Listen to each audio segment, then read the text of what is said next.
Hey everybody, how's it going? Lumus here from Failing at Gaming. Back to our Pokémon Sapphire Typelocke challenge. For anybody who's not caught one of these before, the basic rules for Typelocke is that we can only catch the first Pokemon we encounter of each type, and any Pokemon that faints is gone forever, so we've got a limited number of Pokemon to get through the whole game. We're in the end game here. We might do the Elite Four tonight, but we'll have to be fast if that's gonna happen.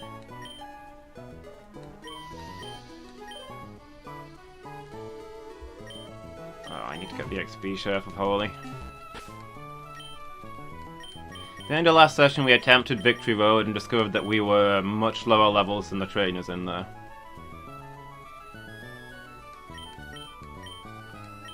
So, I think we're going to do a little bit of leveling to start out.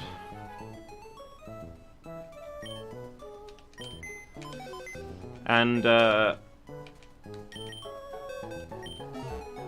we'll go back into Victory Road once we've got a couple of comfortable levels under our belt.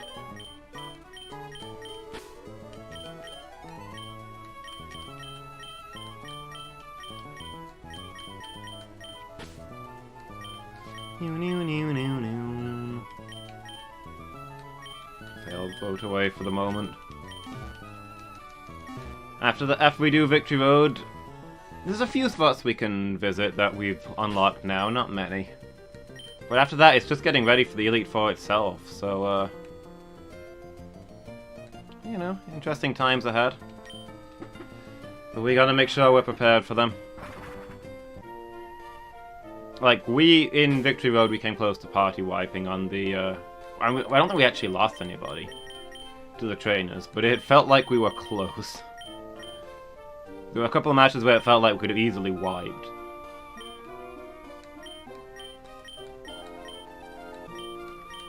So, we're obviously not really ready for going there. Definitely not for the Elite Four. Anyway, I don't like to do leveling in, like, huge bursts, so we're gonna do a little bit now. We'll do Victory Road, then we'll do a little bit more. Maybe we'll explore a little.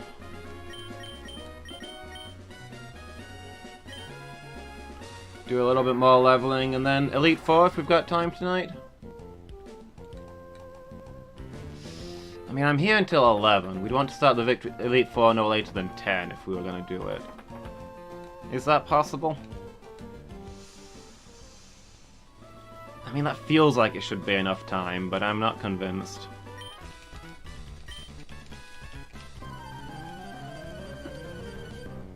But I fetched Fire Alarma out of the box. I think Fire Alarma... Not seeing combat yet, actually, but... I think Fire Alarma might be in the Elite Four potential. I think we might not be taking Buccaneer to the Elite Four. And I think a Fire type fills a lot of gaps in our party. It's yet another ground type, which is not ideal, but I think it's gonna pay off. Excuse me. Still got a little bit of a bad throat. I might fetch out a cough drop, actually.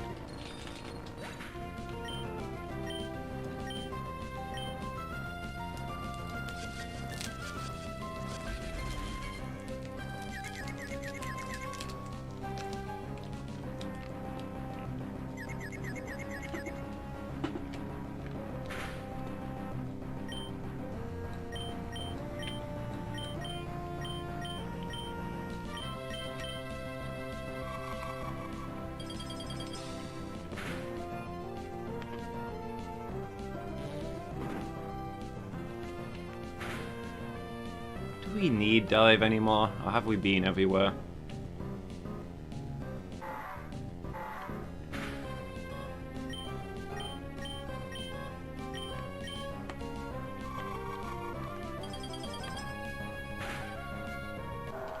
I think we have at least one place left to explore where we'll need Waterfall.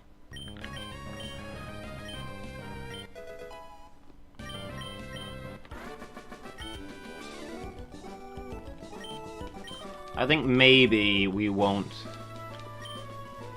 get rid of dive until we've beat Victory Road, because generally you need all the HMs for that.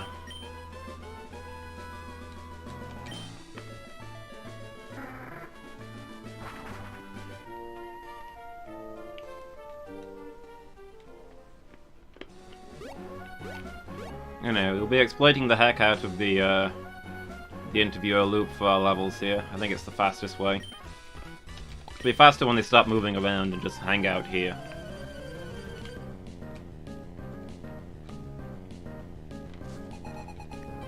We have to defeat them a great number of times to do that.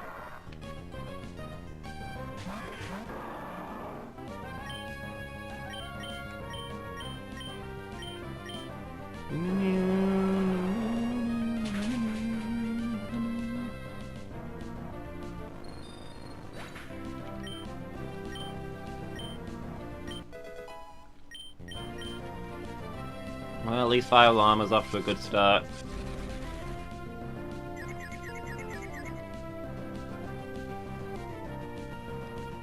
Maybe if we get everybody up to level 45 now.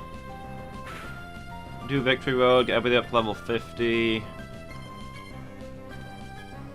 Do our last little bit of exploring, get everybody up to 55, do the Elite Four. Is 55 Elite Four levels? I'm not sure.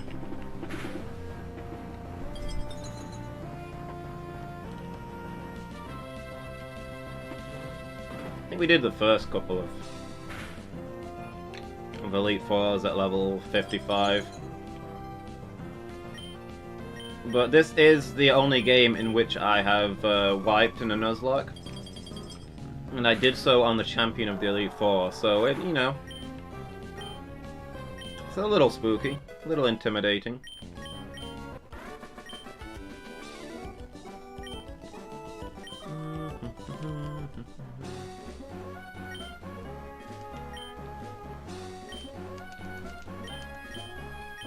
Nope, sure don't have time for you guys. Let's move on. Ooh, Buccaneer's got an item.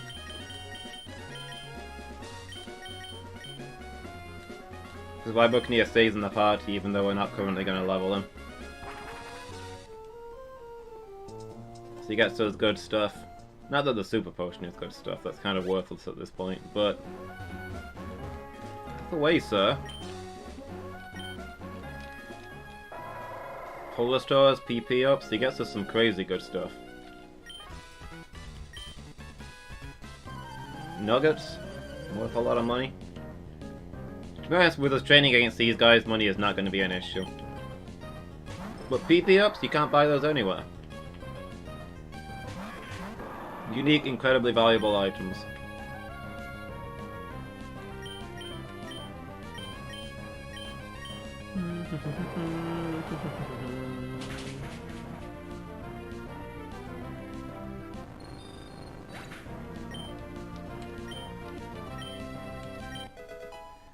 And we've gotten like 7 PP ups so far. That's a fair few of them.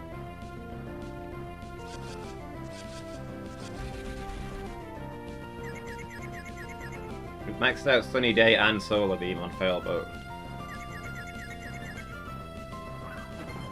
Should be useful in a few fights. Hopefully. Who knows? We'll find out when we do it, I guess.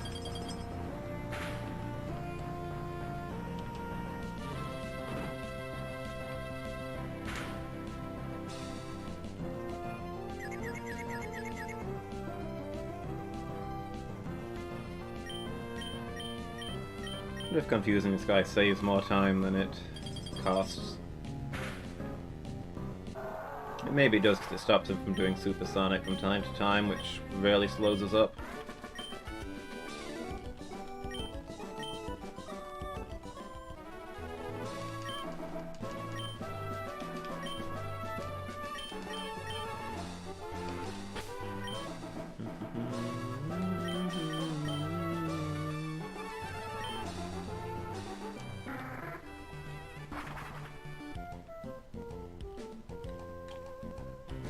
Tree.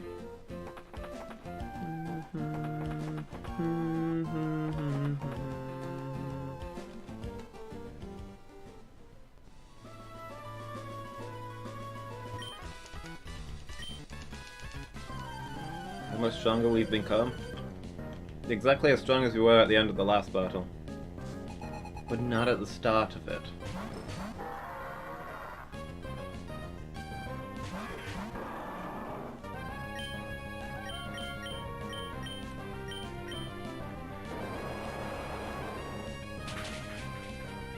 one point the Mounton here was the real threat, now it's the one that is not threatening us. The Exploud is the one that takes forever to die. Just too tanky.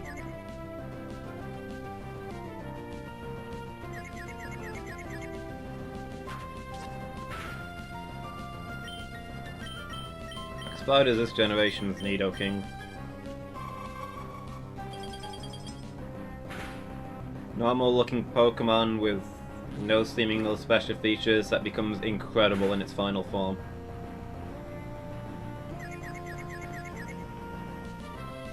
Also learns just about everything.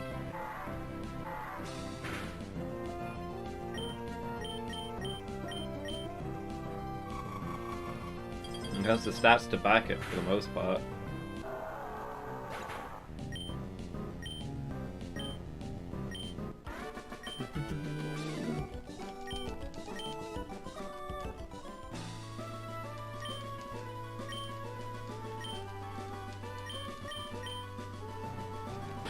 So yeah, sadly I think this is the fastest way to train in this game.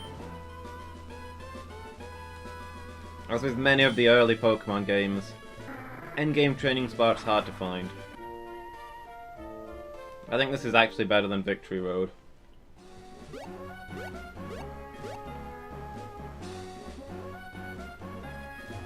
Victory Road offers Pokemon about the same level, but they're not evolved, so they give less XP. And you have to walk back and forth to get to the wild Pokemon.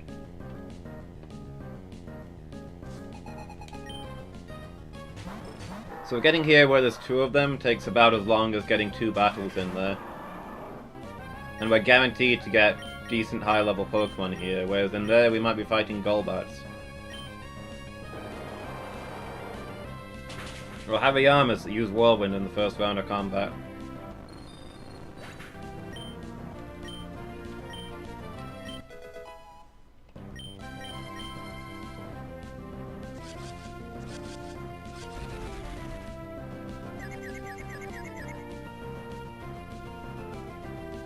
Okay, next game is, the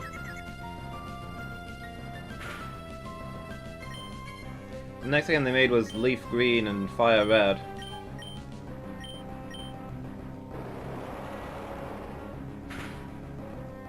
Where they introduced the Versus Seeker, and that completely changes the nature of leveling in these games.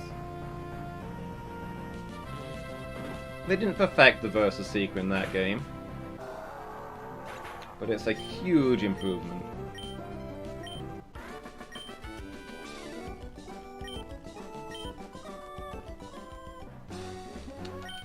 You can basically do this with anybody, not just a very specific battle. You don't have to go flying around to do it, you just stay where there's a whole group of trainers, ride back and forth on your bike, and then pop it.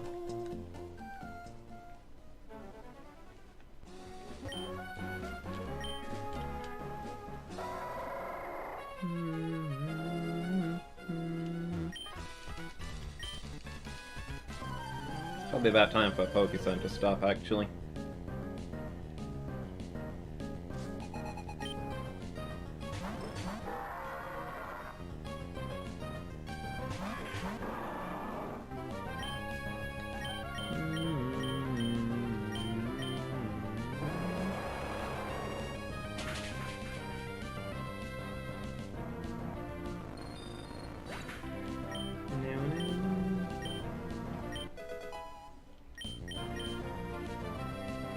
Level 22, nice.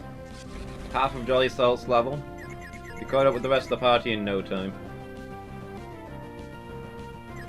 The one DXP share does get more XP than the two that are actually out, so people aren't going to be making it to the front lines, do still catch up this way. Didn't mean to use Mudshot there, save those for the Magneton, but nah, heck, doesn't matter too much.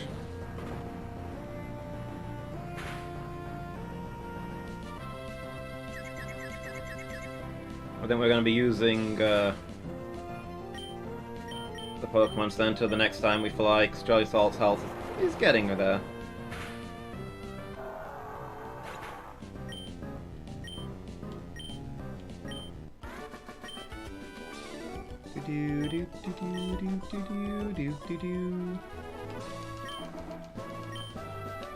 Stop talking to me. There will be no negotiations. Only a continuation of hostilities.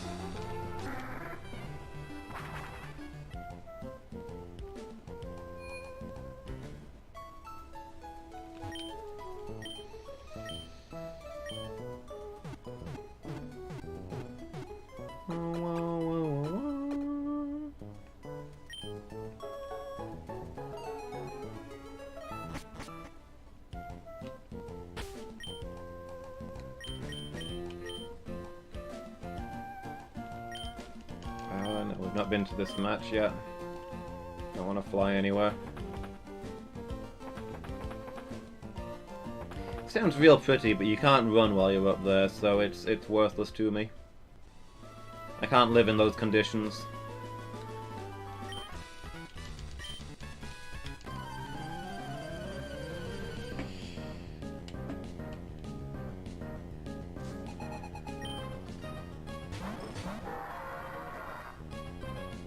I'm pretty sure this is just intended to be so that the TV stuff doesn't stop dead after a certain point.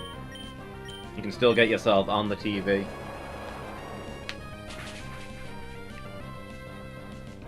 But instead, it's just incredibly exploitable. And I'm glad that it is.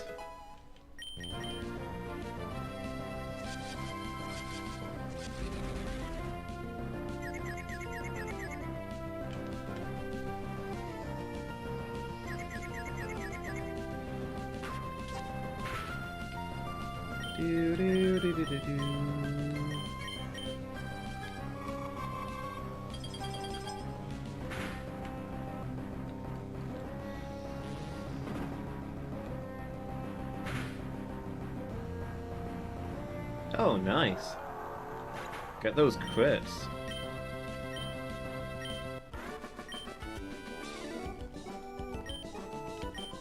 Intense battle.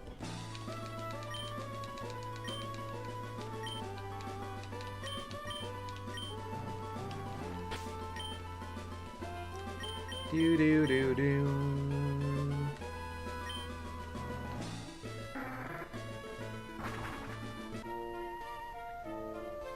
Yeah, see, this is why I felt like doing the Elite Fortnite is optimistic.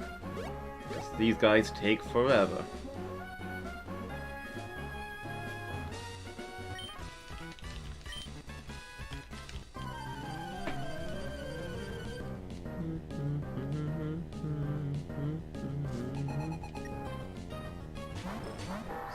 Gotta get... If we're going to get at level 55 for the Elite Four, that's going to take a while.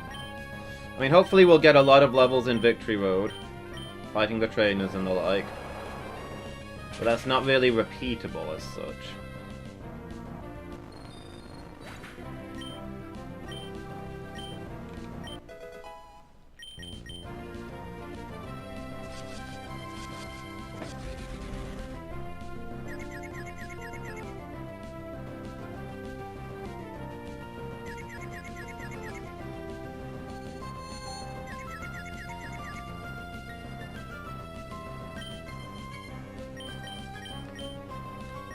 Half the reason I'm using Confuse Ray is to stop this guy from doing Supersonic. It looks like it occasionally gets through. Which is annoying.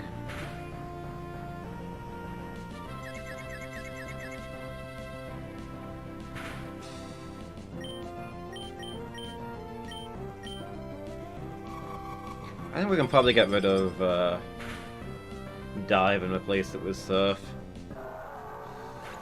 It's gonna be a lot faster. It's gonna do more damage than Ice Beam.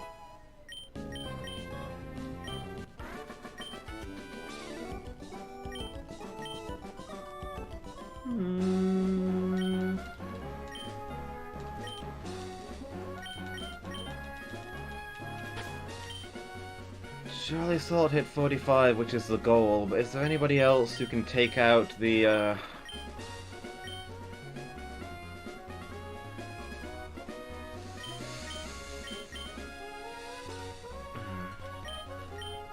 Magneton like that? Probably only Fire Llama when Fire Llama's leveled up enough.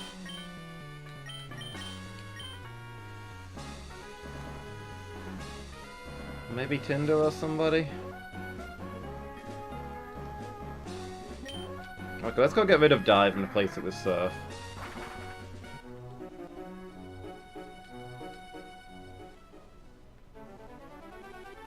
But that Magneton is the problem.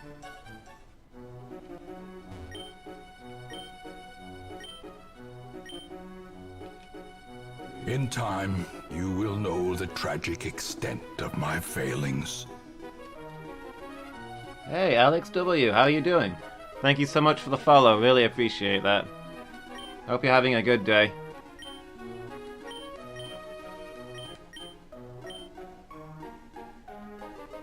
Let's see... Yeah, Dive is terrible.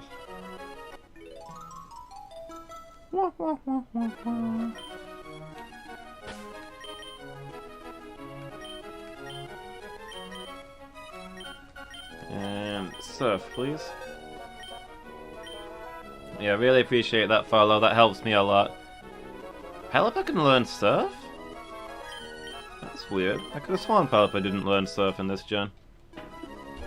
So I feel like I remember that annoying me a long time ago.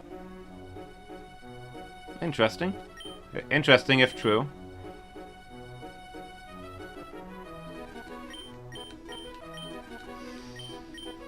I've been thinking of teaching Brick Break to Failboat. Maybe Failboat can fill in for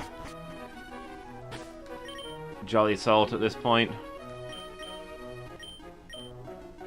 Which fight did we do last? Was it the one down there?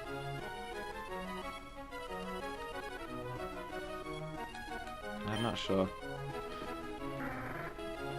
We'll pop into the Pokemon Center and we'll figure out where the interviewers have gone.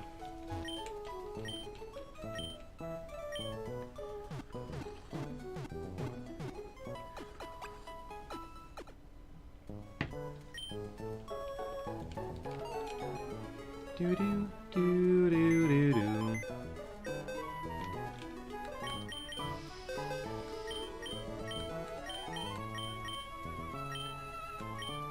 So Elite Four is probably going to be Failboat, Tinder replacing these two, and then these four will be with us, I think.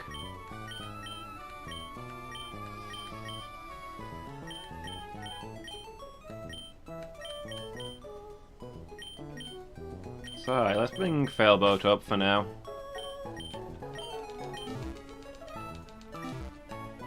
And let me just check what Failboat's got. So I think Failboat's got a free spot where we can teach Brick Break, which would be a decent move. Yeah, I don't think we need Thief. I think Brick Break would be a better thing there. We've got that Solar Beam, Sunny Day combo. Waterfall's okay for now, but we're probably 80 power, 100 accuracy. Wait, is Waterfall do more than Surf in this generation?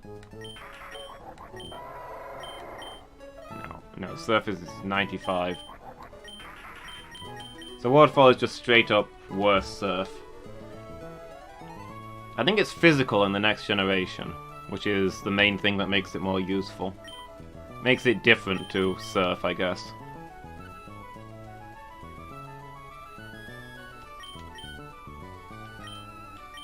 So yeah, once we've done all of our exploring and stuff, when we're ready for the actual Elite Four, we'll replace Waterfall with Surf.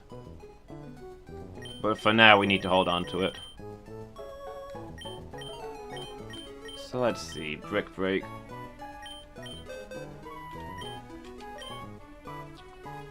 Obsidian can also learn it, which would be fun. But I think Obsidian's got decent moves. Failboat needs something extra. This will help against Ice types, against Steel types, all kinds of things that we're likely to encounter. Dark types. We've been really struggling with Grass Dark types. Admittedly, once we train up Fire Llama, that situation should be a bit better, but...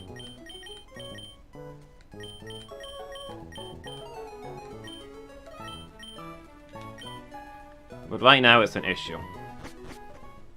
And it's something we should worry about.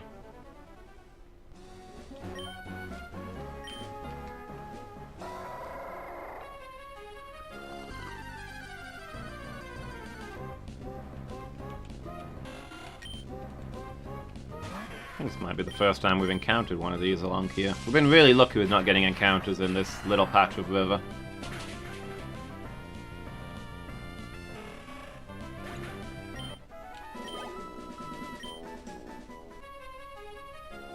Yeah, here they are. This was the right spot.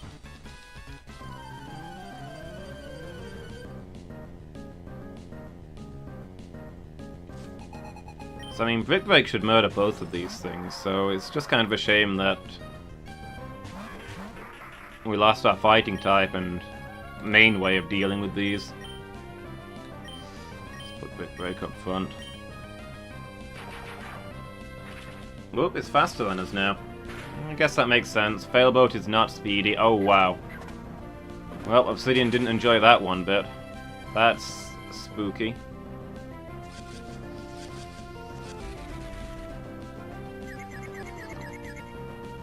Oh man, a crit there would be a kill, and we need to do this a lot for this to work. I don't know if we can... if Failboat's gonna handle it here.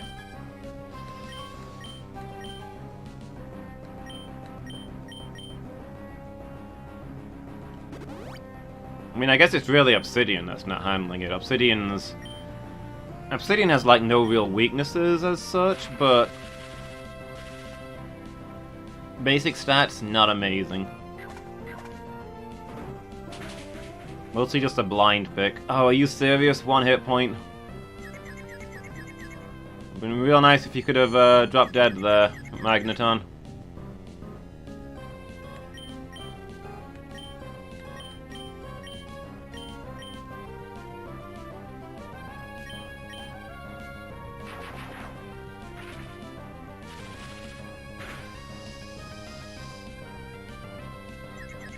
And everybody's confused.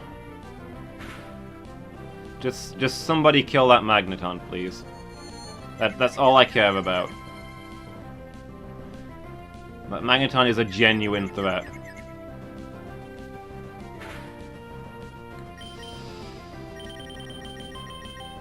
Oh boy.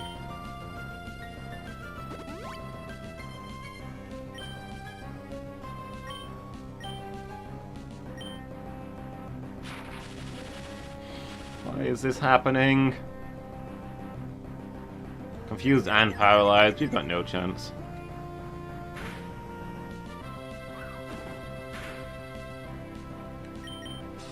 Just, please, just hit the Magneton before it does something horrible.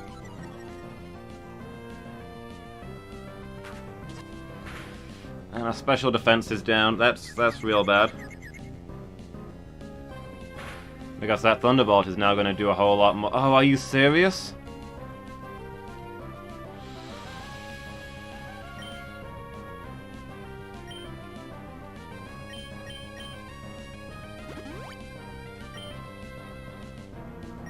I mean, Failboat should be fine, but I'm genuinely worried that Obsidian will die to a Thunderbolt now. Oh good. Now Failboat's special defense is going down.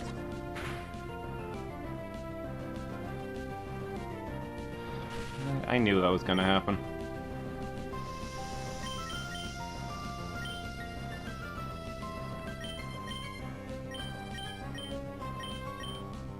Just... okay. Sonic Boom! Thank you. This was more stressful than a training fight needed to be.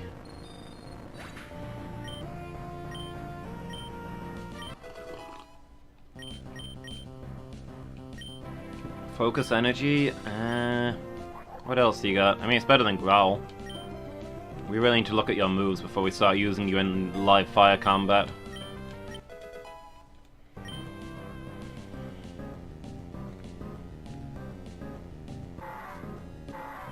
Please be fine, Failboat.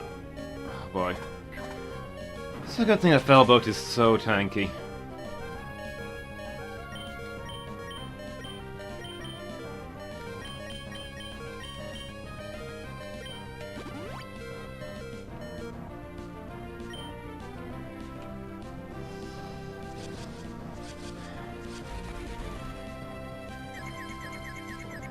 I think we're just gonna have to make Old Salty a permanent one of the two up front for dealing with these guys.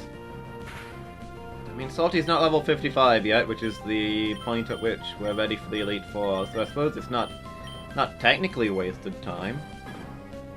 It's delaying us doing Victory Road, but with how much trouble we're having right now, that might not be a bad thing.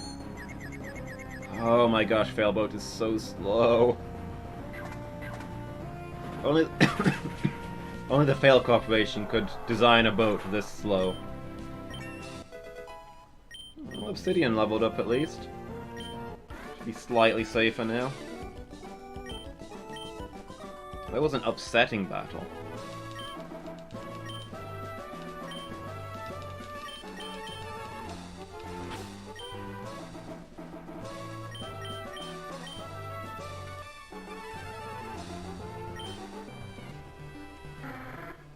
Alright, let's get back over there.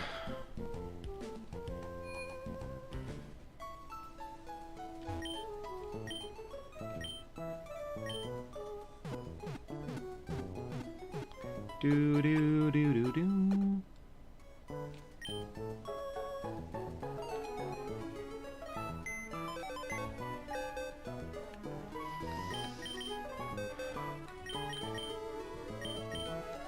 Yep, Jelly Salt, we need you back out. Failboat blew it.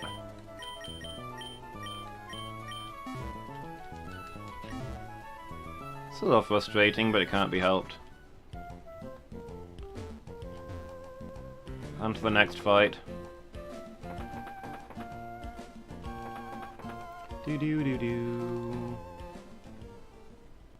Wonder how much time a Mac bike would save here. Since we're maybe not benefiting from what the Aquabike does anymore. Maybe I'll swap next time and win Malville, which is a place we have to go to occasionally anyway.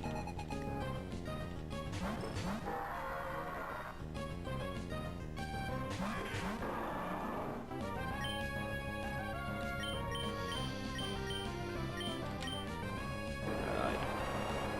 And the Magneton off the table.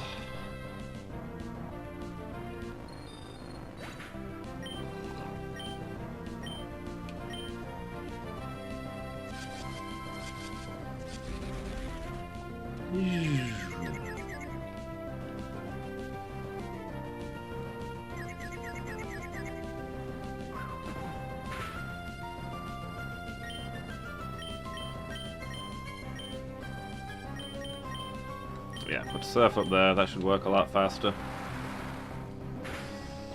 I should probably turn off animations. Okay. I'll take that.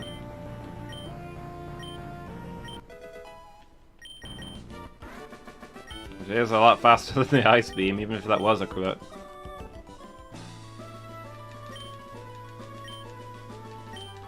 Somebody's gonna have to remind me to turn the animations back on, but for now we'll turn them off. That should speed things up a little. Ooh, Buccaneer's got an item. A full restore, nice. Buccaneer will also occasionally be dropping rare candy, which will save us a lot of time.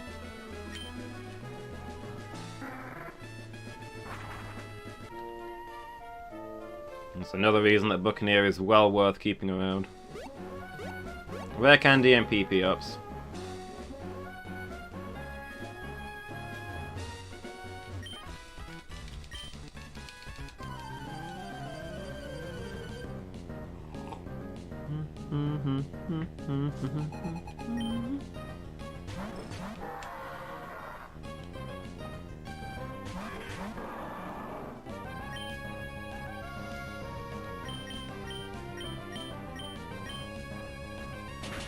There we go.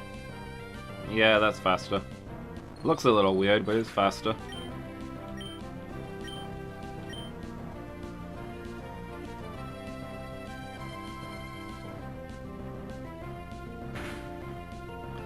Yeah, this is gonna save some time, having the animations turned off.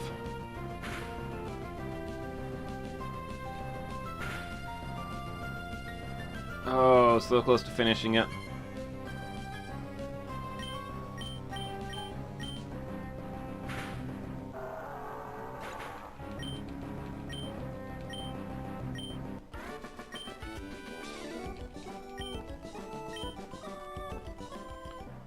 probably doesn't matter that Jolly Salt is going to be permanently out front, apparently, because the one with the XP share is going to get the bulk of the XP. So that should cancel out.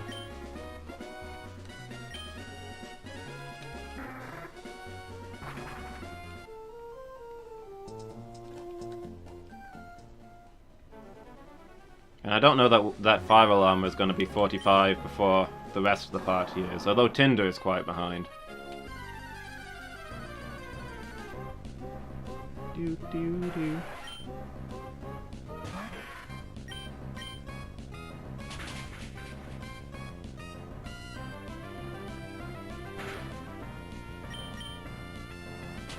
Go on. Away with you, Tentacool. You're doing nothing for me.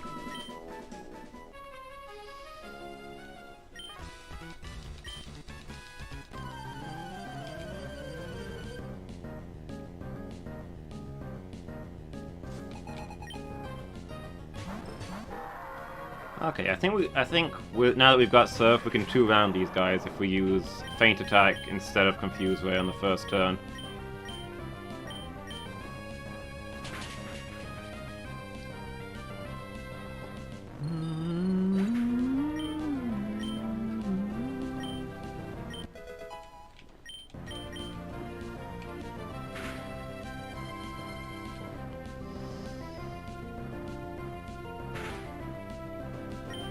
That's fine.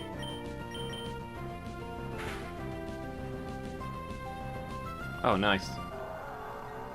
Saves us an animation.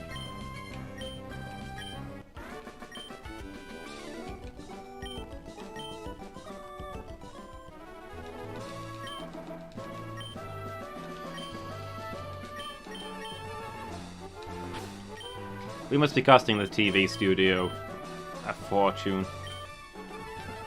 These guys are giving us a ton of money every time for this battle. And they're not getting a single interview out of it to actually film. But they're desperately putting up with it because we're about to take on the Elite Four. And we're being hyped up as maybe a new member of the Elite Four or an upcoming gym leader. So they gotta take these battles in case they can get an interview that'll make them famous later, but it's not working out for them.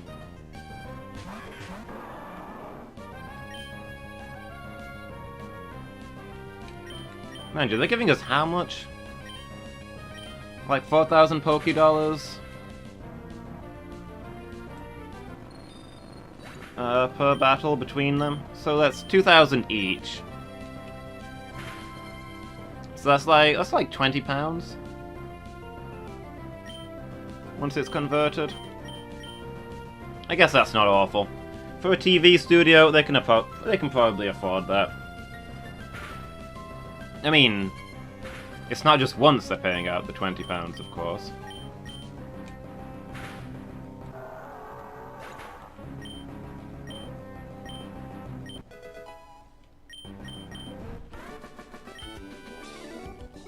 They're paying it out a dozen times.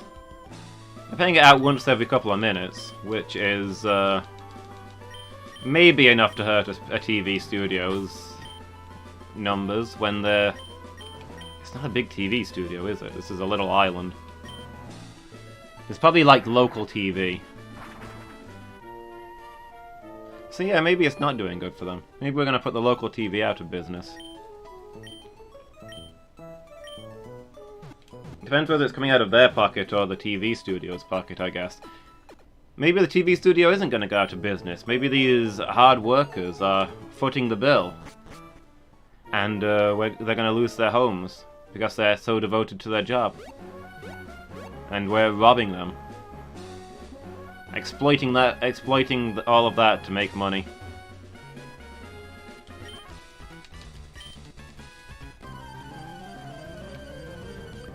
Do do do do do do.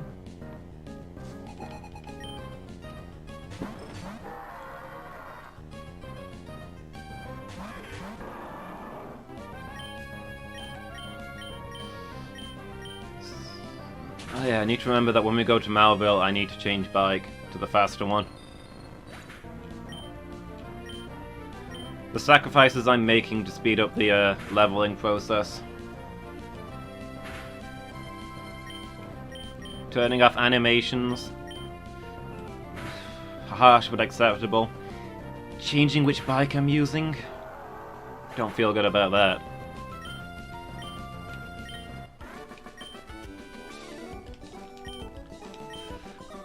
I hope you guys appreciate this. I'm giving up my ability to bunny hop.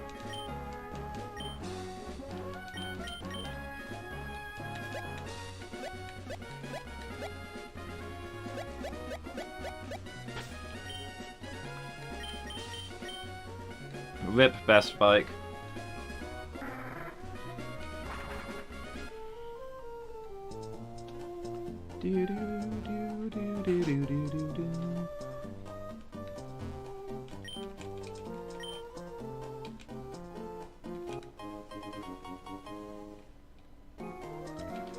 Oh well, this should save us a few seconds. Save the frames. It's nice that it stays registered as, like your select item, even though it's technically a different item.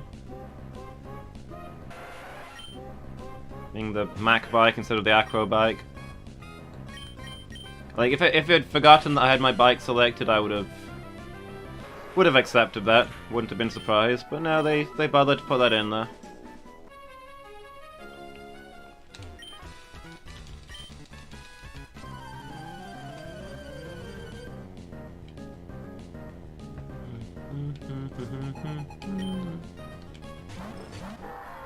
I wish these guys continued to level up when you beat them. Like, they're stronger every time you face them for a while, but they max out at this point.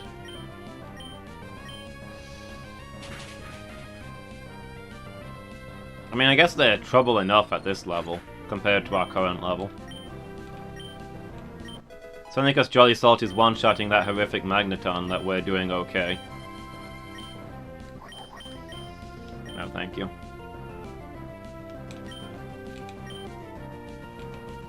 But still, I'd like the more XP.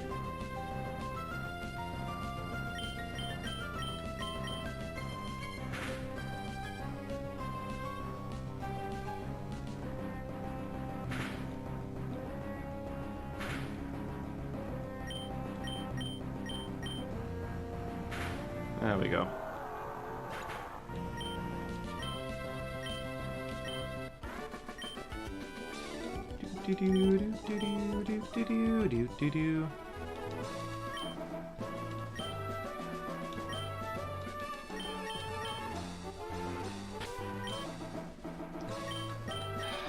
Buccaneer's got an item. Let's see what that is. It's a super potion. Woo! Keep getting my hopes up for a rare candy, because that will actually save us a lot of time.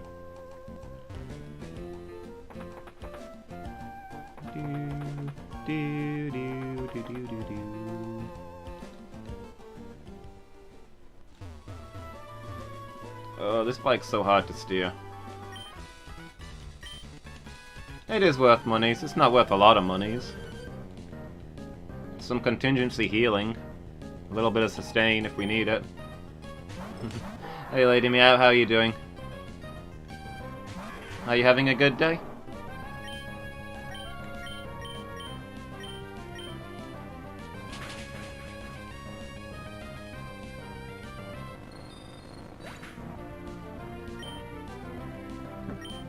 We're probably set for money, to be fair, because we're beating these trainers over and over again.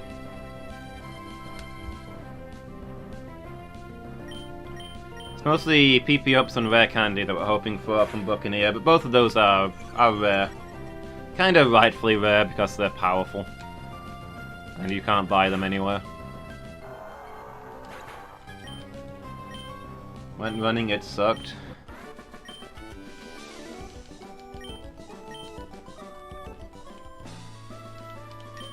Exercise isn't supposed to be fun. If you find yourself enjoying exercise, you know that there's something wrong with you.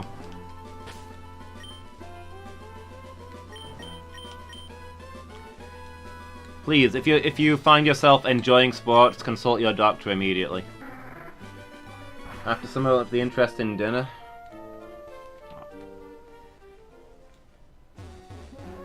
I also know that feeling. Food is so time-consuming. If I didn't have to eat, I wouldn't. Yeah, meals are delicious. No, thank you. I got things to do. I need to remember to eat more often, though, because I occasionally forget to eat for way too long, and I get kind of sick from it. You gotta take care of yourself, Lady Meow. Eat some food, go for another run, and then drink some water. I command it.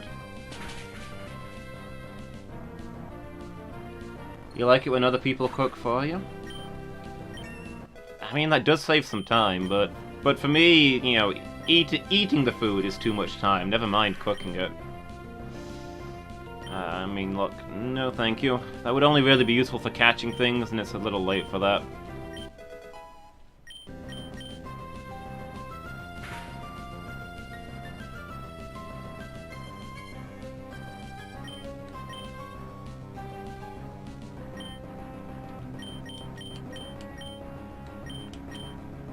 Yeah, it's mostly that it interrupts. You have to stop doing what you're doing to eat. You know, it's an unneeded distraction.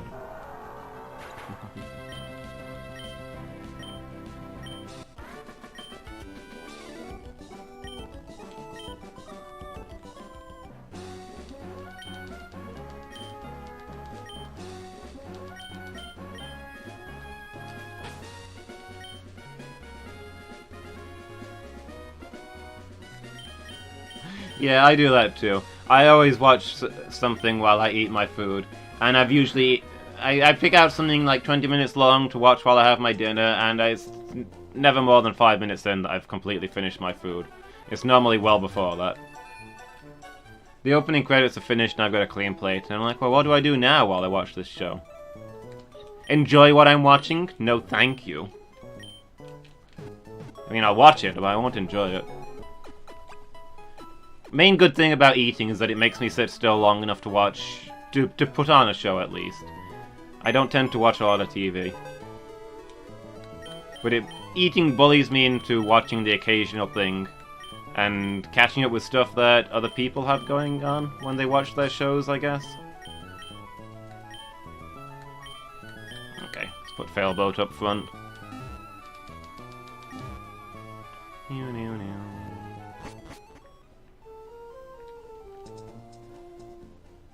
Like, I find there's a lot of TV shows that I want to watch that I find really interesting, that I want to know more about. I hear about shows and I want to watch them. I watch shows and I enjoy them, but I'm just not good at sitting still like that. Just sitting still and watching. I get real fidgety.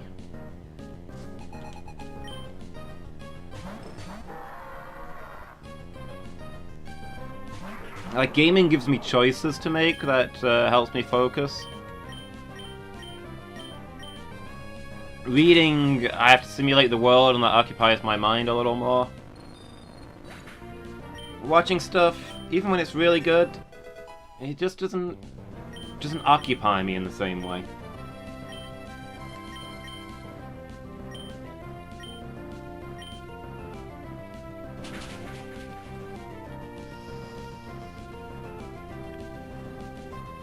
Not quite a kill. I'm gonna save some time.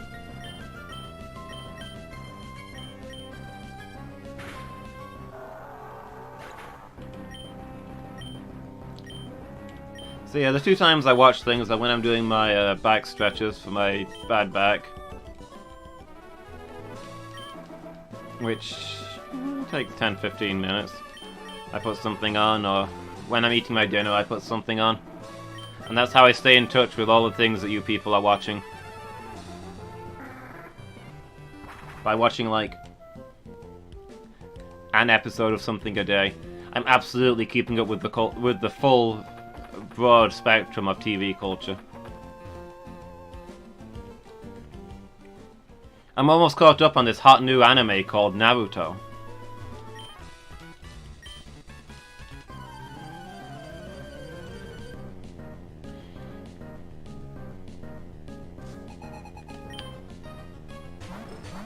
After that, I'm hearing a lot of talk about this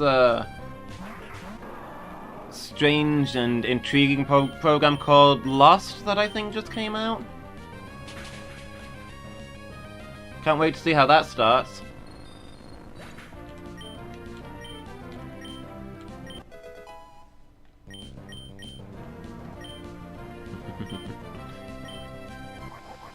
Amnesia, special defense. I don't think it's going to save you from water attacks. I don't know if there's anything else we're super worried about. No, thank you.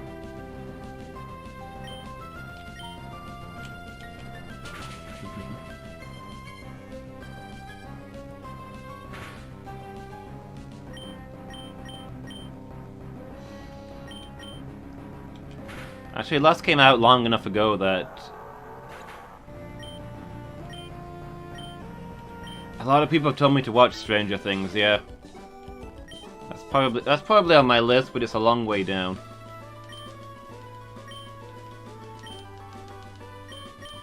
I think the next program I'm going to start when I'm done with some of these things is Twin Peaks,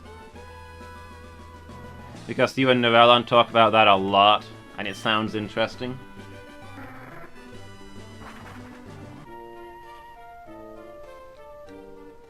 So I'm gonna skip that ahead of some other things. Even though it's maybe a little recent for me.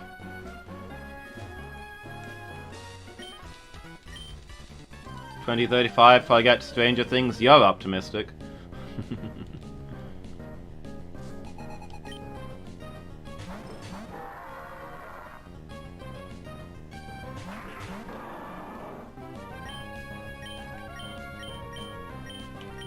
Some part of my brain thinks that if I make it as a professional streamer and quit my day job, I'll have more time to catch up on stuff like that. But the realistic part of me knows that no, I won't. Streaming, even once I make it as a streamer, I'll probably be spending more time doing this than I will be doing my regular job. That's just gonna be how it is.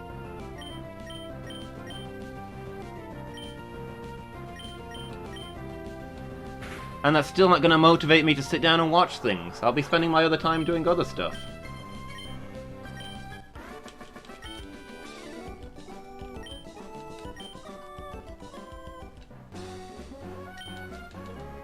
Probably give it a rewatch.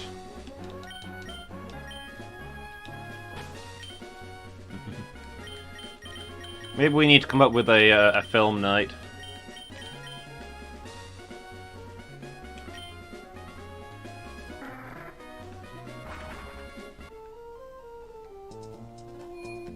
We take it in turns to choose a show that we watch.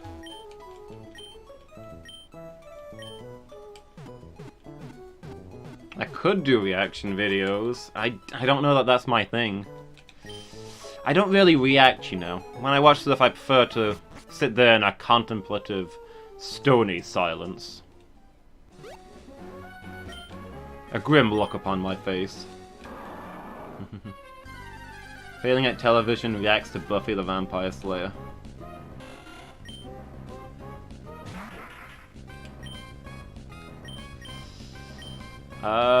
Failboat does not actually want this fight. We've got nothing that's gonna hit that thing, do we? That's gonna be a little annoying. I might just swap these two around.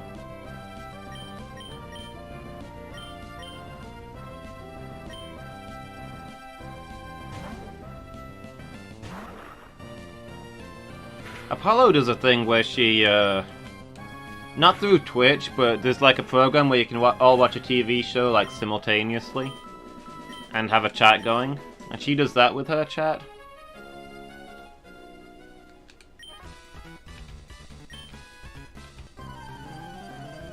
Maybe we should have a TV night. Then again, it's gonna be rough getting people together. I don't have time to do things as it is. Like, I stream all week. We've got D&D Saturday evening. I film most Sundays. Where are we gonna fit in a TV night?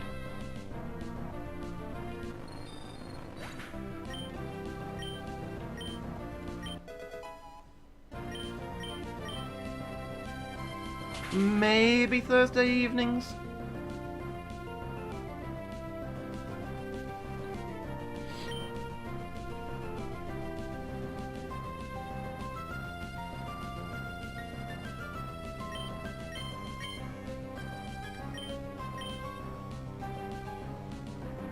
What, people who talk at the theatres?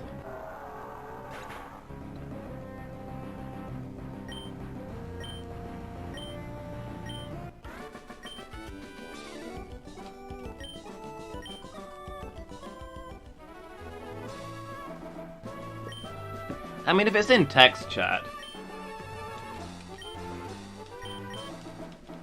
I don't know whether we do it as a Discord thing. Maybe we'll all get, or just the bunch of us. We'll watch an episode, we'll chat for a little while, we'll watch another episode, we'll call it a night. Or something like that. Something that we could do at home.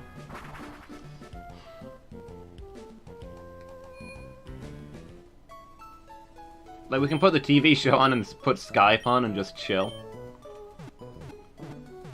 I'll put Discord on, probably.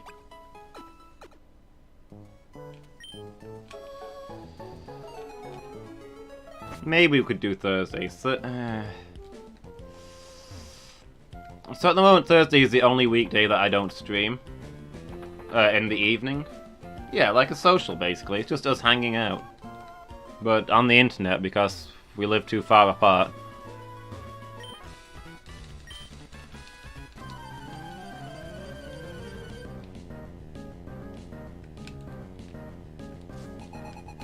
So in theory, on a Thursday, I go to the gym on a Thursday.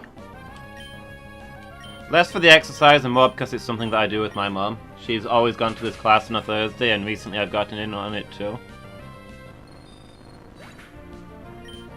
So instead of this stream at 7 till 11, I go to the class at 7:30, finish at 8:30. Say I'm home and washed up and stuff by 9. Maybe we could watch stuff from like 9 till 10:30. 4 episodes of a 20-minute show, 2 episodes of a 45. As shows tend to be. And we could make that a thing.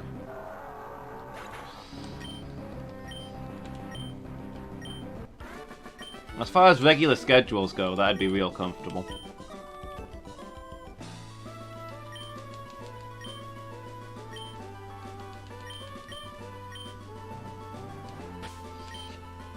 Do do do do do do do.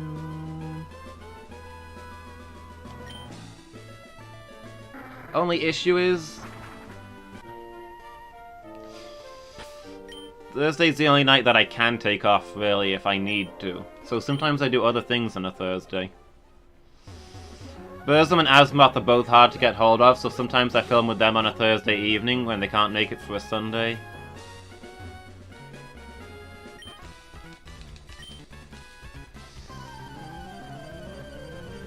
And in theory, I'm part of Burzum's D&D group. I mean, Burzum himself has had a bit of a busy, rough time lately.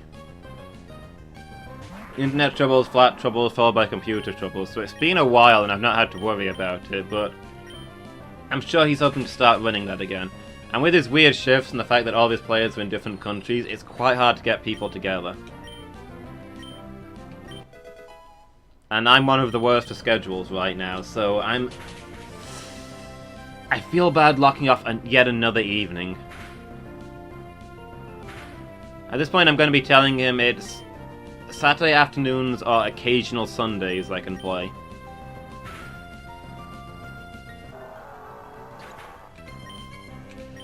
Which is rough on other players too.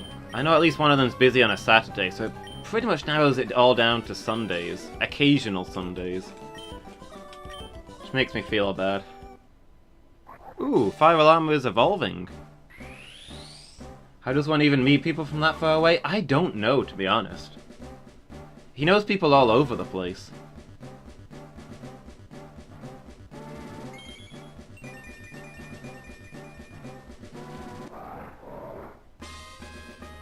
Check it out! Pretty sweet, huh?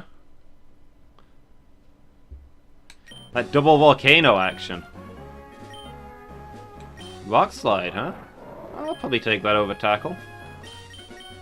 It's not a great move, but it's alright. Have you ever seen a camel that isn't grumpy? Come on, talk sense, Lady Meow.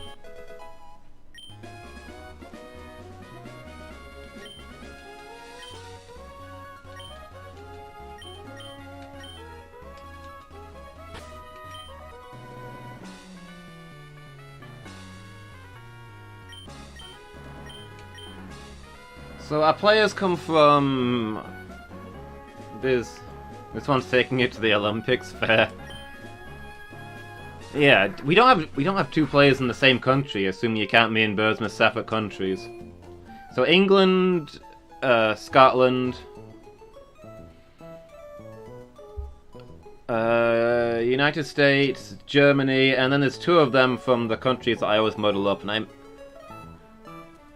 I think Finland and Denmark the other two come from.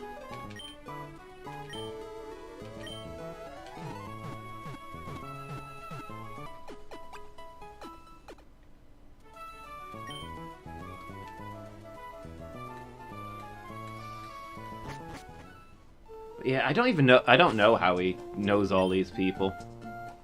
Met them online, I guess.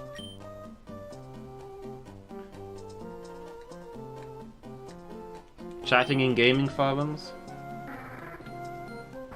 The others are all friends too, so maybe he met one of them and they introduced him to the others, but... Yeah, it's a whole time zone thing. Well, to be fair, most of us... It's not as awful as it maybe sounds. Oh, they're not here? Did they... Oh, have we beat them enough times that they've stopped moving? Eventually they settle down in just one point.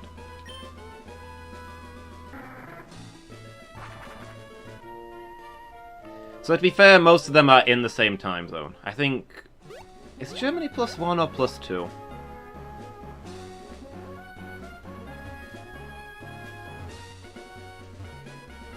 Oh, they're not here, right? Did I not go to the one over here?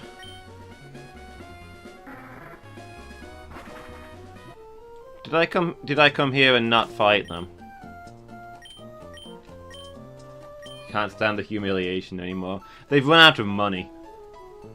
And they really don't want to get beaten up and lose their homes, but, you know, I will find them.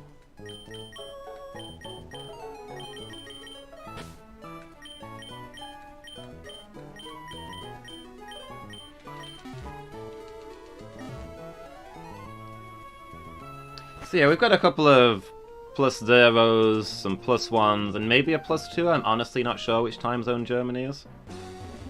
So they're not that far apart. Our Germany player has to leave quite early for work the next day.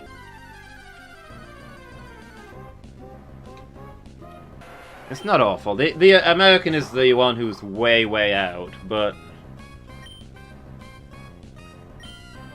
She's got fairly generous working hours, so it's not awful. But even so, that's a lot of players to get free at a regular time, bearing in mind that Burzum works shifts. So he doesn't have regular days. Some days he's working in the day, some days it's at night, some days it's morning, some days it's afternoon. He's all over the place. So we can't just reserve any evening where we're all free. Every week it's Burzum saying, so here's my schedule this week, where can we fit a game in? And we're all like, well, I can do this day, and nobody else can do this day. And that's where it all falls apart.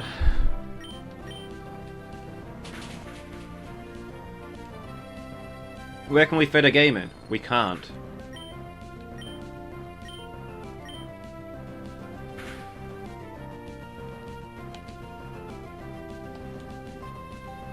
Organizing our game was tough. Yeah, you've got no idea.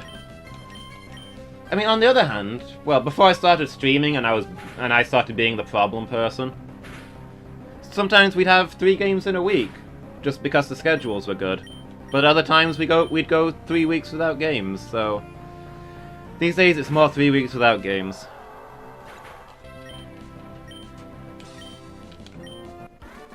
Probably once the campaign is over, and I do think we're in the end game, we're probably gonna call it, because it's getting to be a problem, but... It's been really good. When Burzum's got a better schedule, if he ever gets a better schedule, I'd like to keep on playing. But yeah, I certainly probably need to drop out. I don't know about the others. Once the campaign is done.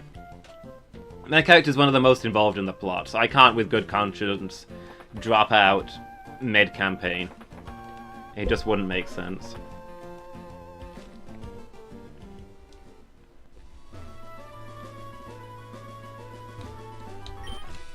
I'm just gonna be 2 minutes. I'll be right back, everybody. Alright, I'm back, everybody. How are you doing?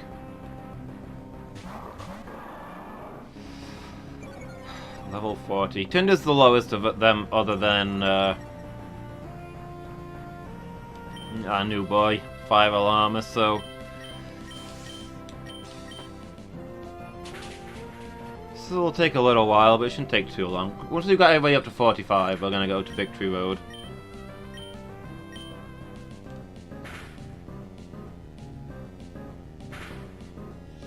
Okay, that wasn't too bad.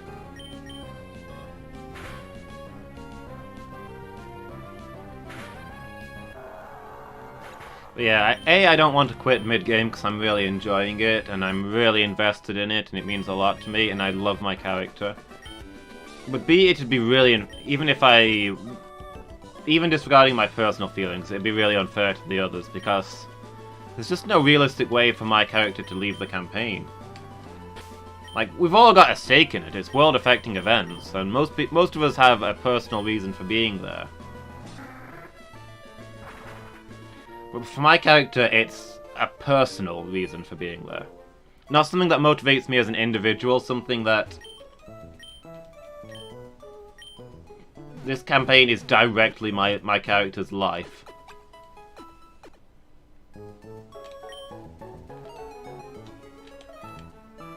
The others have their reasons for fighting to save the world. My character has no reason to be doing anything but.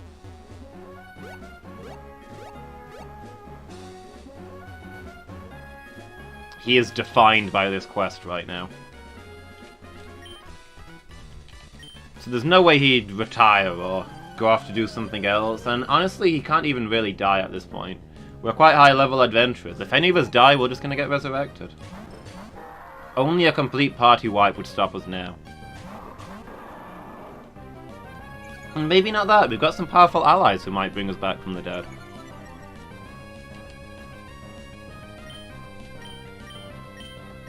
The campaign ends with us defeating the villains or the villains destroying the world.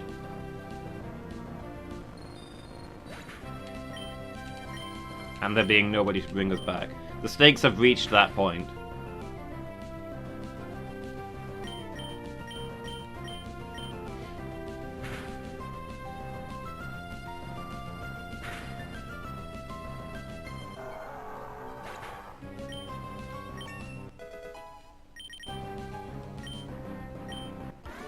Do-do-do-do.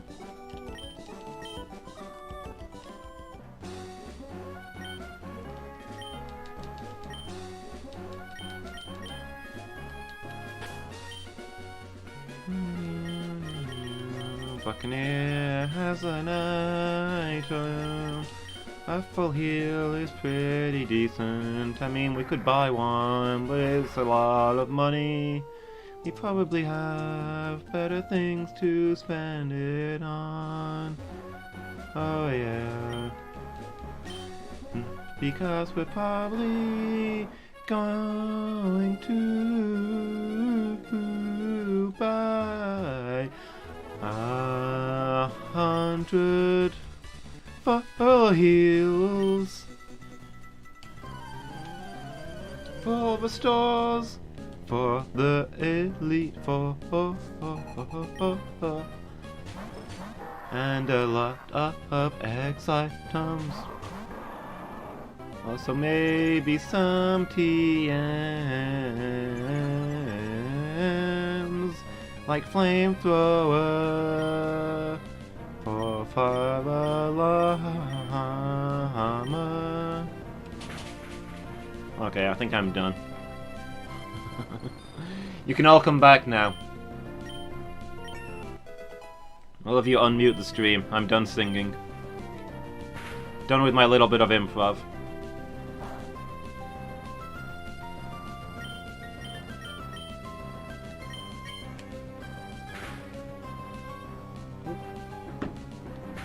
Emptied my mug.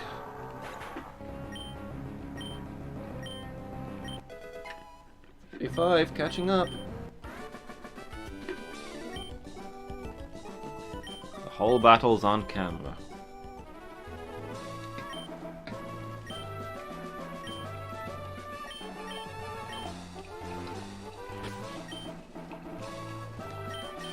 And then we go to the next one.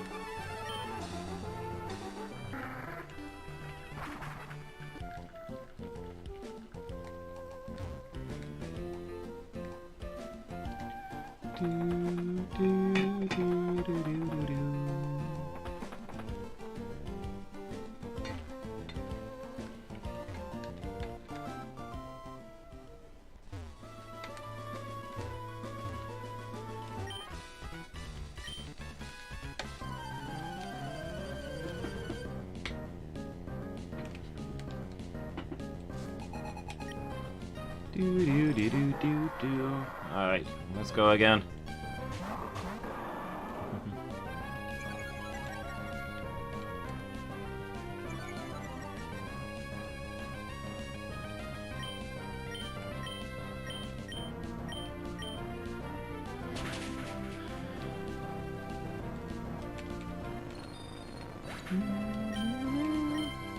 At least we're reliably 2-rounding these now. You tune out for a minute there, Lady Meow. You missed me singing a song. It was beautiful, it was a work of art. Tears were shed, not gonna lie.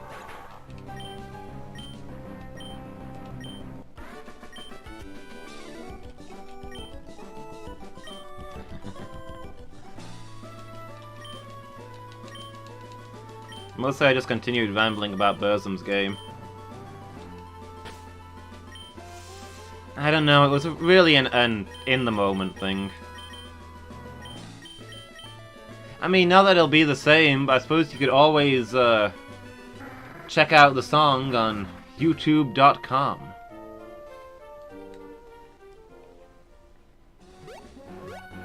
Decided to come and start making dinner? Okay.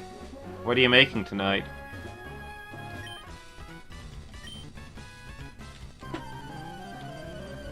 Anything exciting? I had salad and spicy bean burgers today.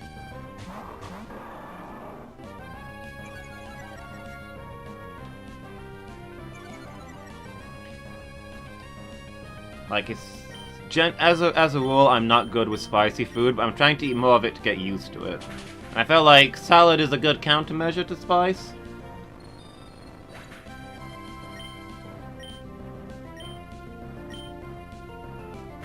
Cooling, right? Uptime. I've not seen that one for a while. That one doesn't see a lot of activity. Probably because I do regular times. You guys know how long I've been up.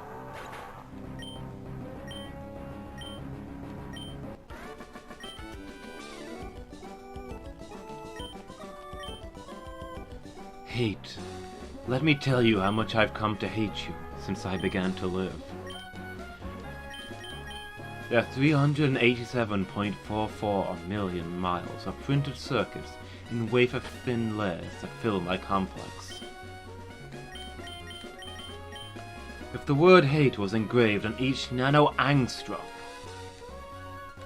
of those hundreds of millions of miles, it would not equal 1/1,000,000th of the hate I feel for humans at this micro-instant. For you. Hate! Hate!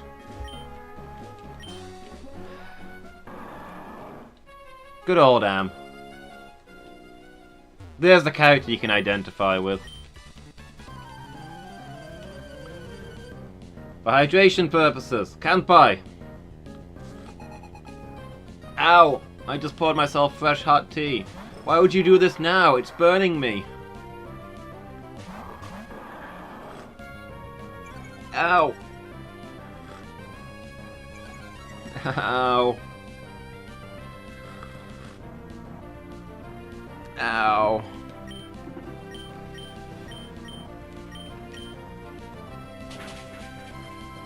Having tortelloni.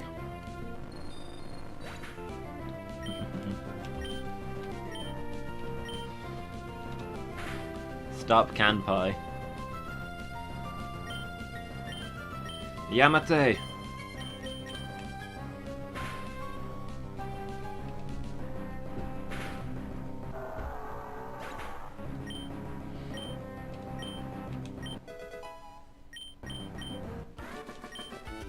Tortellini is like pasta tacos, right?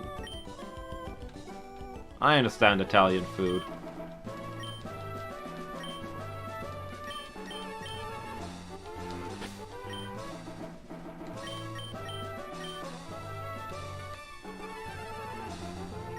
Pasta parcels.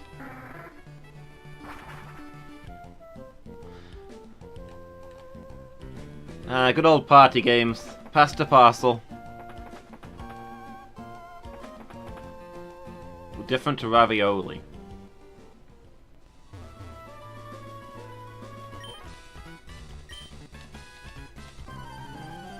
And the other types of pasta parcel.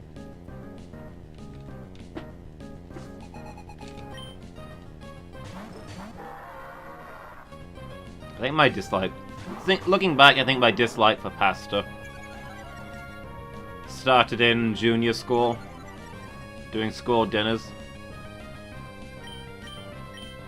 Where we had pasta night, where it was pasta day like 3 days a week, and it tasted like sand.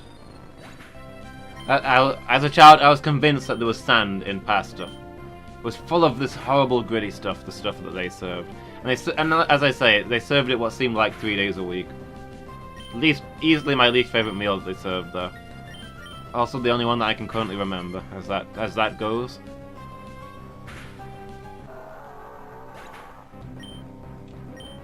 So yeah, I wouldn't eat pasta for years. These days I'm starting to get more into it. I can eat a lasagne. And macaroni and cheese is actually one of my favourites. And I've been slowly eating more and more stuff, but I can't eat the more extreme pastas, you know? I don't even know what kind of pasta it was that they served. I just remember it being parcels in orange sauce and tasted like sand.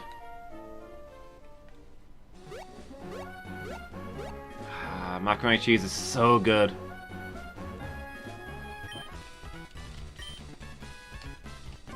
Might be my favorite food these days. 1928, Mickey Mouse made his first appearance in the cartoon Plain Crazy. Was that Mickey Mouse's first appearance? I thought Mickey Mouse's first appearance was Steamboat Willie.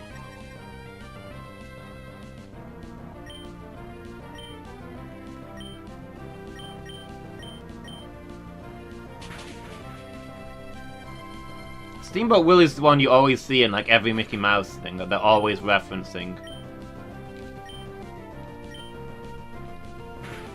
Every flashback thing has Mickey Mouse on the stupid steamboat in black and white.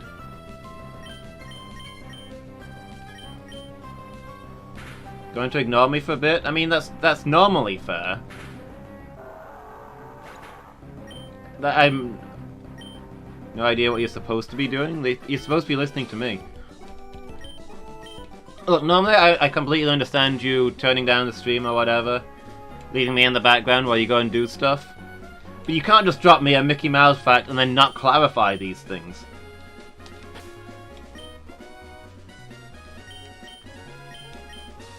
Get to Google, dang it! What's the difference between Plain Crazy and Steamboat Willie?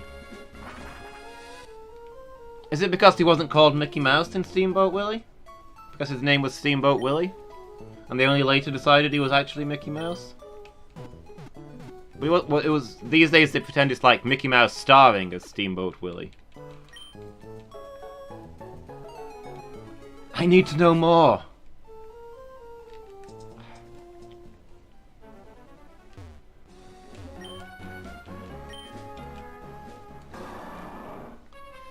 Okay, go make your food if you have to.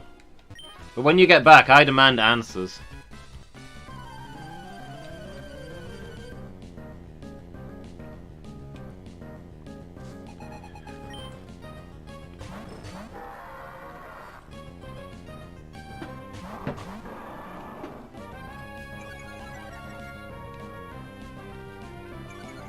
The rabbit who doesn't look like a rabbit was the main Disney guy till the Japanese stole him. Oswald the Rabbit? I'm not familiar with that character, to be honest. Like, Mickey Mouse took his job? On account of the incredible success of Plane Crazy and Steamboat and /or Steamboat Willie. Yeah, I'll take Earthquake, please. So long, Magnitude.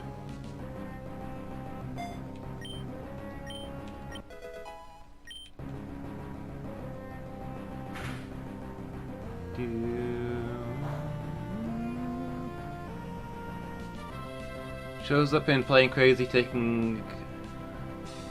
That might be the case, yeah. Maybe Mickey Mouse was a background character in Plane Crazy, and Steamboat Willie was his first star role. Top billing. His first solo piece. First time being the main character. That would make a certain amount of sense.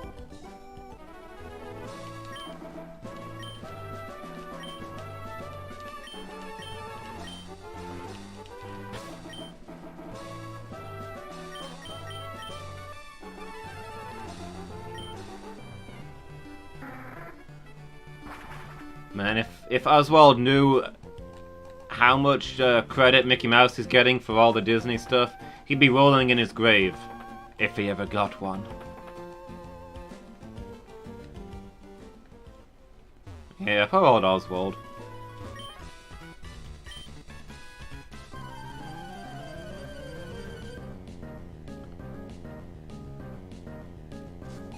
It's kind of like the people from the Star Trek pilot.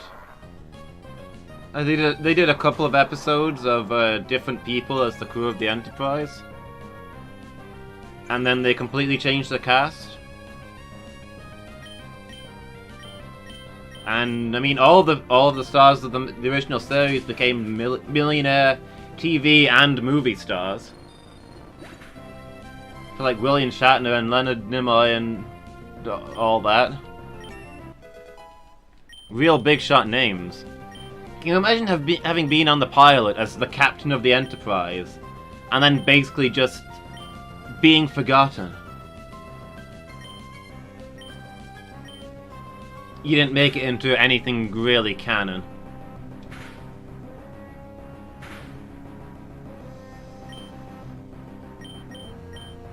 I mean, ouch. They had a lady as the first officer as well. That's one of the main reasons the pilot they had to change all of their cast for the pilot. They tried to make a female first officer, and you will know the tragic extent of my failings. And got lectured for it. I don't know this, 92. Thank you so much for the follow. Really appreciate it.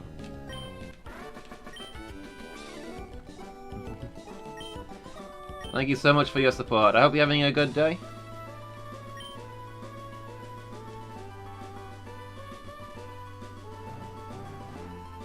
You don't know that, Burzum. It could be the 92nd I don't know this.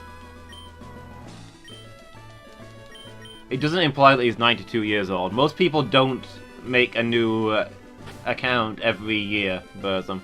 That's just you.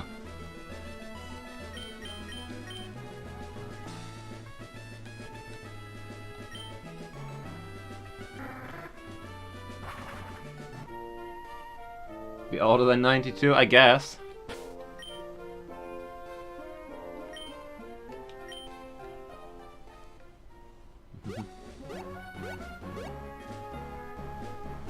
Yeah, welcome to the team. Welcome to the team, sir. It's an honor to have somebody of your age and caliber amongst us.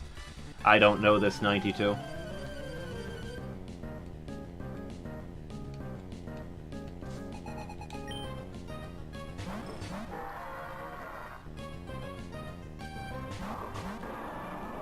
Yeah, let me backtrack to what I was saying for a bit. Some people give the original series crap for, like, the female character being the lady who answers the phones. And, like, the two rebuttals to that are that... A. Uhura is the fifth in command of the most powerful ship in the United Earth military. And a member of the bridge crew as a black woman in the 70s. That was scandal at the time. You gotta allow for that. But B, they wanted a female... They wanted Smock to be female, basically. The second in command of the ship was going to be female. They tried for that. They got told they weren't allowed to do it, but they really pushed it. You gotta give Star Trek credit. There was a lot of stuff that doesn't stand up to modern standards in the original series, but for the time, they really tried.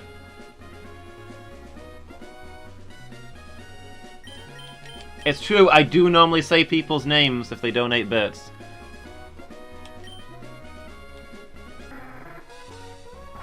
You could also unfollow and follow again, and I will probably say your name once again.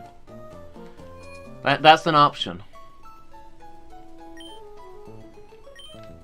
Of course, you have to bear in mind that if you're like looking at how long you've followed, it's going to keep count from the last time. So you won't get credit for all the time that you followed, just the most recent follow. So that's something you've got to weigh up. The immediate pleasure of having me say your name, or the long-term pleasure of getting all of that follow time.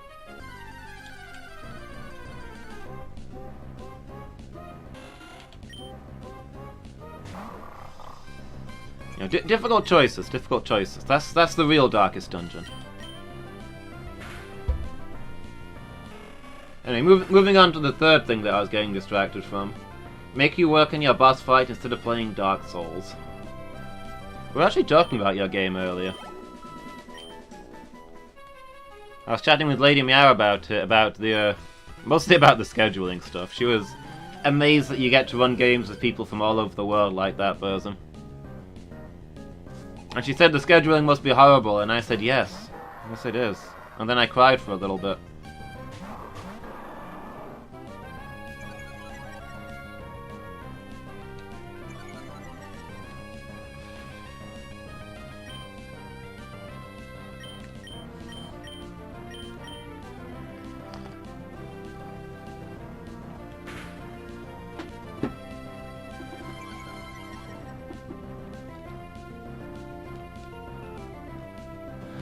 Every single one of them?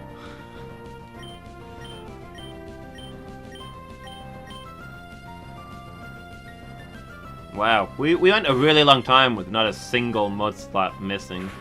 Or mud shot, sorry. And now we've missed two in a time. Interesting.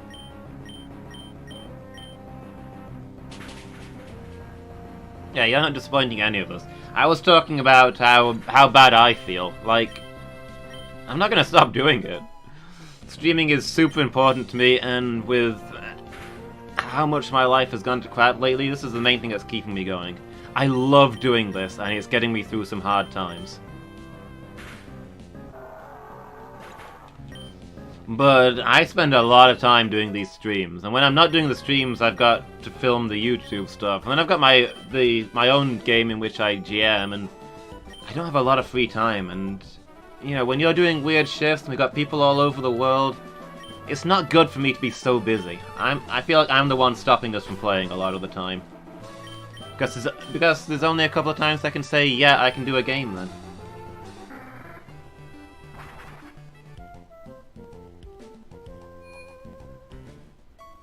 Honestly, I'd drop out for the good of the group, except A, I love the game, and B, there's no way my character is going anywhere.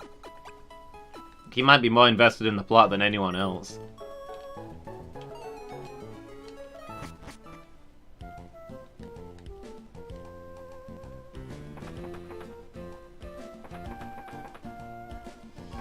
I mean, I love I'm really invested in the game, the setting, my character.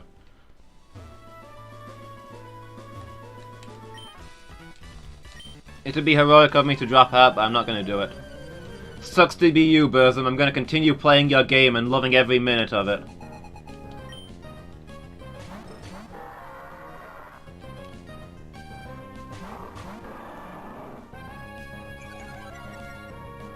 Oh no, okay, the last...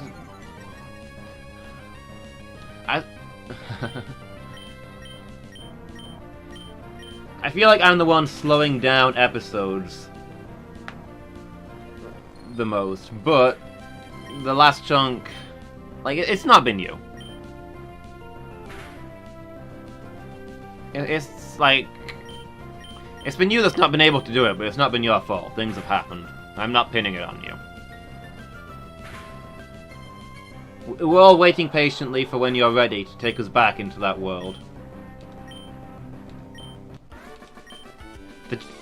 I think the GM enjoying a game is the most important part, because that helps make a game good. Hey, Lady Meow, you, oh, you burned your tortellinis? I'm sorry to hear that, Lady Meow.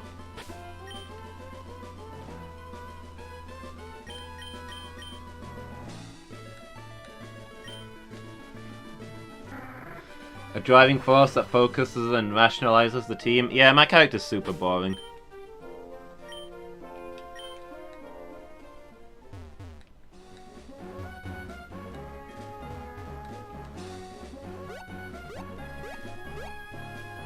The opposites.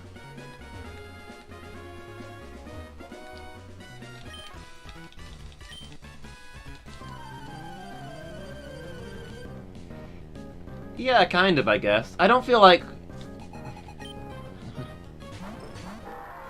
not on opposite sides of, like, good or evil, but law versus chaos, I guess? Heracus is lawful good versus Charity's chaotic good? Let's rob the rich and give money to poor people. Damn it, Charity, focus! If we don't save the world, then there's not going to be any rich people to rob. First things first.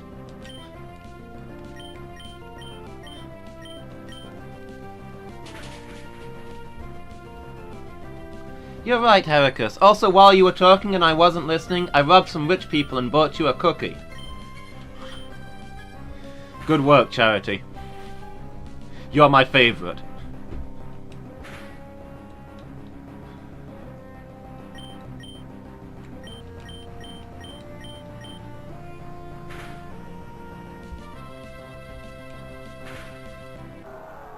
It's pretty much our dynamic.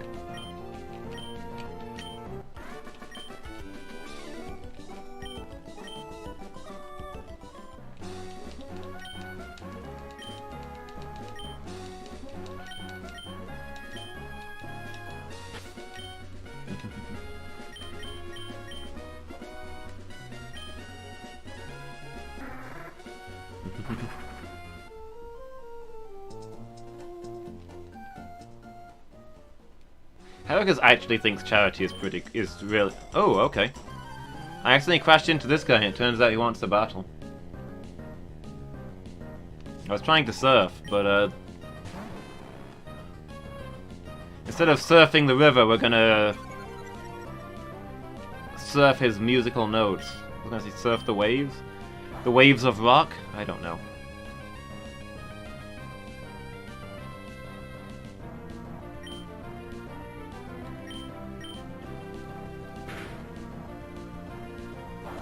Yeah, Heracus actually has a lot of respect for Charity in a weird way. For all that Charity acts like a goofy kid, I mean, it goes back to when we first encountered Charity and Heracus was convinced he was an enemy ninja. Charity sneaks around, he's got magical powers, all the things like that.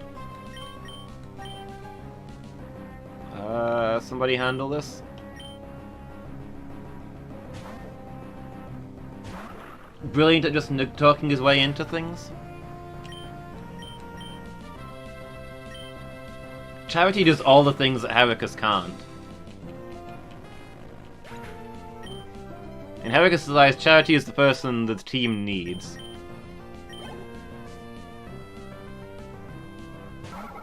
You just point at something that needs to happen and say, Charity, go for it.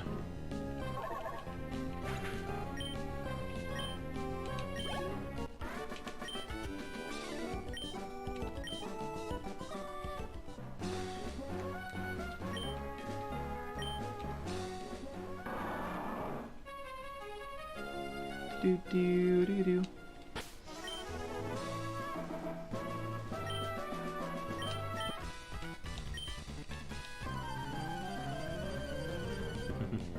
Exactly. Charity makes things happen. He's vital to the team.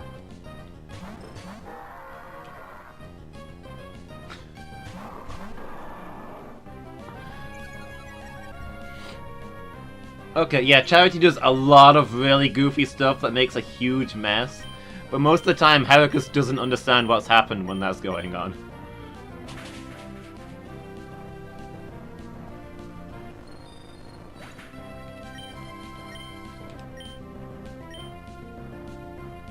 I've never been so impressed. Yeah, brilliant work, Charity. Just how did you deduce that the Queen was an alien? So far ahead of the rest of the team.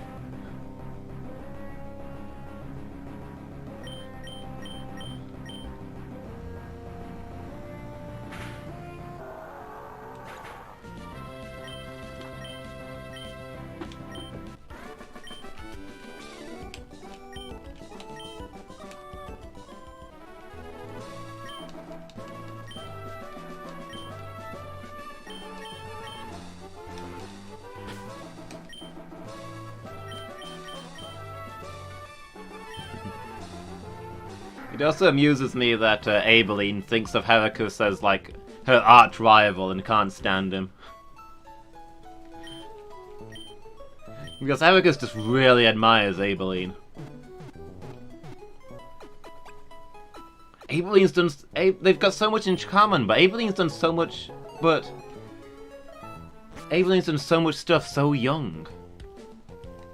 She's like 2/3 of his age, and she's done everything that he's done and more.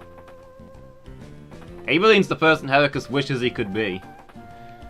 And meanwhile, Aibeline's like, curse that Heracus, I will surpass him someday. Someday I will see him in the mud and laugh over his body.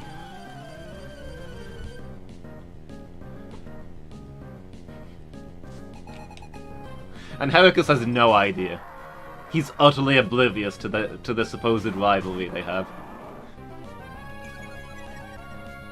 Ah man, you're hyping me up for this game now.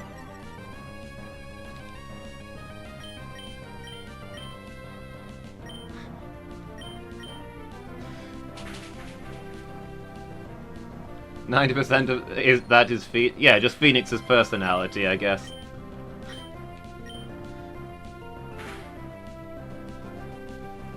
But still, like out of character, I'm 100% aware of the rivalry. I wind Phoenix up about it all the time, about us being deadly rivals, but Heracus has no idea.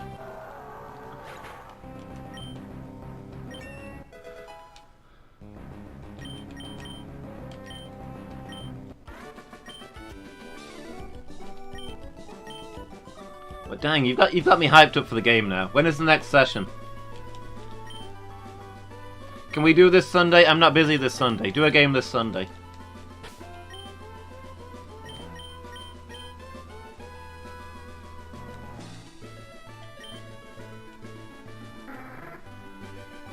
Oh man. Cease Crystal Walk. Oh, I'm shuddering thinking about it. Least favorite part in the whole game. I don't handle heights very well, and that bit is horrible.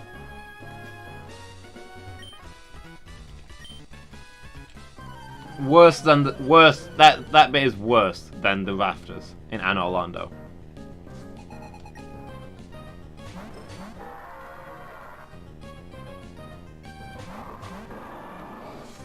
My character's name is Hercules Brassheart, I'll have you know.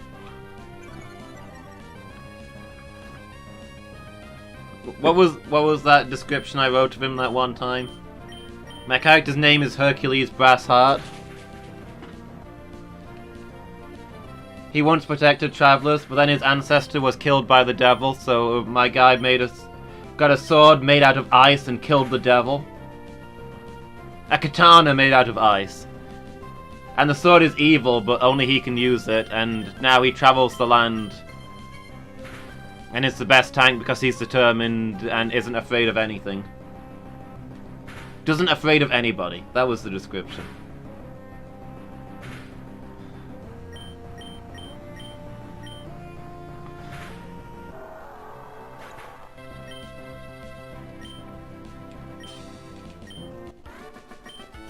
But no, for real, I think I used like a draconic name generator, and that was my favorite. Because it looked a little bit like Hercules, and that suited his name. As a really strong, holy man. But yeah, this was well before the Great Betrayal.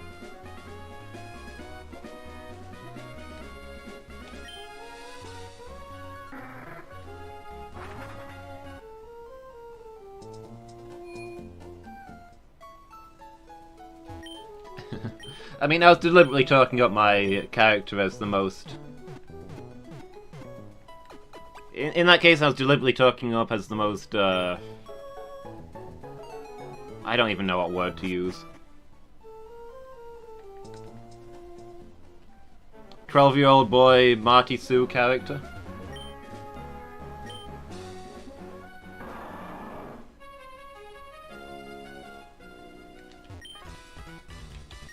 But I mean, all the stuff that I described happened. It wasn't that ridiculous when it did happen, but you know.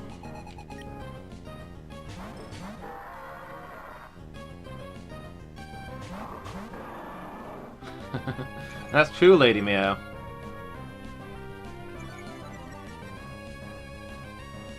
Do you consider the kid to be a sort of spiritual brother, perhaps your spear counterpart?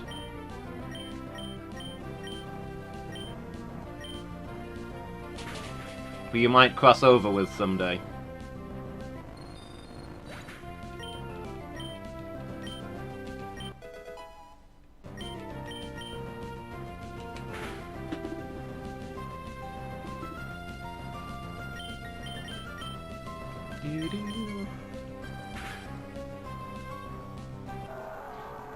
I mean, I think in-universe, for people who know things, Heracus is quite significant.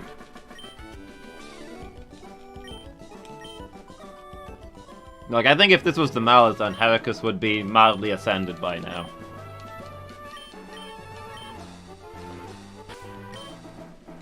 He'd have a title in the deck. One of the generic titles that gets passed around. Not like a god, but he'd be one of the cards would relate to him now. He'd be the Knight of Dragons or something. Probably most of the players would be, perhaps. I don't know, most of the players are on his strength level, certainly, but I don't know if most of them have the same significance.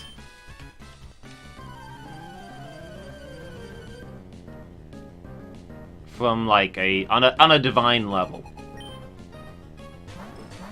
Because, I mean, he literally hangs around with his god these days.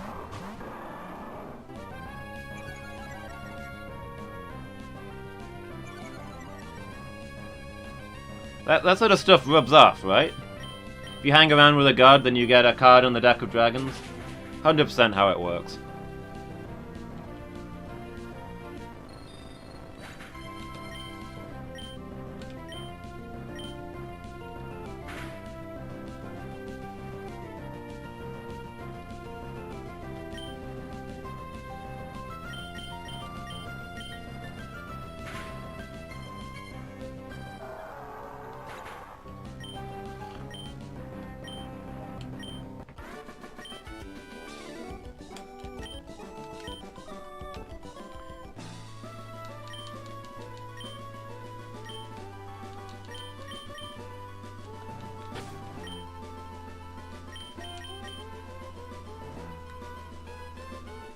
Yeah. I mean, everybody's closely connected to a god that has a stake in this.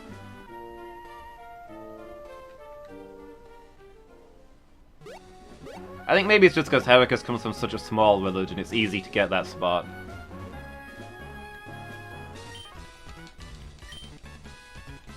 I think he's the only currently active Ithilgairim. We've certainly not seen any others that are alive.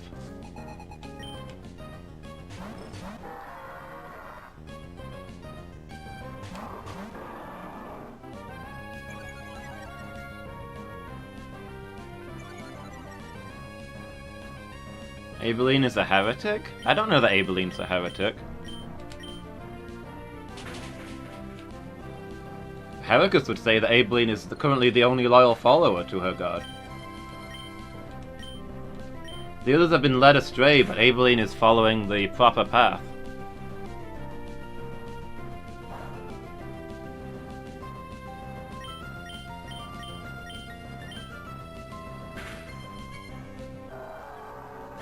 Abeline is estranged from the church, but not from the god.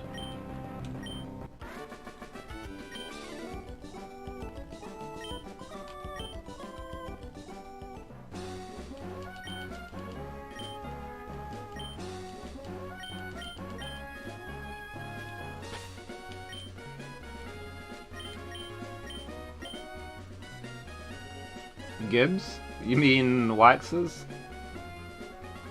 Waxes and wanes? You're thinking of gibbous moons? I don't think Gib works in that way. Gibbous is the shape, not the getting bigger or smaller. You can have a waxing gibbous or a waning gibbous. It means like I know it's a 3/4 moon. I don't know what the word gibbous actually means out of the context of a 3/4 moon.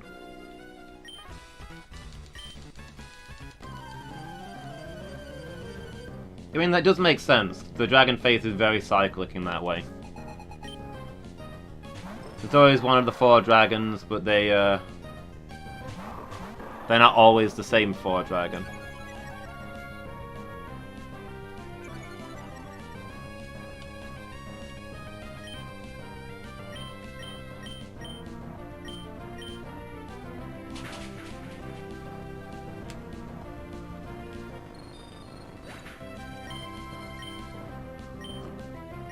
Like, our new Atalaxia is about 3 weeks old, whereas Joe Lun has been chilling out in the Ash Lake for eternity.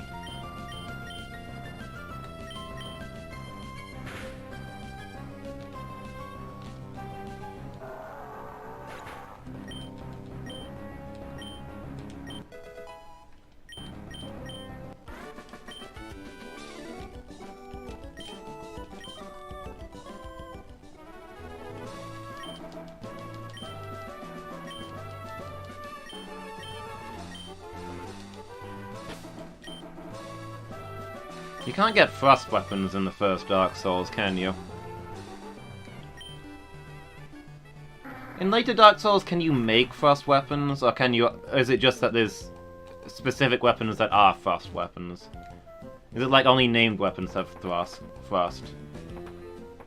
Third one only?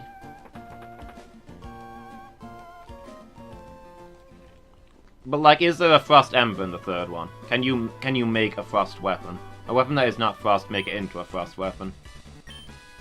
DLC allows you to enchant with frost, but not innately build frost. Okay.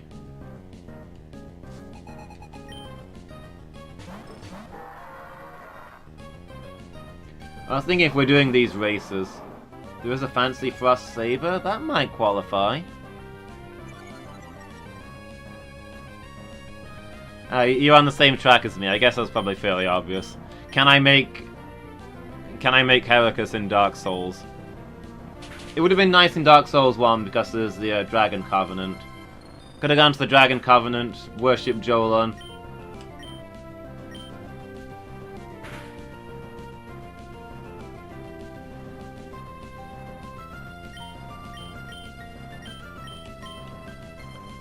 All I'd need is some really heavy armor and a katana enchanted with frost. There's a Dragon Covenant in all of them?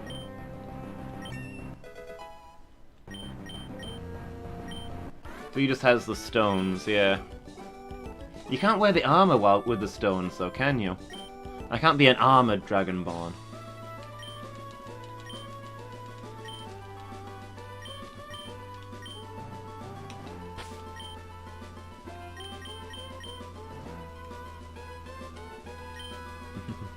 It was just an idle thought.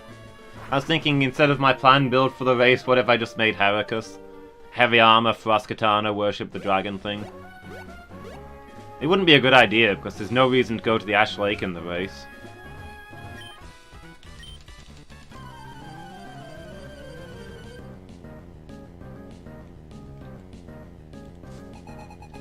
The new Pathfinder video game? Maybe. Probably some D&D games where you can be a Dragonborn, right? Are there any 5e video games yet? I mean, there's so many 3.5 video games. Is there a 5e Baldur's Gate kind of deal? If not, why not?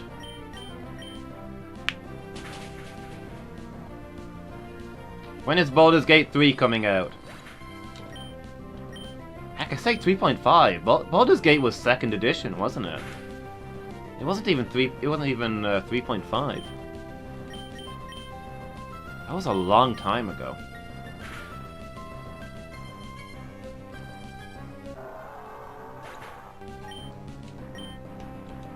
Can't they have a game where you can be a Dragonborn? Skyrim?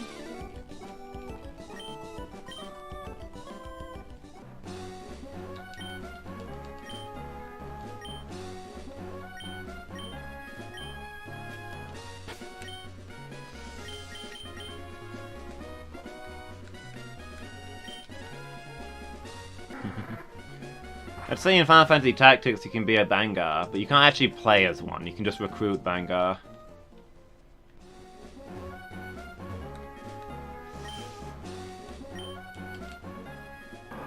Does lizard folk count? Not really. I mean for cosplay purposes.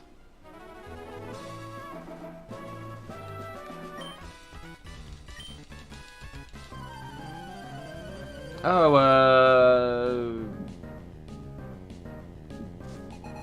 Divine Divinity? Something like that? You didn't really ruin the save file, the game ruined the save file. An accident happened. It's not like you did it on purpose.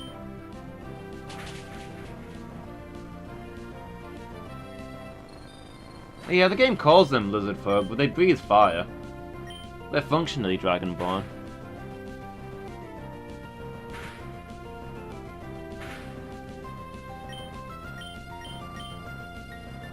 Maybe that counts. Heck, with the right build, Bangar can breathe fire.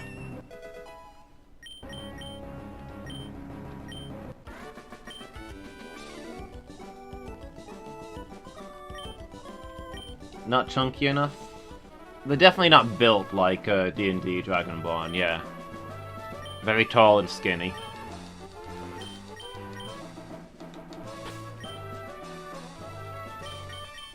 But you gotta allow the setting to give its races some uniqueness, you know? I don't know. But yeah, actual Dragonborn. I can't really think of anything that's half human, half dragon, lizard-like, breathes fire. Breath of Fire? I've only played one of those, and I only played a little bit of it. But I think that's the mechanic in there. Like actual half-dragons running around with stuff. I keep meaning to go back to that game. I was given it when I was a lot younger. Because people knew I liked RPGs and dragons, and I don't think I really got it.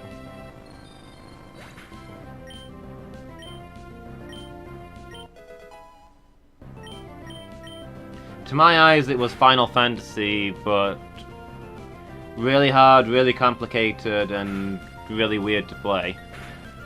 And I think I was just not playing it right, to be honest. I think it was probably a good game if I went back to it. Made Sword Coast Legends, it flopped and was terrible, so they stopped trying to make them. Okay. That's kind of a shame, but oh well.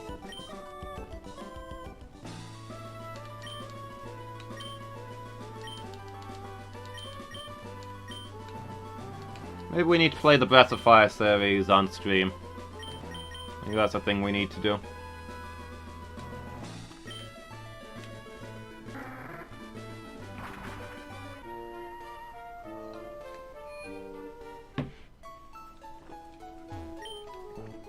Wait, what? They lost the license to make them? How did they pull that one off?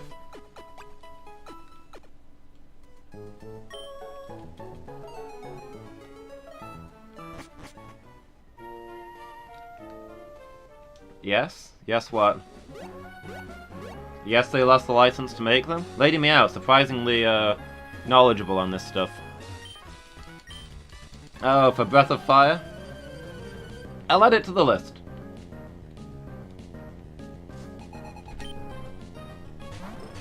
I'll put it to the things that you can vote for once we finish this.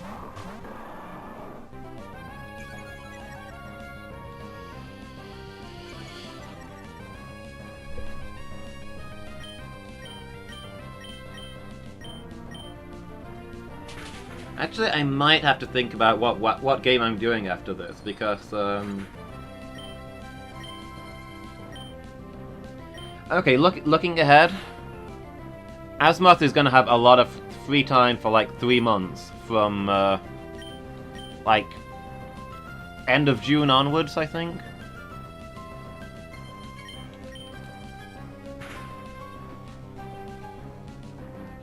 Maybe, like, June, July, September, Azimuth is basically going to be free. And we're talking about doing some co-op streaming. Like, there's a game, Burzum will know it, Pokemon Uranium. It's a fan game, a Pokemon game. It's really popular, I think it's supposed to be the best made fan game.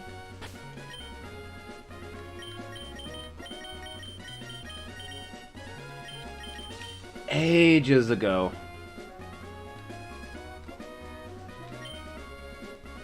Sorry, you're right, Lady Meow. June, July, September, August. He's gonna be free in those 3 months.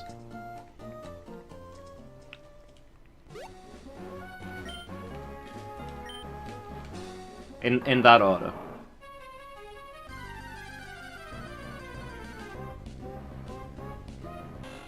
Yeah, ages ago, me and Azimuth, we started doing a Nuzlocke of it, but time was an issue and we never got all that far in. We're talking about while he's off, we might use the Monday and Wednesday streams to Nuzlocke that on stream, play it together. Which I thought sounded like fun. I'm gonna have to ask him exactly when he's off though, because I need to consider... We've almost finished this game. What am I doing in this slot between this game and Uranium? I mean, we don't want to start something that we're not going to finish, right?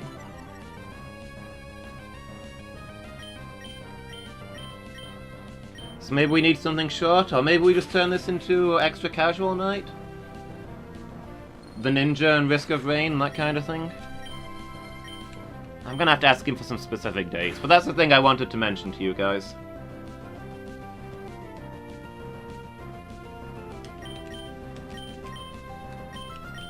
Final Fantasy 812 is like the longest in the series, Lady Meow.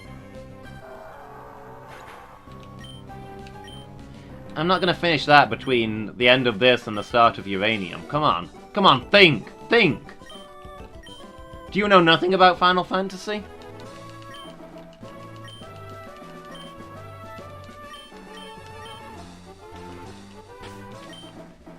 Do-do-do-do.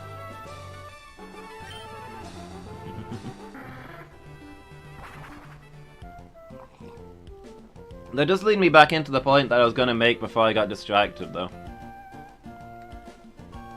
Do you know what the biggest problem with Final Fantasy XII is? The biggest problem with Final Fantasy XII is there's like a dozen big problems. But one thing that always bothered me and seemed disappointing is that... I mean, it's set in the Final Fantasy Tactics world, right? Oh, sorry, the Tactics Advance world. Tactics Advance had half a dozen races, all with equal billing, and hints of there being lots more races in the background. And what characters do we get for Final Fantasy XII? 5 humans out of 6 characters? Where's the Banga? Where's the Seek? Where's the Numu? Where's the Moogles?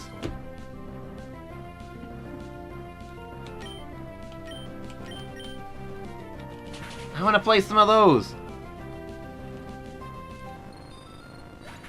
Yeah, the only non-human character we get is the Rabbit Ears lady, who is A, from the most human-looking race, Bea has the stupidest armor of any character in all of Final Fantasy. Her outfit is awful. I refuse to have her in my party at any time.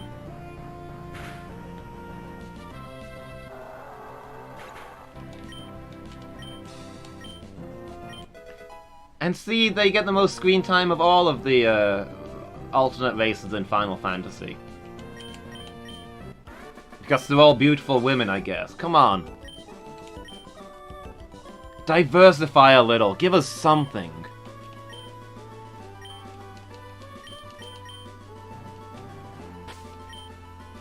I mean, you know what I would have accepted? A male rabbit man.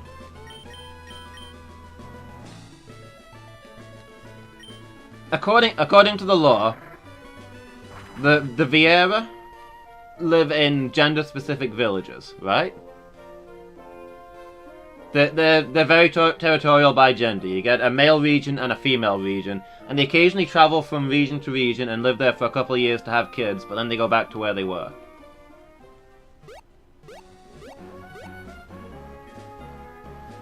So, there are male Viera out there. But as far as I know, in all of Final Fantasy, we've never seen a male Viera. It's always the bunny girls.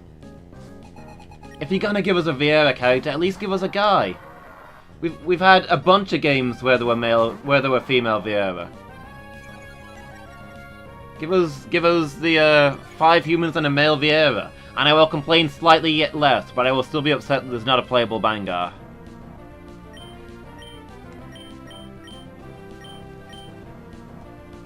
Final Fantasy MMO? I don't know, to be honest. Can you play as male Viera in that? There's 2 Final Fantasy MMOs. I think only one of them is Tactics Advance Universe, and the other one is completely spun off. But yeah, can you play as male Viera in that, or are Viera exclusively female because that region is a female region? Taking Cat out for a bit? What, you got her on a leash, or you just need supervising in the garden? Oh, or is it vet? No, it can't be vet time at this time of night. But okay, go have fun with your cat, Burzum.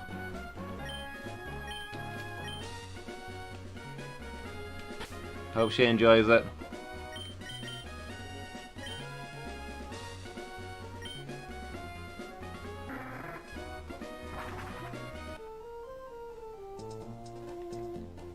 But dang it, 12 had so much potential and they didn't deliver on it. They actually implied that, I mean, a lot of the stuff they hinted at sounded like it was really interesting, and then they changed it to make it more generic.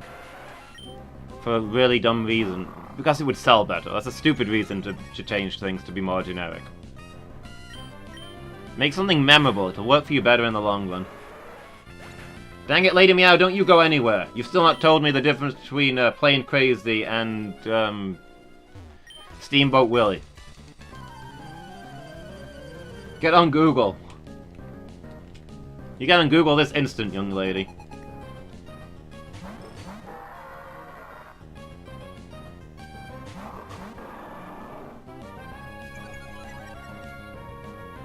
So we're like 2 hours in and we're still at level 45. This is starting to annoy me. Well, at least I guess we've got to keep Jolly Salt up front, so that's going to save us some leveling later, but...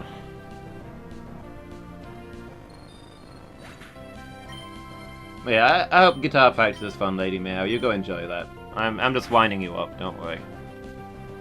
Although I would like to know what the actual deal was with those facts. Ugh, chores to do, always the worst.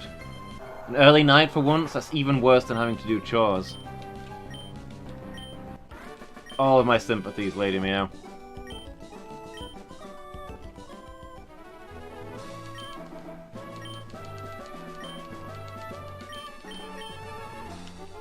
Alright, we've almost got everybody up to 45. Pyrolam is actually a higher level than Justice Bug now. That's interesting.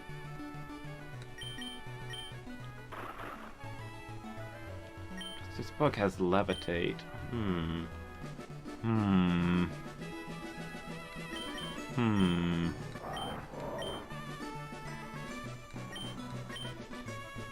I'm drawing up sinister plans.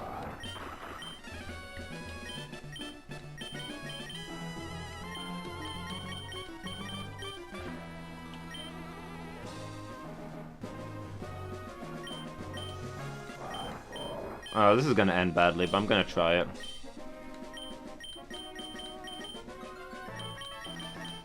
Do we have the soft sand?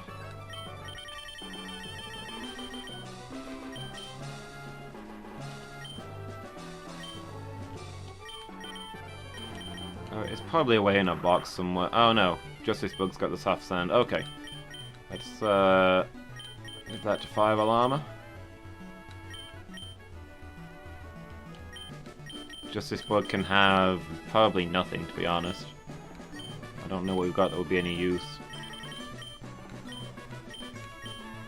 Probably going to be using Dragon Breath, so eh.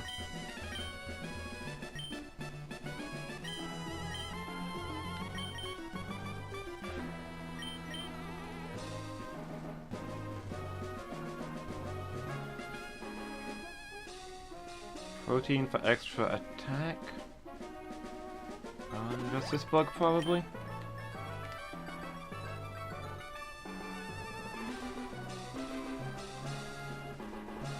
Failed to pick up a distributor. So, okay, so Playing Crazy was never sold?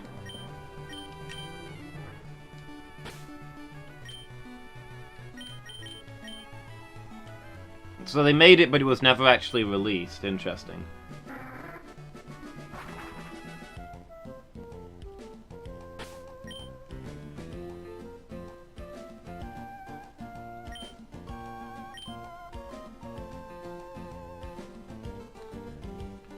Okay, that makes sense.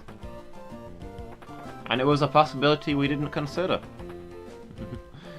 Thank you for the on this day fact, Lady Meow. Oh, so it was released after. So it was made first, but it was released after. Right, that explains a lot.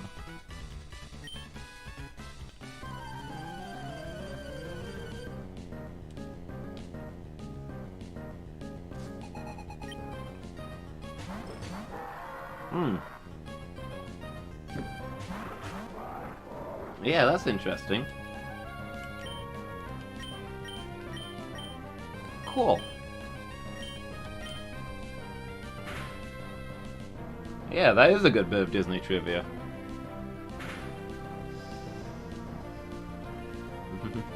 Thank you for that, Lady Meow. That is an excellent on this day fact.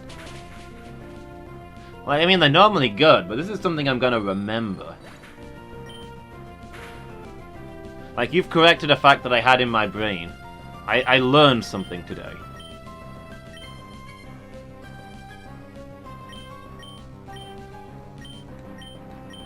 That might be your best on this day fact.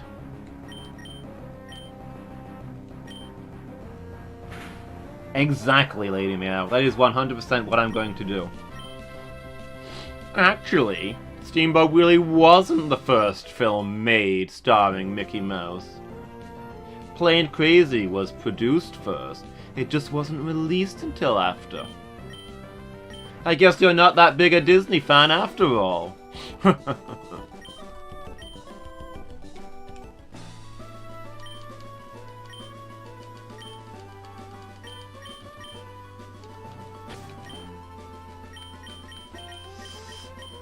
Tinder hit level 45. I guess Tinder was like one fight away from that.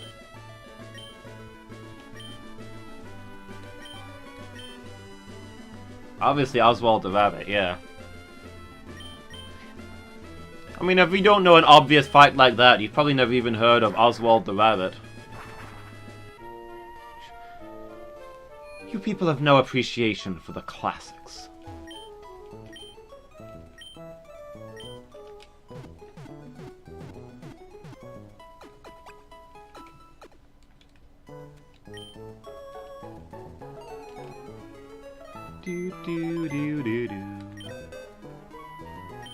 So what do we got that's a good held item for Justice Bug? Focus Band? Focus Band is not bad on anybody. Let's get the focus band back out. Just in case tragedy strikes, as it is prone to doing.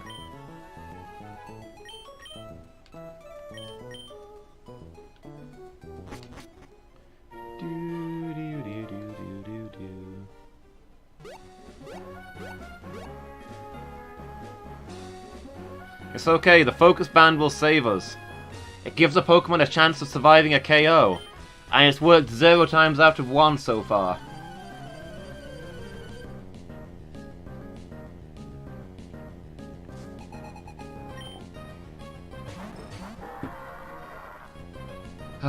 Poor old Stormcrow.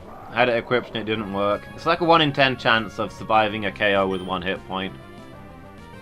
Which would have been a beautiful thing to see, but that's not how it works.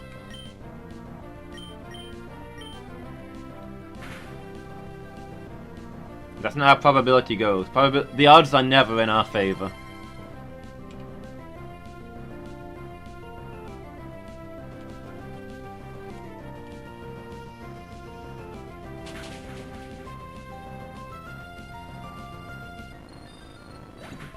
Okay, this combo works pretty well. This should catch us up a nice little bit.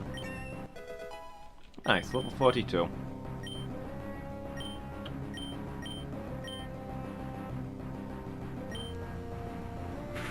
Since Justice Bug has Levitate, we can actually use the Earthquake, which is real good.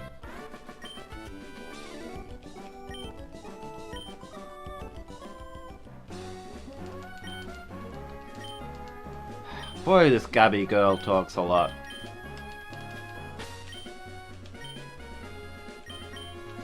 It's like her most distinguishing feature. They should name her some sort of word that means talk a lot. Chatty or something. Chatty, short for Chatterly.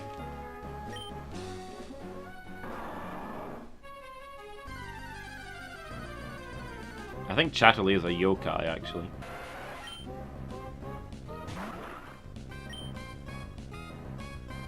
One of the ladies with the giant mouths from Yokai Watch.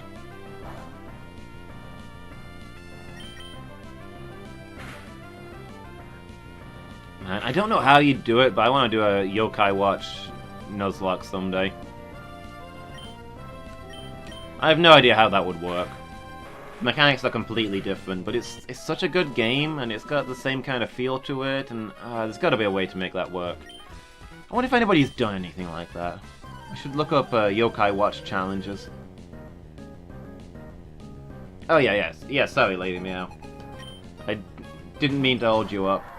Go enjoy your guitar, and yeah, go enjoy your chores, suffer through your guitar, and get an early night.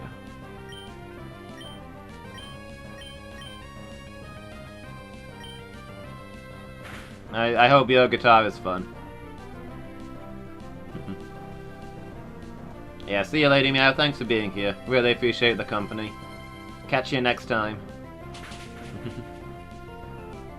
Good night.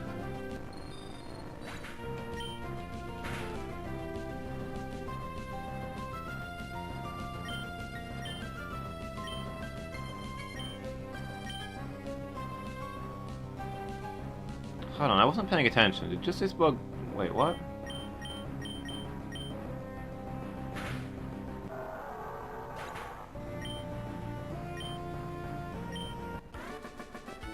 Did I give the XP share to Justice Bug instead of the Focus Band? I mean, that actually kind of works because Justice Bug is a significantly lower level.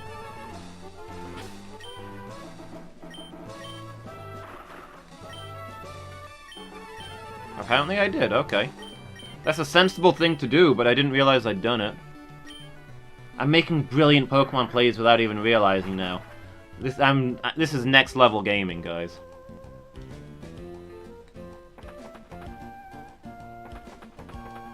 This is the Pokemon Peak. You know what, let me just check something real quick. I'm not expecting to be pleasantly surprised here.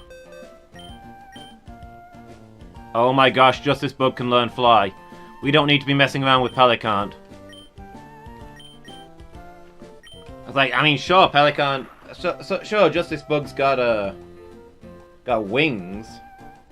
But it's a ground type. I mean, is it really going to be able to learn Fly? But apparently, yes.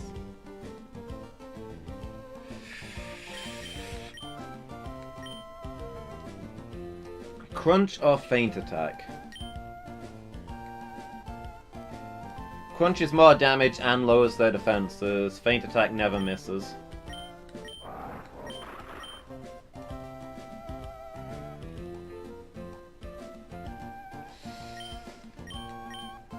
Probably Crunch. If we need a Dark type that never misses, then Ghost type has it.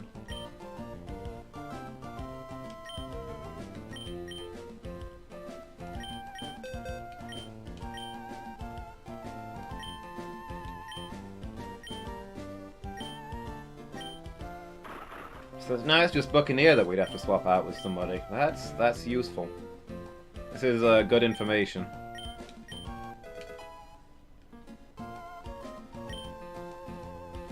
Oh man, finally! After all this time, one of our dragon types has gotten to the point where they can learn Fly.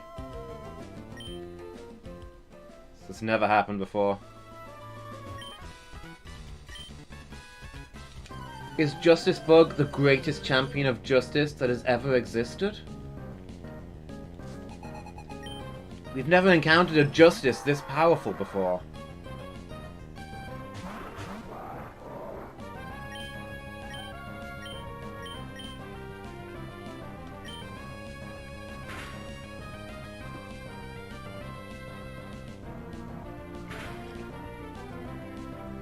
The third and greatest of the Justice line.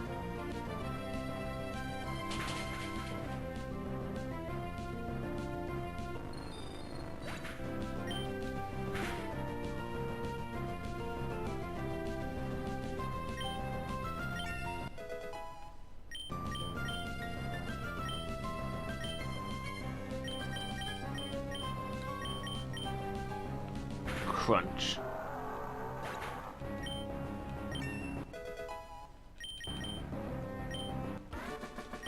Justice Bug is gonna be a legend.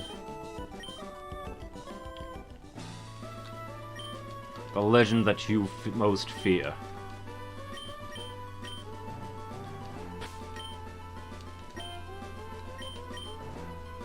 Something Dragon Ball.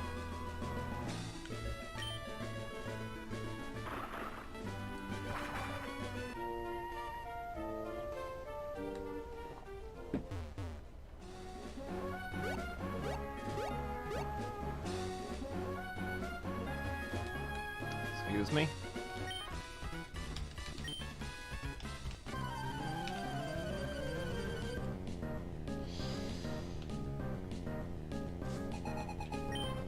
Alright, just gotta get these two to level 45 and then we're there. Also, it's nice that Fire Alarm is getting some combat action before we go into the end game. Justice Bug too. Justice Bug hasn't seen that much fighting. Even though they've been around for a while. Justice Bug, please, why are you doing this? Do not scare me like this right now. That's not funny, Justice Bug.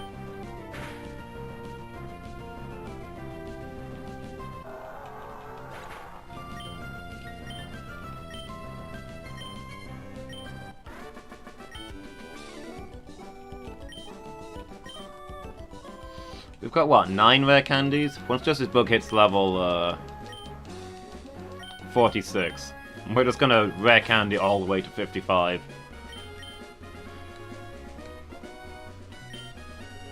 Not taking chances on that.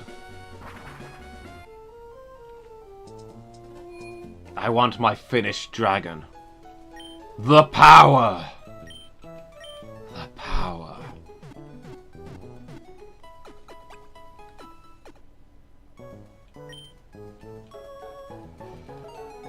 Do do do do do do do do.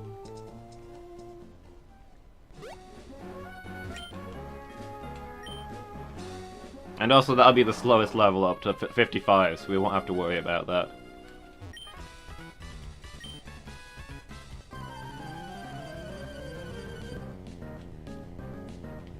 Although that said, Justice Bug is the only one that can level up alongside Fire Alarma's Earthquake.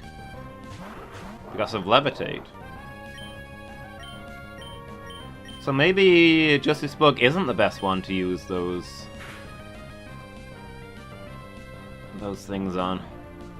Those rare candies.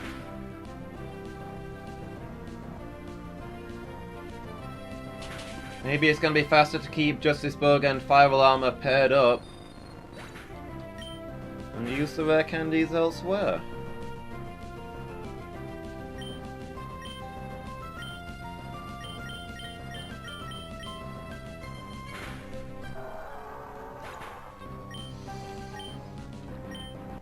We're getting so close to, like, two-shotting this fight. We're gonna need, like, one more level before we can do it.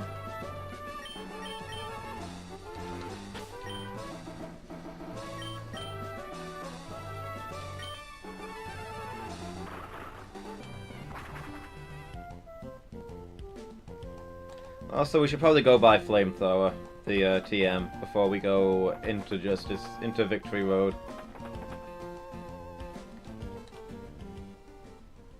Because Ember is not gonna cut it. Although I assume Camerupt learns something better, but who knows at what level?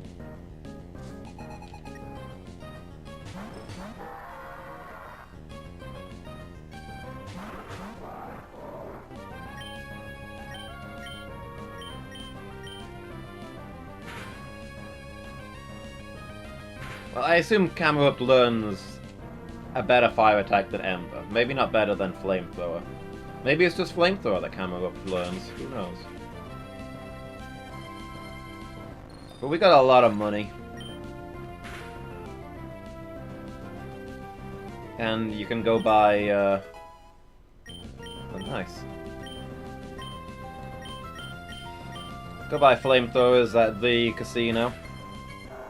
But buying a Flamethrower at a casino is not shady in any way.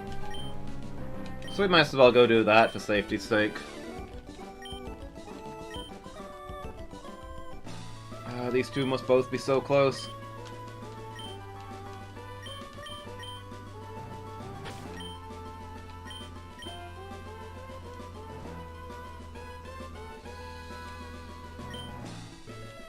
Well, the casino's in Marville. We'll stop by there when we go past.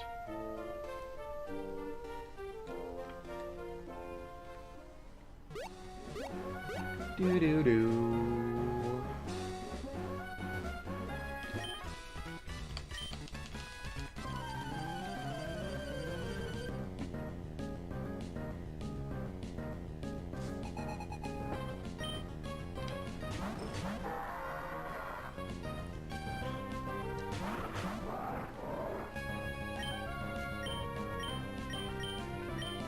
We could,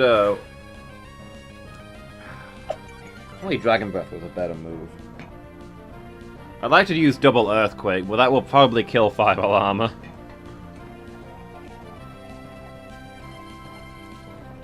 Fire Alarma is ironically weak to ground attacks, being a fire type. Just that Fire Alarma obviously does not hit herself with her own Earthquake. We're so close to killing that thing, just straight off.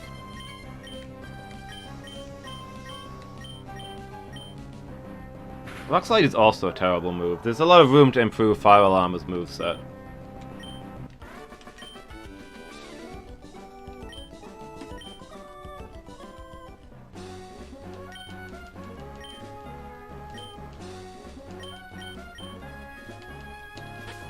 Like, what does Fire Alarma have? Earthquake, Flamethrower is what we're gonna get. Rock Slide. That's not great, but it does give some more coverage, I guess.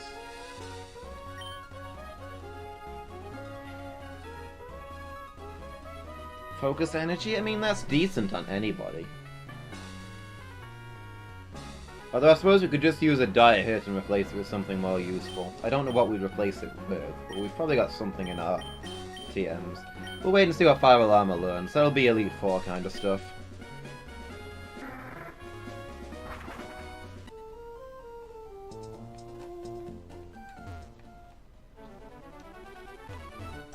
after the casino.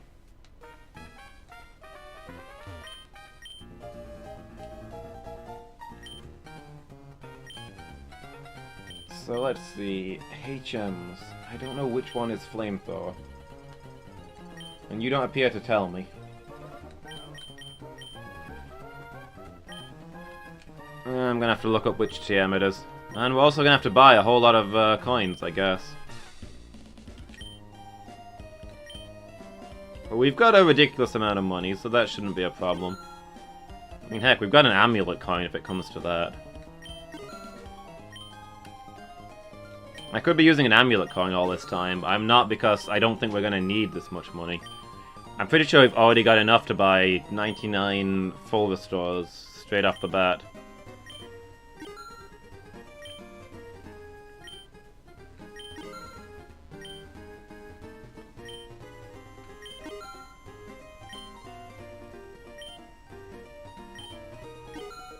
Okay, 4,000 coins. Well, I'm going to take 2 minutes to stretch, top up my water, and check which TM is which, and I'll be back with you guys in a moment. Alright, let's get back to work, everybody. So we want TM 35 is Flamethrower. We can also get Thunderbolt, Ice Beam, Psychic, and Double Team here. All of which are good moves, but I can't really think where they'd go as such.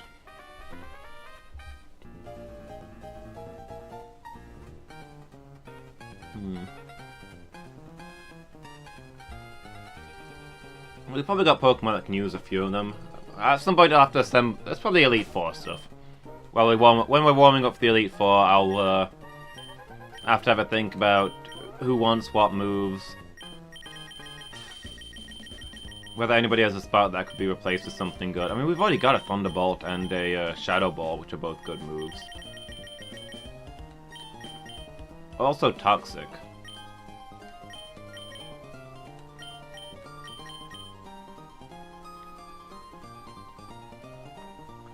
Toxic on Camerupt might not be bad.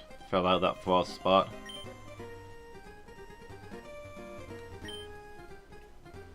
We've got 2 sets of Return. Once we get to the Elite Four, we'll have to replace all of our strengths with Return. Shadow Ball. I don't want Shadow Ball. Just Tinder and Buccaneer. Might be decent on Tinder. Probably not. Oh, there's Flamethrower.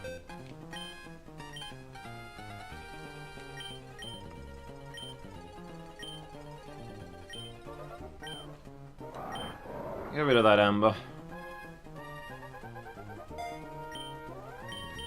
How tanky is Viral Armor? Ideally you want Toxic to be on a big boy.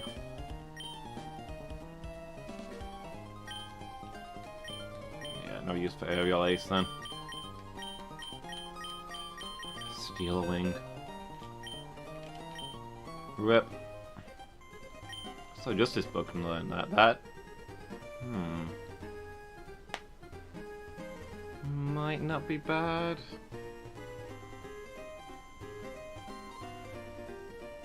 Then again, what would we use it against that we don't already have something for?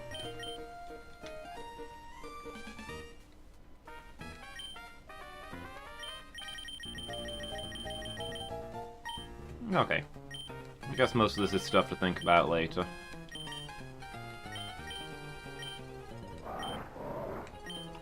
Prevents freezing.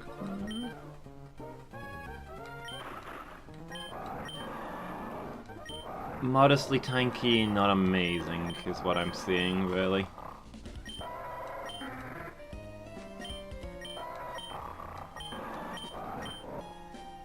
Might be better places to put Toxic. It's another ailment we can put out, though. Against the right Pokemon, Toxic just straight up ruins them. Probably be worth having somewhere in the party. Anyway, let's move on. Get these last two up to 45 and then we'll finish Victory Road.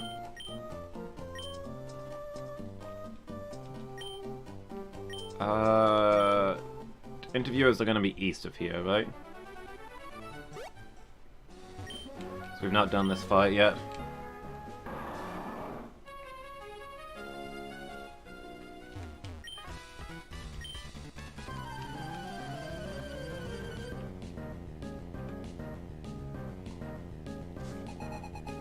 Toxic is poison that gets worse and worse is pretty much the only kind of poison worth laying down.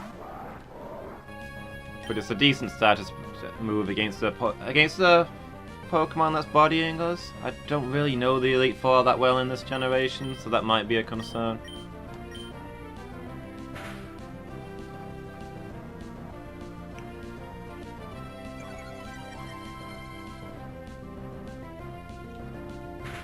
Otherwise, we mostly just use Thunder Wave to immobilize an enemy. Paralyze is the best status, I think. Certainly for what I do. Burn is good against the right kind of Pokemon. Very situationally the best.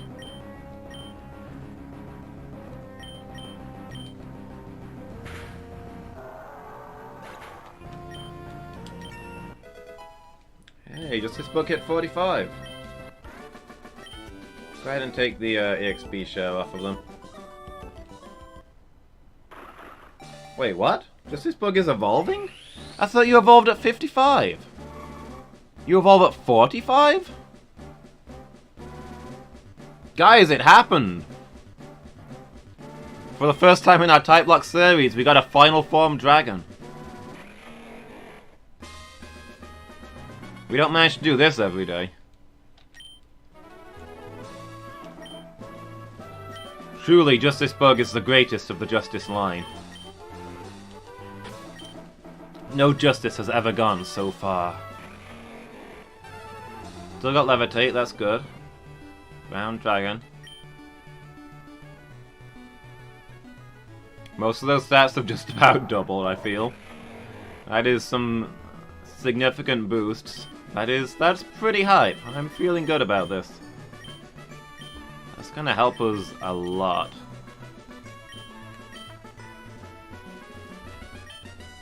Alright, can have the focus band for now then. Hopefully just one or two more battles and then Fire Alarm will be 45. And then we should be safe to do the rest of Victory Road.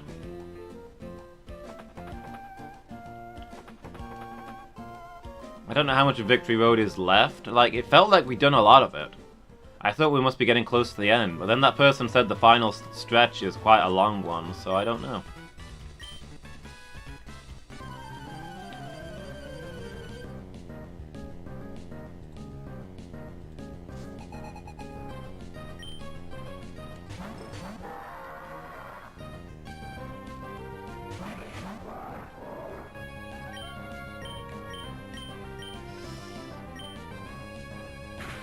Justice Bug's full power.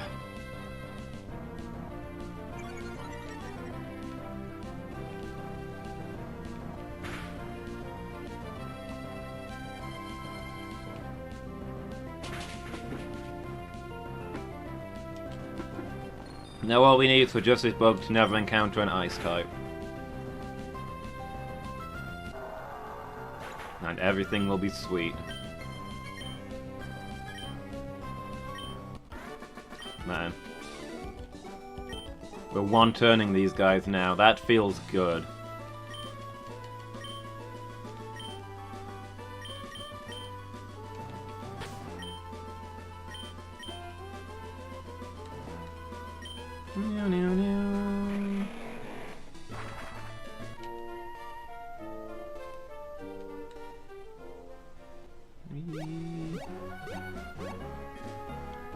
Fire Alarm has got to be on the brink of leveling up, so this should take moments. Do do do do do.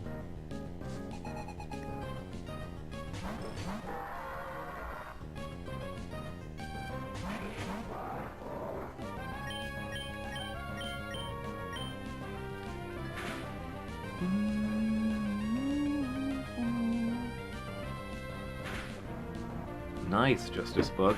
Also, Sonic Boom! You have to say that every time. It's the law.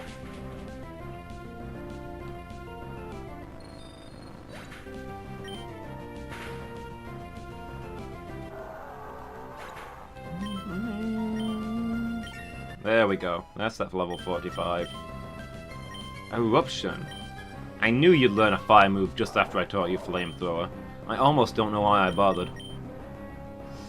Higher the user's HP, the more damage caused. That's pretty sweet. Situational, maybe.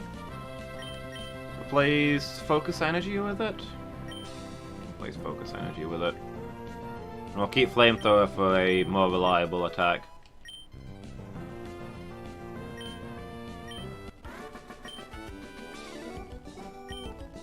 This whole battle's on camera. We've got permanent photographic proof of how much we got right there.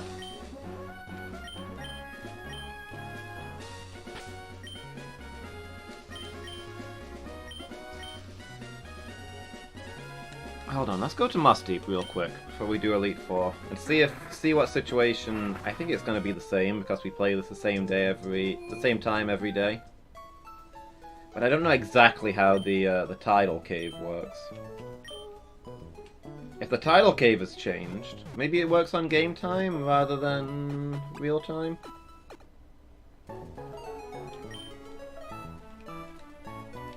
But if the tidal cave has changed, then we can get ourselves a Shell Bell. It would work really well with Eruption. Shell Bell heals you more the more damage you do, and Eruption does more damage the healthier you are, so you could maybe get a real good chain going there.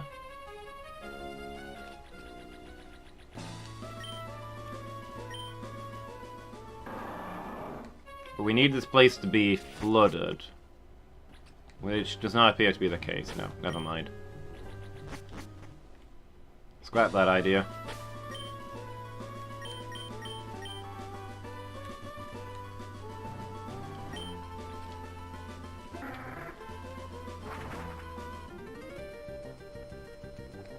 Off to Victory Road, then.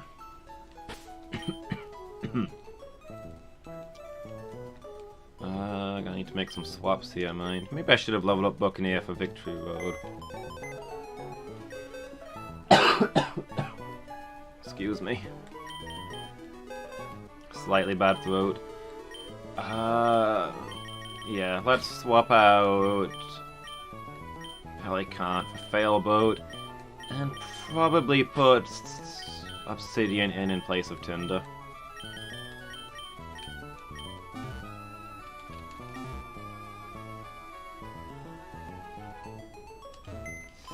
We need our bug because it's dark in there. I forgot about that. We need good old Holy. Oh, I've just thought, if we're taking Camelot, are we even bringing Tinder? Oh yeah, because Tinder's taking Buccaneer's place, I forgot.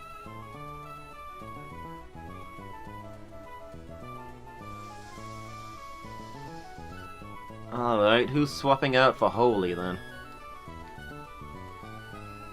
Maybe Buccaneer? We'd be losing out on pickup chances, but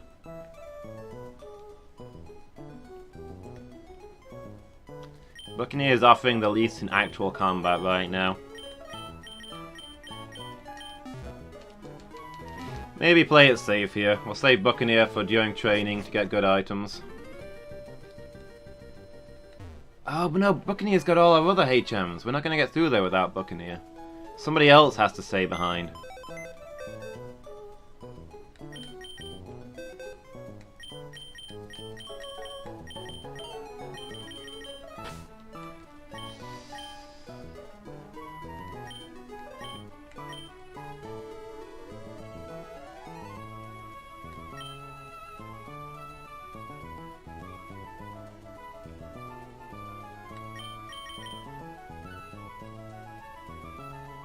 I think it might be Failboat. I got water covered. Those grass stock, we have no other countermeasures too. Those are also covered.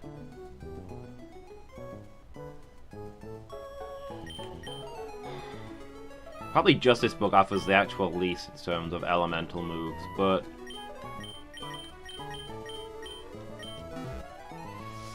Justice Bug is a real heavy hitter who might keep us alive. Okay, well let's put Buccaneer up front for now. Because,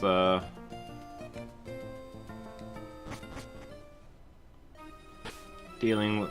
Well, we don't want to waste moves on wild Pokemon, but then again, the XP is going to be worth it. Let's put Obsidian up front. But pop some repels nonetheless.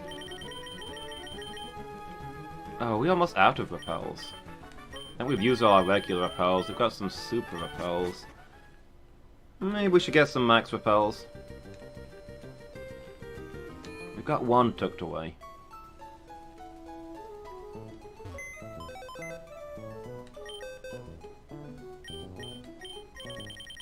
Nine rare candy, okay, good to know.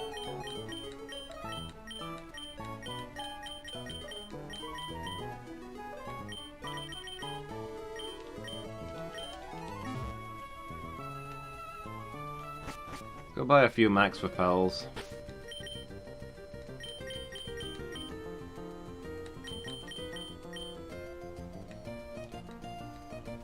Please tell me in Moss Deep. I don't want to go to Satopolis because Satopolis, you have to sail across the water to get to the shop. It's such a pain. Satopolis sucks.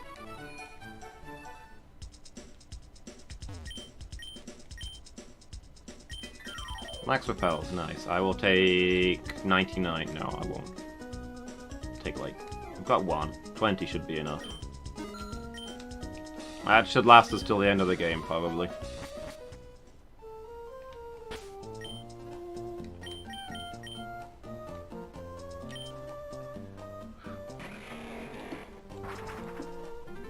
Okay. For real this time. Onwards to Victory Road.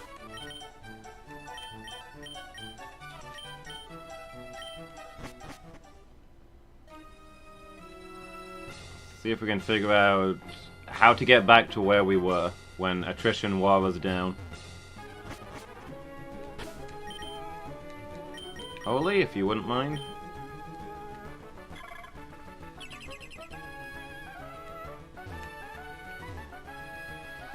Ah yeah, I gotta do all these. I should have changed bike back. I don't like this bike one bit. This bike is gonna make the boulder puzzles actually more challenging. Actually challenging, yeah. Because they're currently not. I mean, is it this way?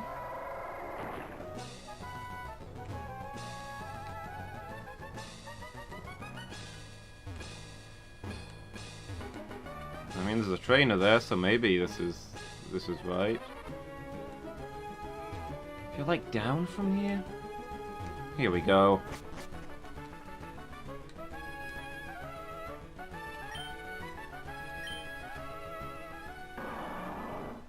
Yeah, I think I remember this. The waterfall's the shortcut, right?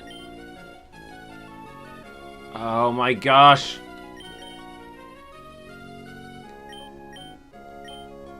Failboat has waterfall!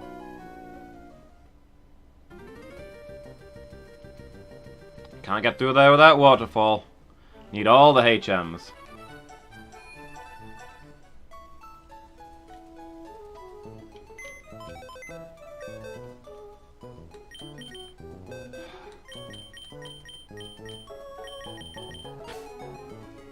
No, it's gonna have to be Justice Bug. It's gonna have to hang back for now.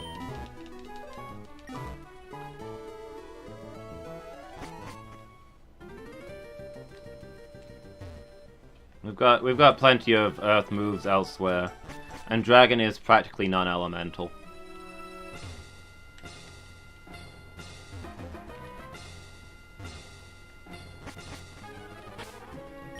Is the Super Repel still going? It is not. Good thing I caught that in time. Do your thing, Holy.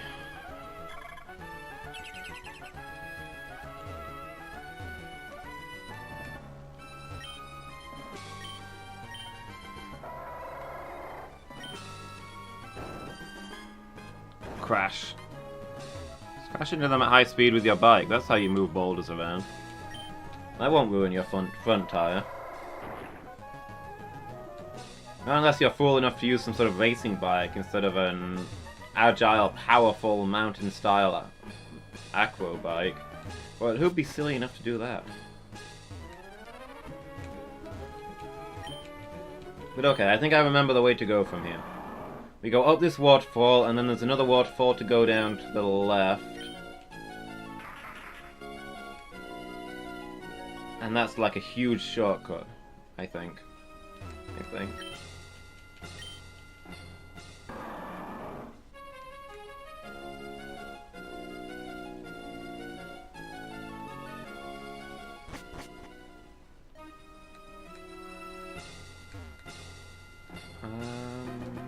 Yeah.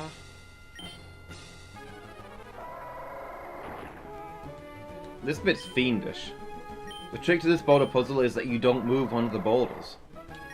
There's no other puzzle like that in the game where they give you a piece that you don't need. It's cunning, no one would suspect.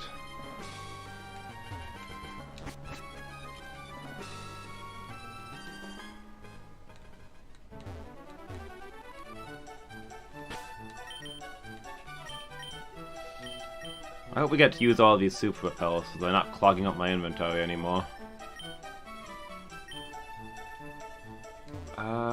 So which way from here? Was that the guy who said the final slog is just with... Wait, what?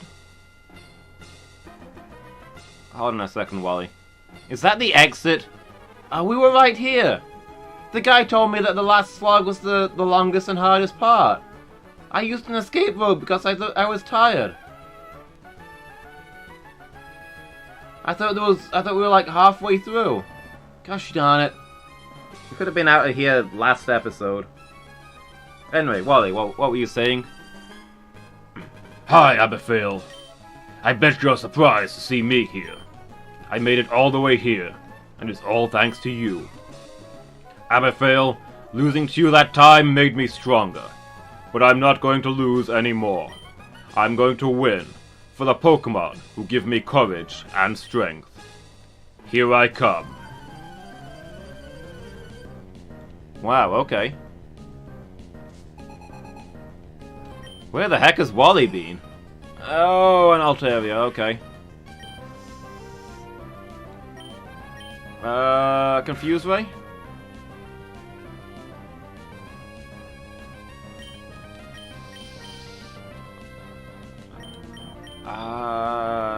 Switch to Jolly Salt and use Ice Beam because it's Flying Dragon. And otherwise, Altarias are really, really strong. They're still using Aerial Ace, which is nice. It suggests it doesn't know Earthquake, like the one in the gym did. It's horrifying, frankly.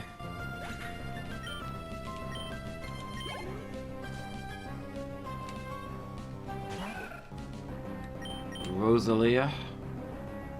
Well, we don't want Jolly Salt's water ground anywhere near a grass type. That one leaf will be instant death. Hey Burzum, welcome back. How's the cat? Enjoy the walk? Question mark? Peaches are pretty nice. Nectarines... I can't really place the taste of. I'm sure I've had them, but not often. Nectarines have quite a sharp taste, right? I don't know if I'm keen on nectarines. Okay, so she's allowed in the garden but under supervision is the thing, huh? Yeah, they're quite similar texture. I think nectarines have a sharper taste to it, which I normally like, but I don't feel like nectarines... Actually, there's something I don't like about nectarines that means I haven't had them more. Do they have a stone in the middle? Quite a hefty stone in the middle of nectarines.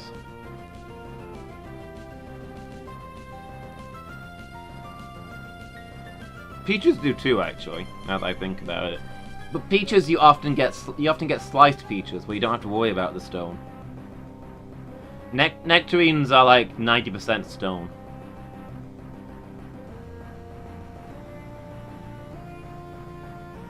What was I doing? Setting fire to this thing? Okay.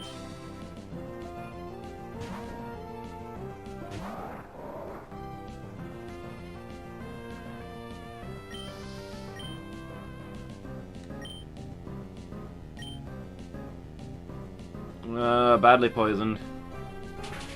Yeah, Fire Llama got good. Fire Llama's been doing good work while you've been gone.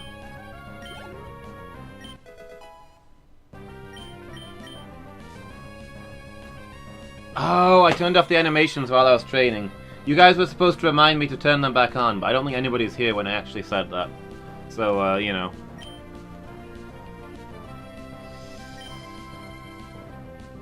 You just did? That's fair. I would have liked to have animations on for the rival fight, but you know. Can't always get what you want. Let me get rid of this toxic before it becomes an issue. What are you... What is assist?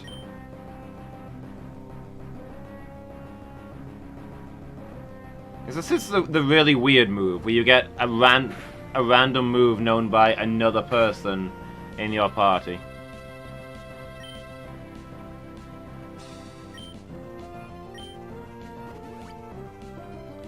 Does Toxic... I believe so, yeah. Definitely in the first 2 generations, Toxic turns into regular poison when you swap out. I think it still does that. I don't think they ever change it to just stay Toxic.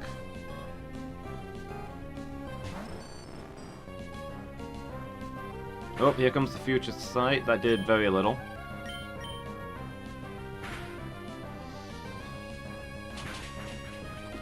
Okay, Fire Llama carrying this fight.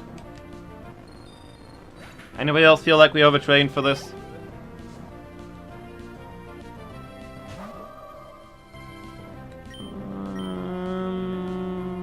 Obsidian should handle this. Magneton does not actually have Levitate, no.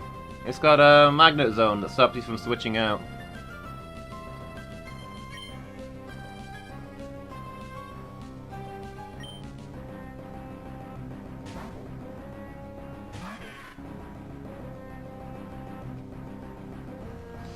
I'm gonna heal Obsidian just in case this thing's got something weird.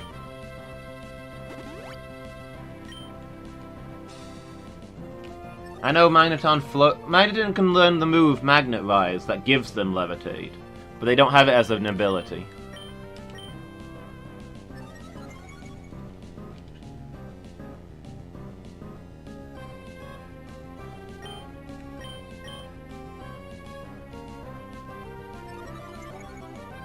This Gardevoir's got nothing that can hit me, does it?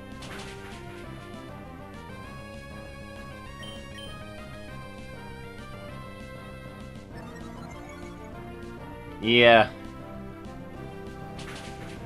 Obsidian has not got great stats, but tons of utility.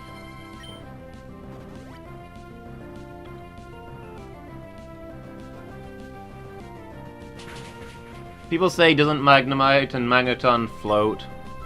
And my explanation is that they float when they're moving, or they rest on the ground when they're still.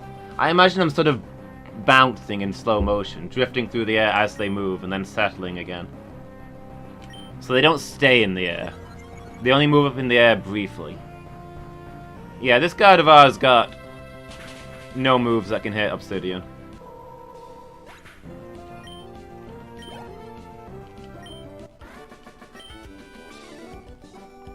Wow. Aberfail, you are strong after all. I couldn't beat you today, Aberfail, but one of these days I'll catch up to you. Okay, so long, Wally. Good to see you. Didn't expect to see you here.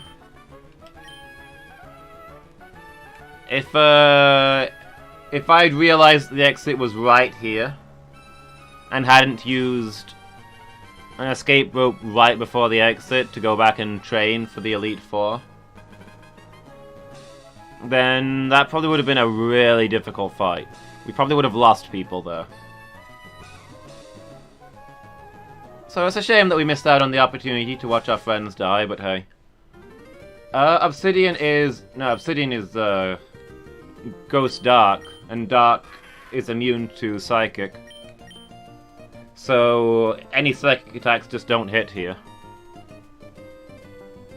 So since the God of War was only using status boosts, I have to assume that they only had Psychic attacks and therefore couldn't hit Obsidian. No, Dark is outright immune to Psychic. Pretty much as a reprisal to the old days of Gen 1, where Psychic was absolutely broken, beyond being the best element. I mean, Dragon was supposed to be the best element in Gen 1, and it wasn't a tenth as good as Psychic. Guys, we made it to the... well, not the Indigo Plateau. The whatever this is. The Elite Four. The Hoenn Elite Four is where we are. Evergrande City.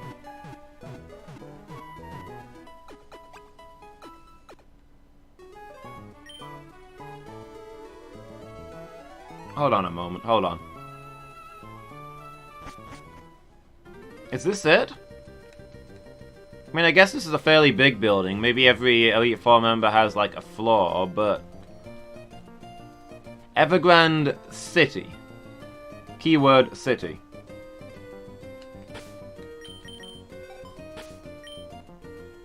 There are 2 freaking buildings on this island. There's a Pokemon Center on that side of the cave, and there's the Pokemon League on this side of the cave. This isn't a city. Nobody lives here. There's no houses. There's nothing. I want my money back. I've been lied to.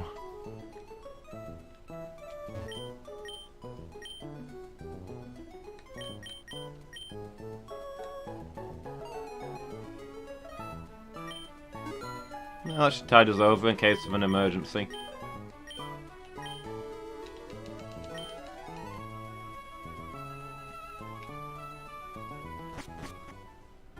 Oh, also something else you probably want to check out, Burzum. I thought it was... oh, hold on, we need to go to the PC. I thought it was 55, but apparently it's 45 that a certain thing happens.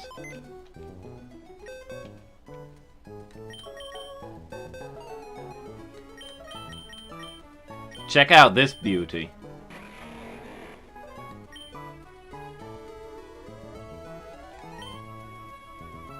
Levitate? This crazy stats. Dragon Breath, Crunch, Fly, Earthquake. Yeah, early as all heck. This is the first time one of our dragons has actually made it to final form. We've had a Justice Dragon in each game, and all of the others had tragedies. But Justice Bug has made it. Justice Bug is the greatest of the Justice line. There's no arguing it now.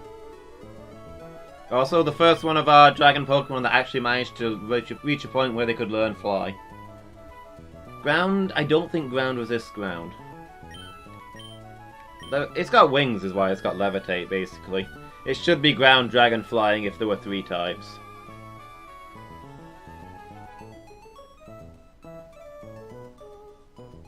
You thought Justice died? I don't think Justice Bug died. Positivity died. Justice died in the first 2 generations. Justice Red and Justice Neo died. But I don't think Justice Bug has ever died. Because I would have freaked about that. I was determined to get this thing bulked up and ready to use.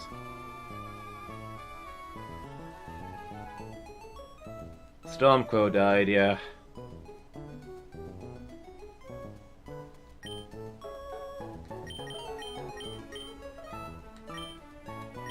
Stormcrow, Spuffy, Positivity, Blood Moon. Not ripping the list. Wait, Stormcrow's not ripping the list? I always forget to update the list. I need a secretary.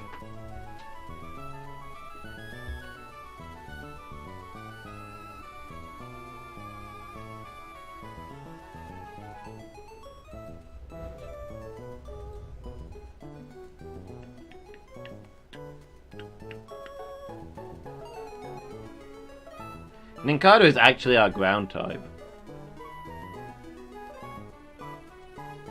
Where does Steel appear on this list?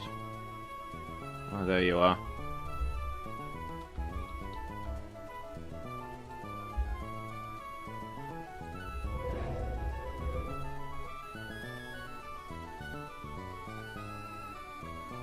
Okay, the list should be more or less up to date. Some of the evolutions aren't going to be in there, but I think everything else will be.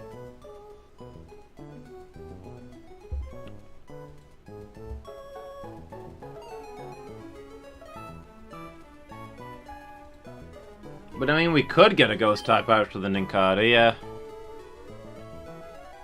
I haven't bothered because it's not going to be a reliable Pokemon, but it was an option in case things started going very badly. It's something I considered. Alright, let's get Justice Bug back. We don't need Holy now that we don't need Flash for Victory Road. Pelicant away.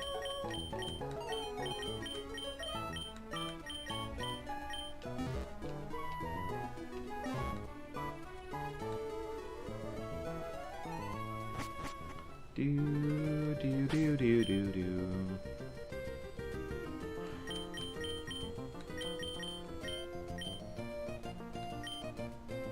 So I guess we just need to level up for the Elite Four pretty much. I'm thinking we can go into the Elite Four at level 55, which we should be able to reach next session.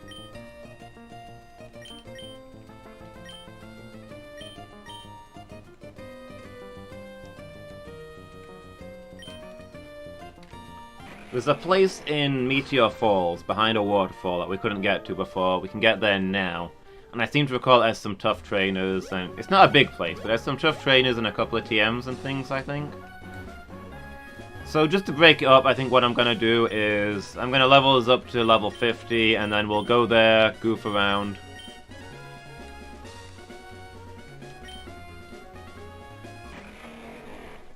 And from there, then we'll level up to level 55 and do the Elite Four. Should be able to do that next session.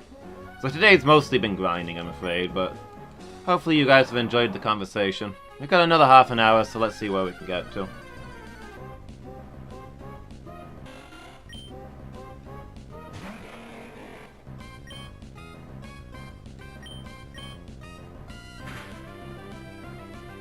I mean, were you asking if Shedinja was the reason I caught a Nincada? I didn't catch a Nincada on purpose. I would have liked to save that slot for something else. We ended up with 3 bug types, and I didn't really want that. I've not really used any of... Well, no. We used Holy for quite a while early on. Holy did decent work. But we didn't need 3 bugs. None of them were endgame material bugs.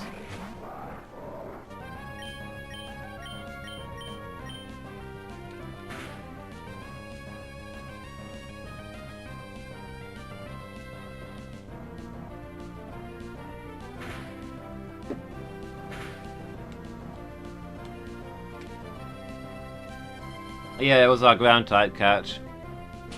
Which is frustrating because it's not even a ground type when it evolves. It evolves into 2 Pokemon and neither of them are ground type. So we didn't really... I was about to say we didn't really get a ground type. I've got 3 ground types in the party right now. So, you know. Guess we didn't need them?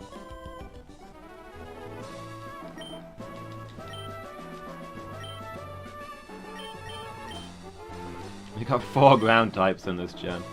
We got a dragon ground, a fire ground, water ground, and a bug ground.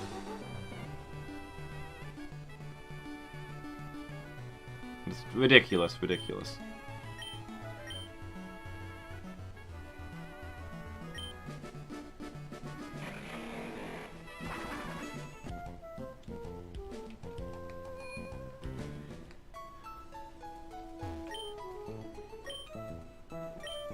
Technically we can catch more Pokemon than our maximum in this gen though, because Nincada splits in 2.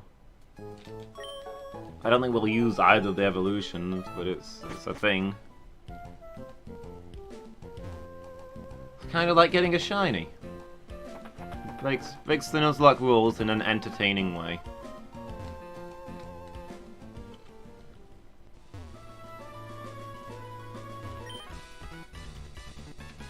Team looks pretty chunky anyway.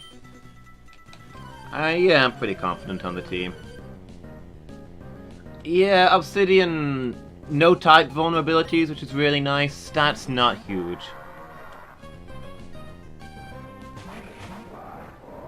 But Confuse Ray, Feint Attack, Shockwave, and Shadow Ball hits a lot of things. Hits a lot of things, immune to a lot of things. Extremely accurate, has confusion. Yeah, the low resistances, sorry, the low stats cancel out his resistances, but he's basically a utility Pokemon. Toxic? Maybe. Generally you want Toxic on a chunky boy. But it might be worth giving Obsidian a status move.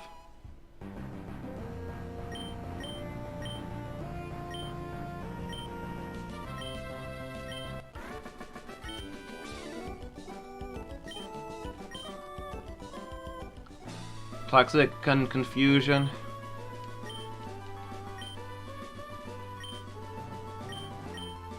Just to stall out.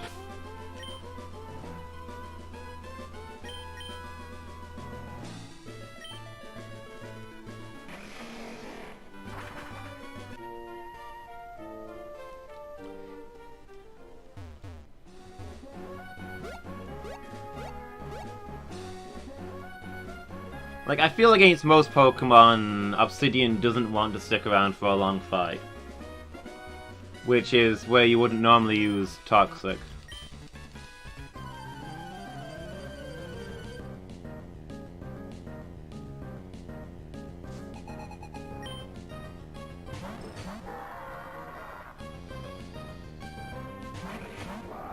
Oh, that Demon Centipede. Oh, are you doing that one last out of the 4 lords? Okay. Honestly, I think I'd do that one second. I'd probably do Seath, Izalith, 4 Kings, Nito. Nito's not the hardest boss, but the Tomb of the Giants is easily the hardest area.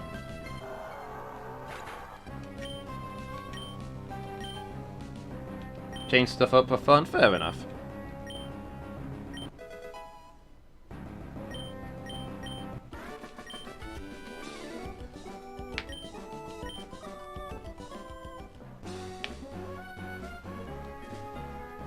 Okay. You chilling with Kath?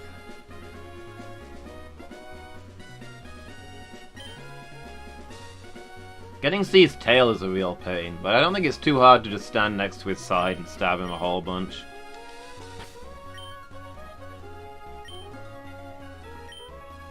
But yeah, Obsidian's straight up immune to 3 different elements.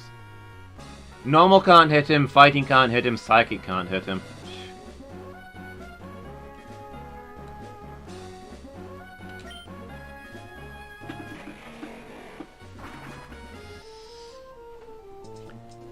Obsidian wants to be in reserve for the fights where he's untouchable or his utility comes in, and then we bring him out for those and then get him away from the main combat. He's a situational Pokemon. He dominates when he's used properly. Oh yeah, New Londo is really cool. The boss fight, not great. Exactly, he's got his niche. Other Pokemon are generalists. He's a specialist who offers a lot of things that he's good at. And doesn't do things outside that situation. We just gotta play him right. He is a little worryingly squishy. Sometimes I see him take an attack and I'm like, don't know about that, but It is what it is. Other times he saved us because I've been like, I have no idea what to put out there. Let's put out Obsidian because he's got no weaknesses. So I think he's done his job.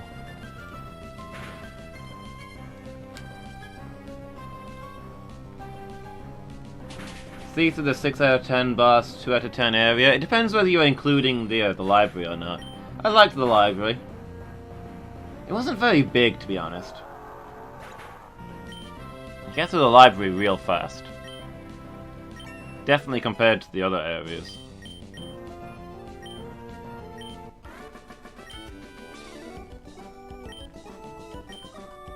But the whole invisible platform thing Seath has going on.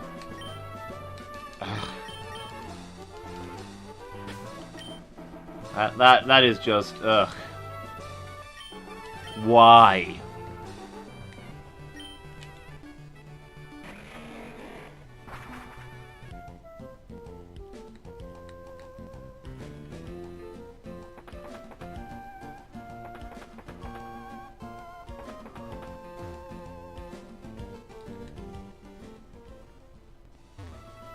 It wasn't as big as I remembered it. I don't know if you saw any of the streams where I was fighting Seath. I got to the point where I could get to him quite quickly, because I'd learned where all the paths were and I just ran through. I remember it being really long and winding when I did it 60 years ago when the game first came out.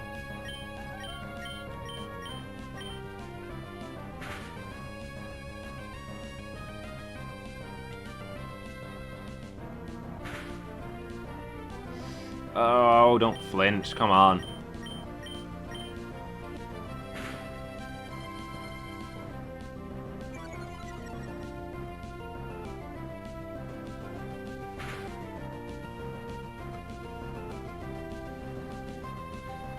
Like, I remember really struggling with that bit. I couldn't see the path very well, I was having to pretty much crawl along because I was scared of falling, and I often did fall. I remember that taking me forever, and you have to do that every time you fight Seath, and that area is the main reason I didn't play the game again. For such a long time.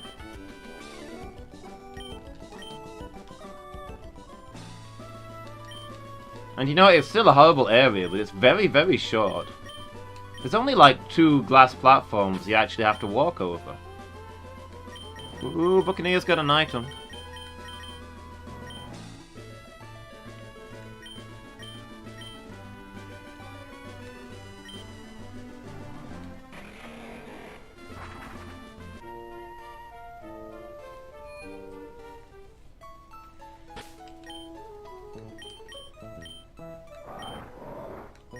Why is Camerupt so slow?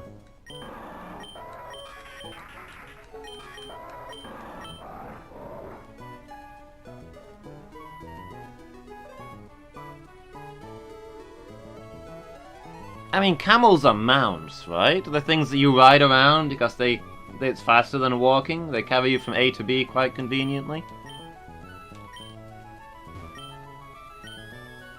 Fire Horse, super fast fire type. Fire Camel, super slow fire type. Camels and horses do the same things? I don't get it.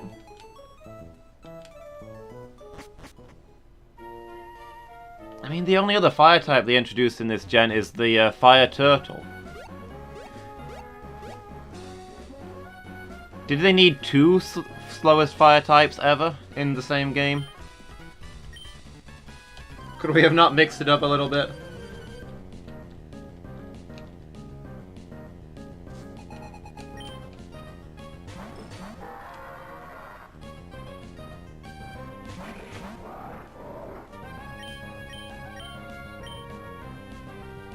Fire was lacking tanks. I suppose that's fair. There's not really any durable tanks. Sorry, durable fire types. I mean, Torkoal is straight up tank. Really slow. Not that damaging. Massive defense. I guess most previous fire types have been quite fast. Actually, no, because Gen 2 introduced the Fire Slug.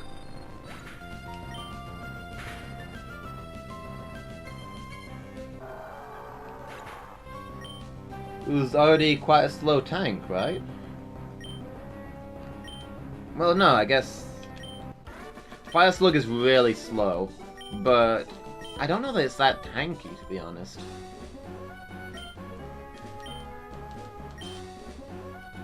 Really low speed, really high attack is what I think people mention about it. And I say that that's not good stats, because you die before you get to use that attack. I've never raised one myself, so I couldn't really tell you.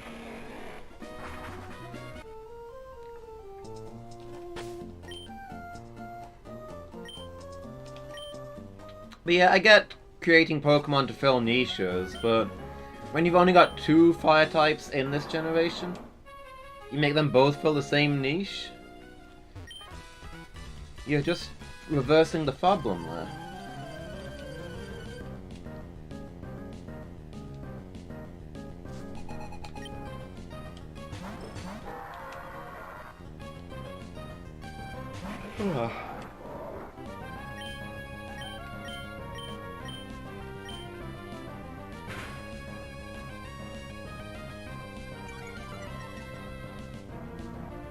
I think Vulpix is the only other fire type in this generation. Oh, obviously there's the starter, who is firefighting. Why do they keep making firefighting Pokemon? Mind you, I give the starter in this generation a free pass on that one. The starter in this generation was the first firefighting, and it was really novel and cool, and we all loved it. And then they made a billion more of them. Ugh. And they ruined all the fire starters since.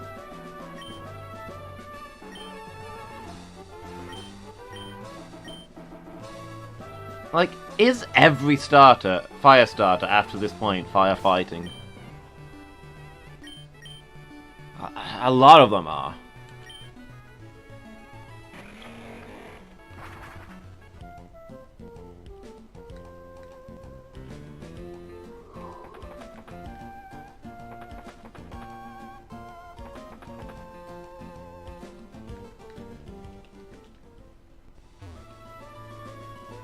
Watch for the new series with bated breath. Yeah, is it gonna be another firefighting? I mean, I feel sorry for, like, you and Norellon and Lady Meow, because you all love the fire type, right?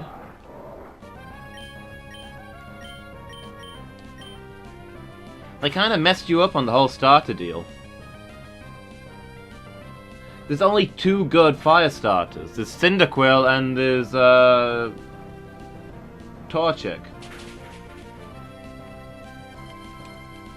You can have the angry fire badger. Or you can have the burning kung fu chicken. All the ones after that are just more firefighting, crappy knockoffs of the fire chicken. And what was the fire type before the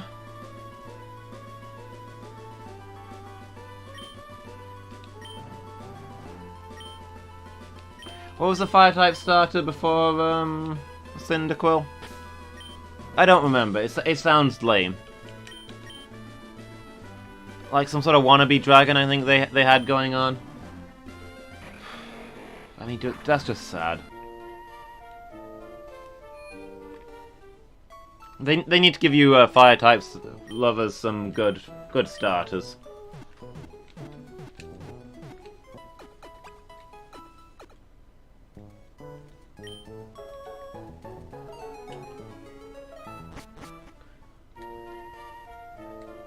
Grass has had its up and downs. Water usually gets something good. Which is almost a shame because there's so many water types in the game. It's like the most numerous type, and they also give us the best starter. There's a Psychic Fox that has a magic wand. Okay, did they really need a second Psychic Fire Fox? So wait, one of the gens has a Fire Fox as a starter, and it's Fire Psychic. Is that what you're telling me?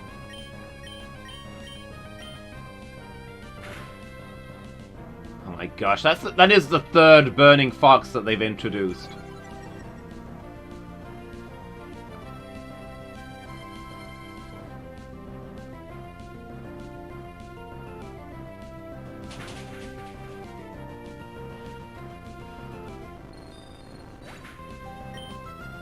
There's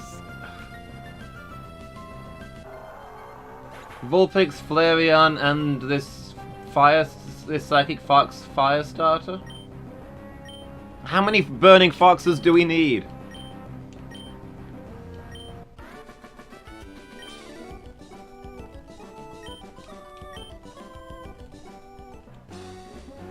There's many more fire foxes to come. Yeah.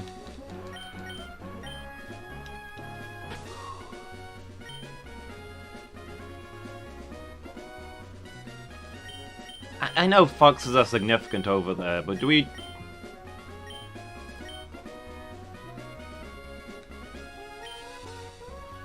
But... I feel like it's been done?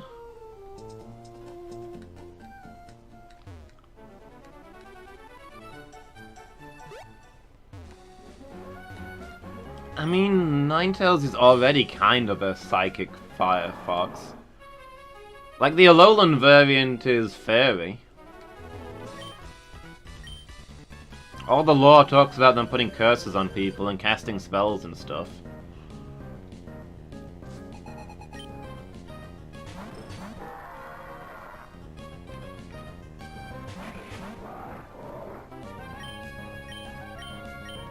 I don't know.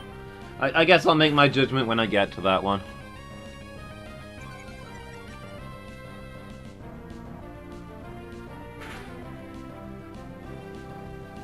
But I'm skeptical.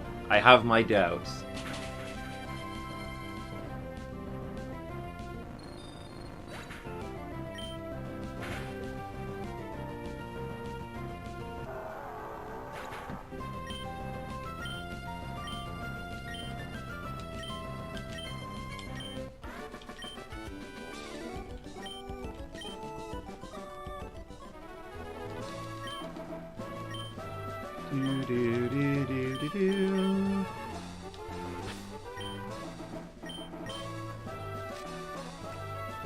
But I mean, Fire Psychic is at least a novel type, so type combination. So I'll give them points for that. You got something cool there. You know what? Maybe it's like a nature ecology thing. You know, like you introduce predators to thin the population of other creatures. Maybe they're releasing fire psychics into the wild to thin the numbers of fire fightings. That's probably a good idea.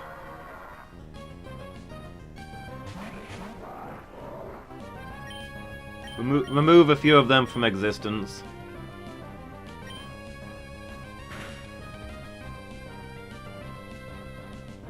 I don't know why the Magneton keeps using Thunderbolt when it knows it doesn't do anything. It's got Sonic Boom and Metal Sound, both of which hit. I mean, Metal Sound doesn't really do anything because without Thunderbolt, they've got nothing to follow it up with, but they could be using Sonic Boom that would actually affect us. Wouldn't do a lot, but it would affect us. It'd do 20 damage and make me go, Sonic Boom!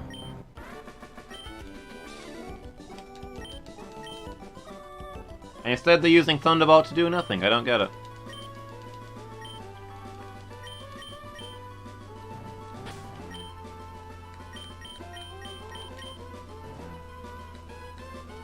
And I'm sleepy. Gonna black out tonight, I think. I had to get up early. So we had some packages incoming. I got myself a new controller, by the way. I've not tried it yet. But hopefully I will be able to actually play games tomorrow using my Xbox controllers. I actually got myself two because in future if one breaks I need to be able to just immediately switch to the other one and continue the stream. Like, professional gamer is how I need to play this. I got Xbox One controllers. I got 2 of them. I got white ones. Because for whatever reason, the white controllers were significantly cheaper than every other color.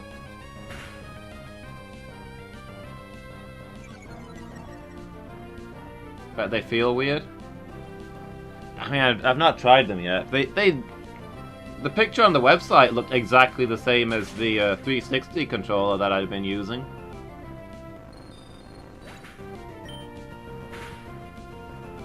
Was it 3? So, yeah, 360 was the one before this, right? It's Xbox One, Xbox 360, and then Xbox One again.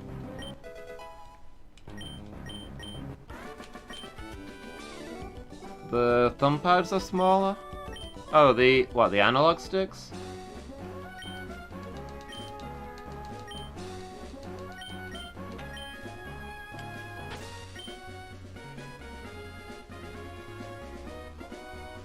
If you don't count PC, Microsoft is the only game company that I've never owned a console from. I've got Nintendo consoles, I've got Sega consoles, I've got Sony consoles, I've even got a Panasonic console. I've never owned any console made by Microsoft. I should maybe get myself a classic Xbox sometime and just play some of the old games. I've never played Halo. I should get the first Halo. Hey Dark Revolution, how are you doing today? So a Typelocke is a variation on the popular Nuzlocke challenge. Basically the rule is that I can only catch the first Pokemon I encounter of each type. And any of my Pokemon that faint are gone forever. So I get a limited number of Pokemon to beat the whole game with. I get what, 17 Pokemon, and depending on how things go, you can burn through those quite quickly. If you're reading on PC, there should be, if you scroll down under the stream, there should be a list of which Pokemon we've caught for each element. I'm training for the Elite Four right now, and so far this gen has been good to us. We've lost some Pokemon, but we've been okay. I also did Typelocks of Pokemon Blue and Pokemon Silver. Blue went alright, Silver was a bloodbath. I got to the end of Silver with like 5 Pokemon left.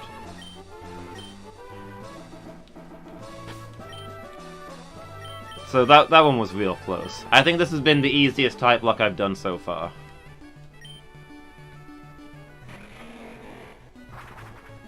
But back when I used to do Nuzlockes back in the day, this was the only game where I wiped a squad on it, on the champion of the Elite Four. So I'm a little spooked about doing the Elite Four this time.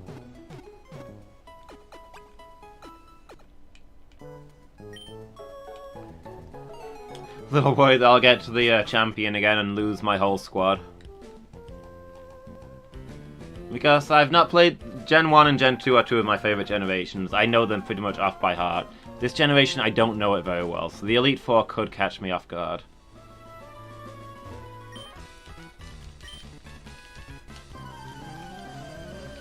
I mean, in a Nuzlocke, you've still got a limited Pokemon, but you get a lot more than you do in a Typelocke. So when I wiped, I just made a second squad and tried it again at a higher level. If I'd wiped again, I would have been in a lot of trouble, but, you know. I was able to pull that off. If we wipe with these guys, we don't have a lot in reserve.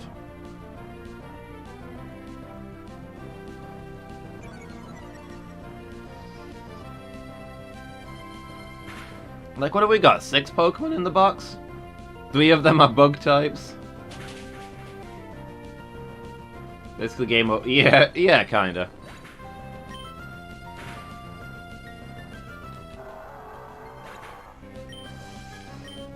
I don't think I'd declare game over until all of our Pokemon were dead. But I wouldn't be training them up to level 100. I'd be training them to 5... If I had 2 Pokemon left, I'd be training them to like 5 levels higher than our next highest was when they died. And seeing where we got to.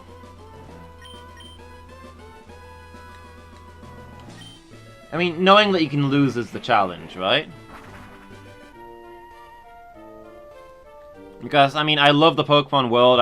Pokemon are really cool, the setting's really cool, the games and the battling are super fun, but in normal Pokemon you can't lose. There's no tension. I mean, it's designed for little kids. A Typelocke is about making it adult-level difficulty. Turn it into a roguelike. Every battle is tension where you could lose one of your best warriors forever. And if things don't go your way, the game could just be over.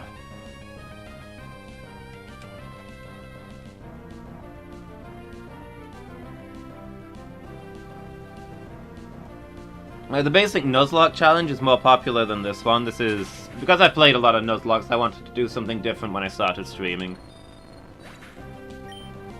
So that I could share a semi-blind experience with you. But once you basically what I keep telling people is, once you play a Nuzlocke, you never go back to playing basic Pokemon.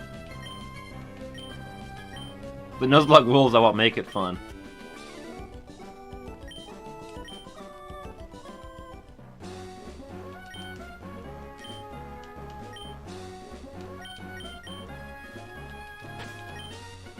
Alright, let's keep moving. Unfortunately, this generation is a bit of a grind getting ready for the Elite Four. I'm not 100% sure what levels the Elite Four have.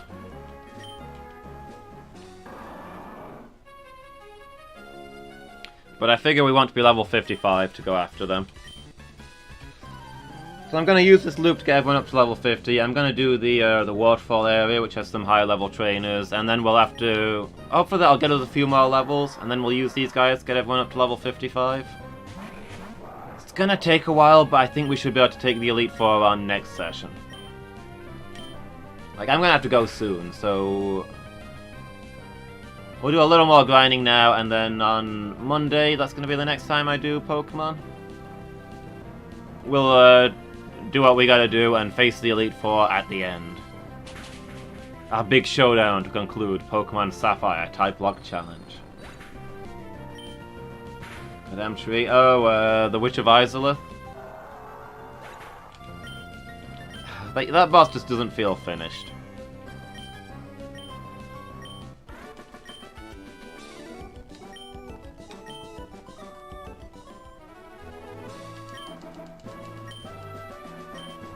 Easily the least fun boss in Dark Souls, right? In the first one, anyway.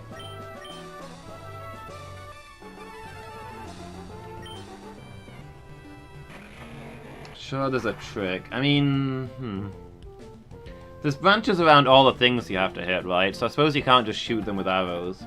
That's probably why the branches are there, to stop you from just shooting them with arrows.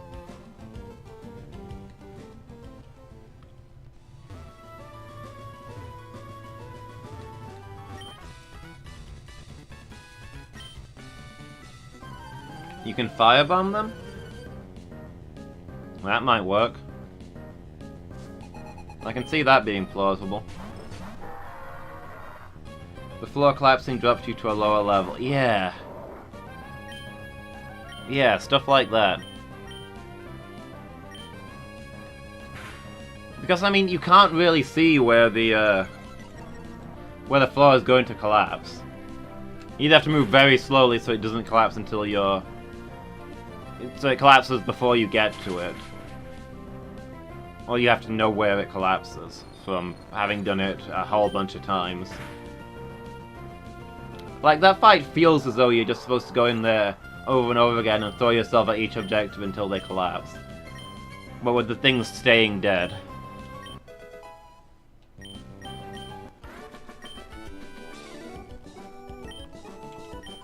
Doesn't feel like a legitimate fight. Instead, you run at the things, and you occasionally get one-shot by pits opening up.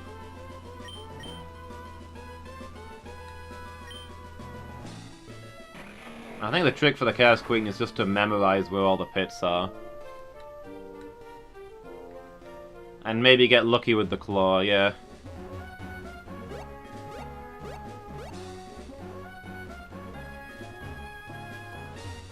I mean, the makers did apologize for how bad and unfinished the lava place was. I assume they were talking entirely about that boss fight, because the rest of the lava area was great. I liked the lava area, it was interesting.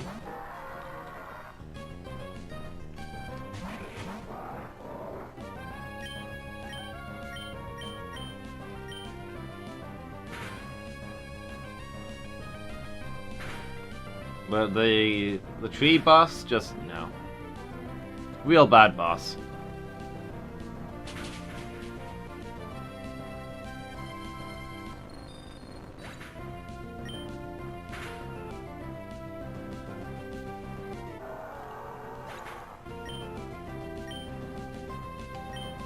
I mean, if stripping naked helps you unwind from your problems with your boss spasm, you do what you gotta do, dude. No judgment here, friend.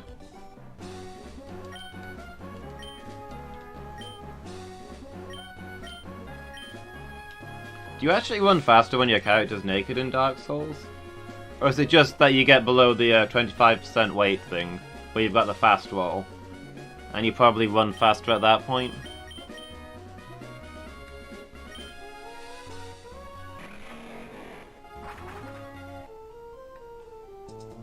How are we doing health-wise? We can press on a little longer.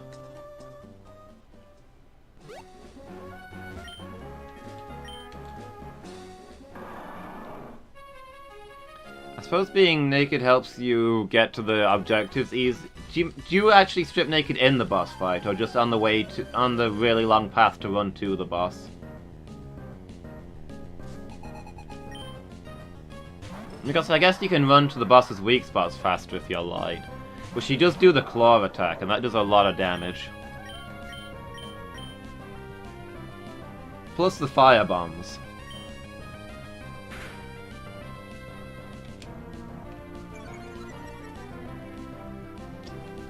Oh, you're talking about bosses in general. You strip naked all the way there. Just to get there faster. Fair enough. I thought you were still talking about the tree in specific.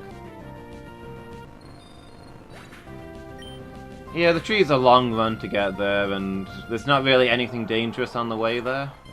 So I can kind of see that.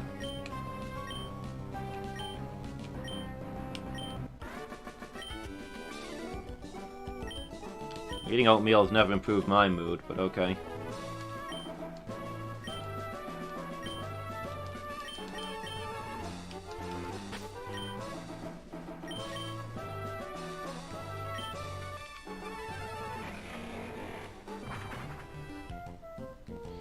But yeah, I don't know how the pros handle Witch of Izalith, other than knowing where the holes in the floor are.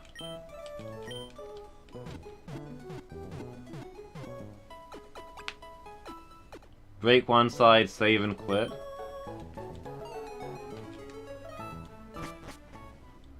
Wait, when you load your game, you're outside the boss fog? Does it do that for all bosses?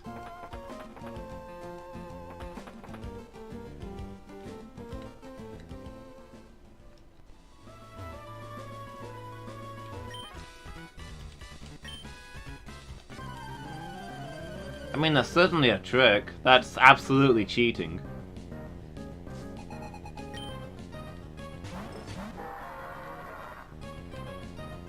That is an exploit, sir.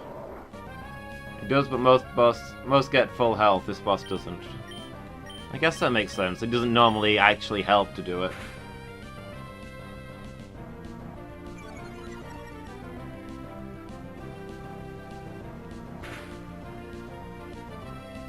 You're using out-of-game substance. Quitting the game and reloading to glitch you out of dying is not intended behavior. Quitting the game before taking fall damage, that's also cheating. I would not allow that.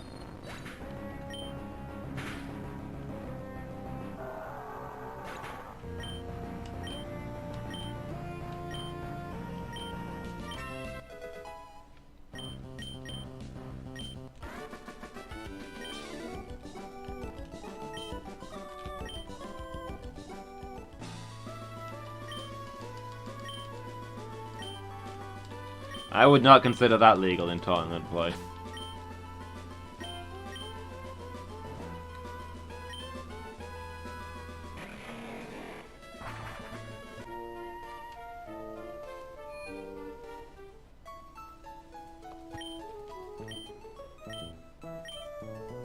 No out-of-bounds tricks? Are there ones you can do without hacking the game? Like, are there places you can just walk through the walls to get elsewhere?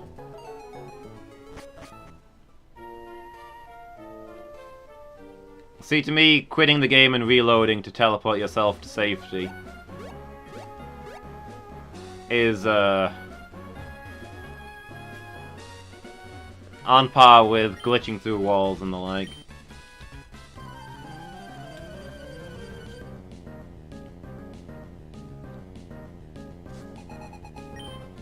Well, I mean, you'll be streaming through your channel, so I'm not saying you can't, but... I mean, like, I can't tell you what to do, but I feel like that's cheating. I would consider that cheating. I wouldn't do that on my playthrough.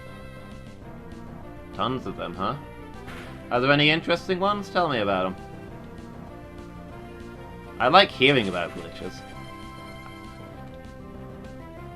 I just don't necessarily think they're sporting for a race. I mean, unless you've agreed that it's a glitch race.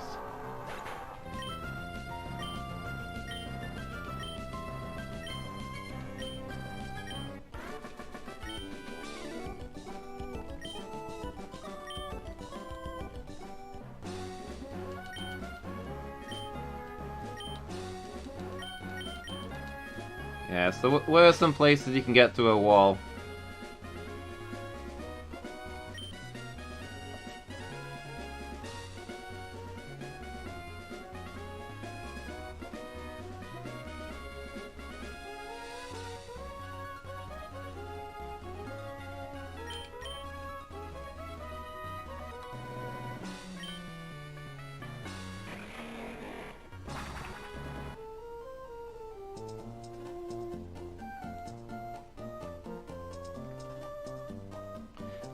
That really threw me for a second, because he said before the first patches, and I was like, okay, you mean the time when he turns the bridge upside down while you're stood on it?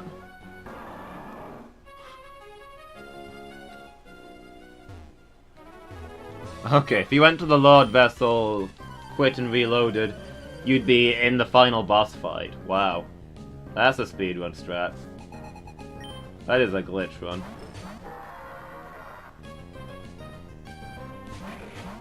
That's one of those ones where the no glitch run is 6 hours and the glitch run is 20 minutes.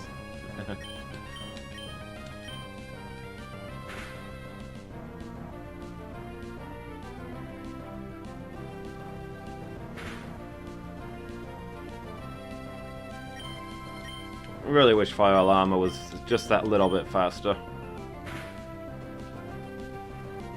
Well, there goes the Exploud at least.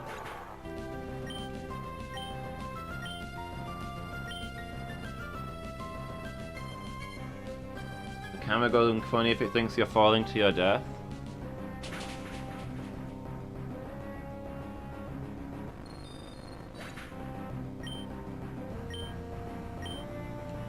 Oh, okay.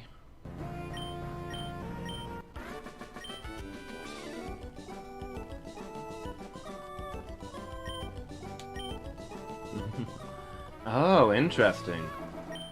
So you fall from a large enough height that the game is programmed to assume it's a fatal fall, but you've actually just got tons of HP and you've cast the falling spell and you just barely shrug it off. So it goes into fall mode.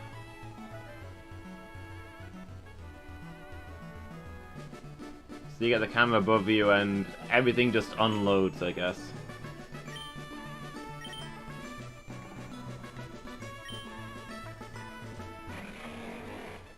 Okay, so it's areas off of cliffs. How do you survive going off the cliff then?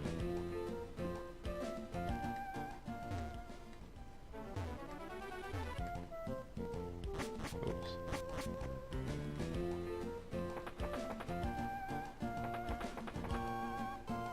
Okay, so all the doors unload and you can just walk into anywhere.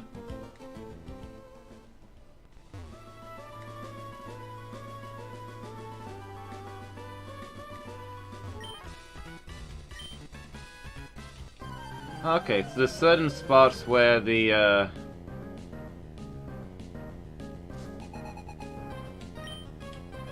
death animation is high enough that you can bump into it without actually going off the edge of the cliff then.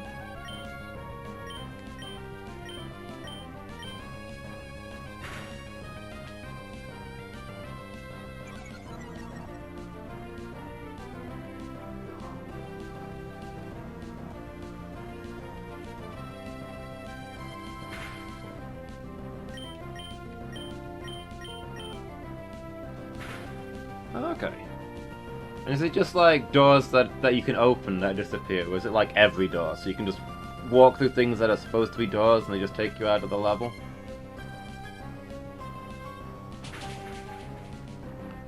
Tumble buff? Tell me more.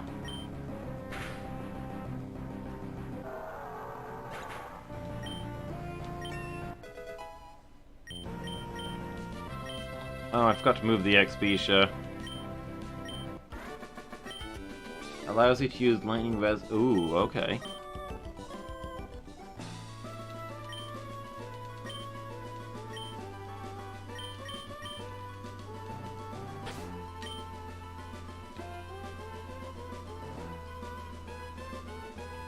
So, like, you roll while using lightning, so the animation doesn't fly? And that way it doesn't fuck the thing that tells you can't use your lightning resin?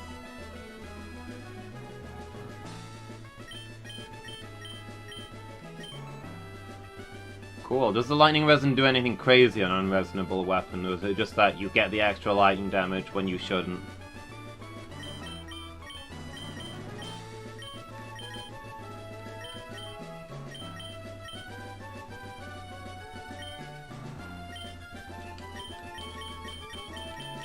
Oh, somebody tried to tell me to use the soul item glitch and got really angry when I didn't want to do it. Yeah, you use the soul item, you find a place where you can take reliable damage. You use the soul item to get the souls, and then you get hit and it knocks you out of the animation and the soul item doesn't disappear.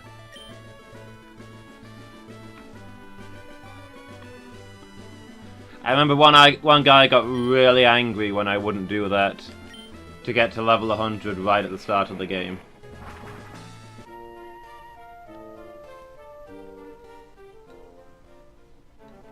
$100 lightning damage and S tier faith. It's like scaling? Yeah.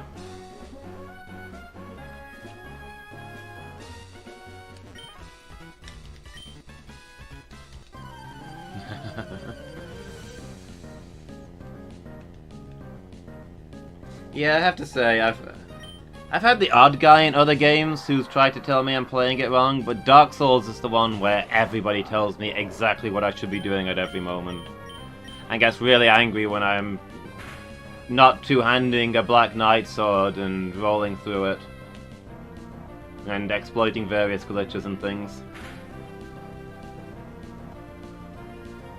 It's a little frustrating, because I know I played it once before, 70 years ago when the game first came out, but I don't remember most of it. It's basically a blind playthrough. I want to make my mistakes. I'm not a controller. Watch me fail and laugh at all the things that I don't know. Surely that's more fun than just spoiling everything. I don't get it. I mean, if I was stuck, I'd ask. It's not like I was doing badly. I feel like I stumped most of Dark Souls. I've not really gotten stuck at any point.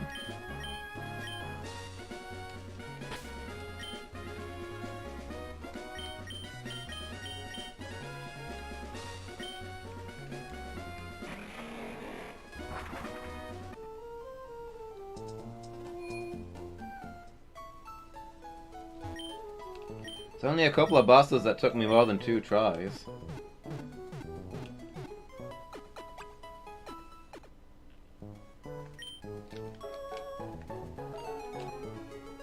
I guess maybe it's because it's an old game and, like, for a lot of people, the fun in it is just to get as crazy good as it's possible to get. How much can you break the game at this point? So, what I consider to be the basic level, they consider to be you're playing it wrong level. And what I consider to be crazy glitched run cheese is for them the beginner stuff. I don't know.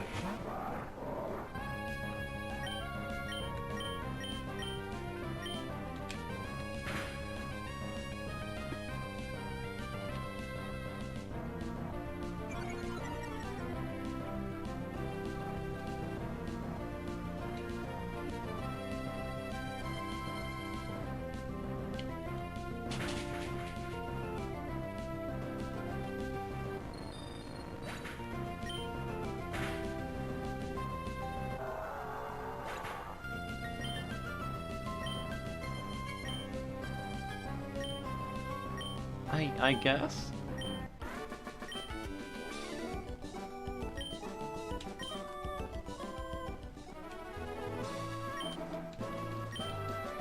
I'm gonna have to go in a moment, but yeah, I guess they, to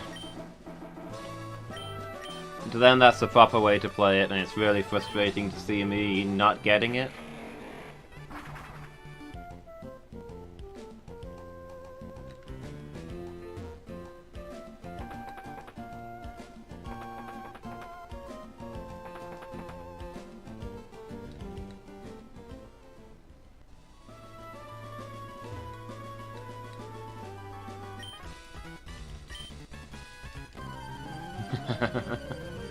Yeah, exactly.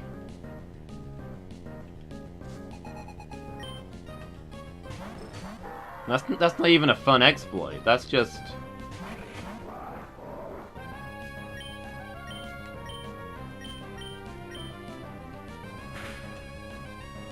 If I wanted to max out my level so I one-shotted everything, I might as well just watch somebody else play. Go watch somebody stream it. Then I don't have to do any work. I don't get it. I mean, the guy didn't even tell me to max my level. He told me to stand in a specific spot and use the item at a specific time. And I insisted on knowing why, and before I did it, he got really angry. Then he told me it's so I can get my level up. And that I'd never beat Ornstein and Smough if I didn't do things like that.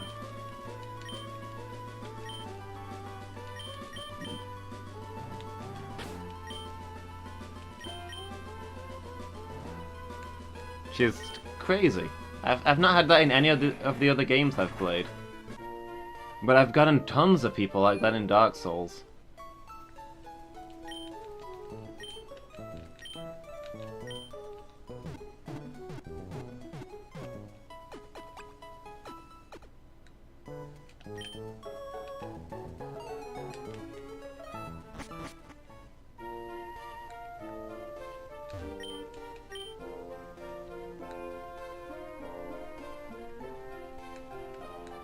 I guess that's just how the community is, I don't know. To be fair, I've had lots of good people in as well.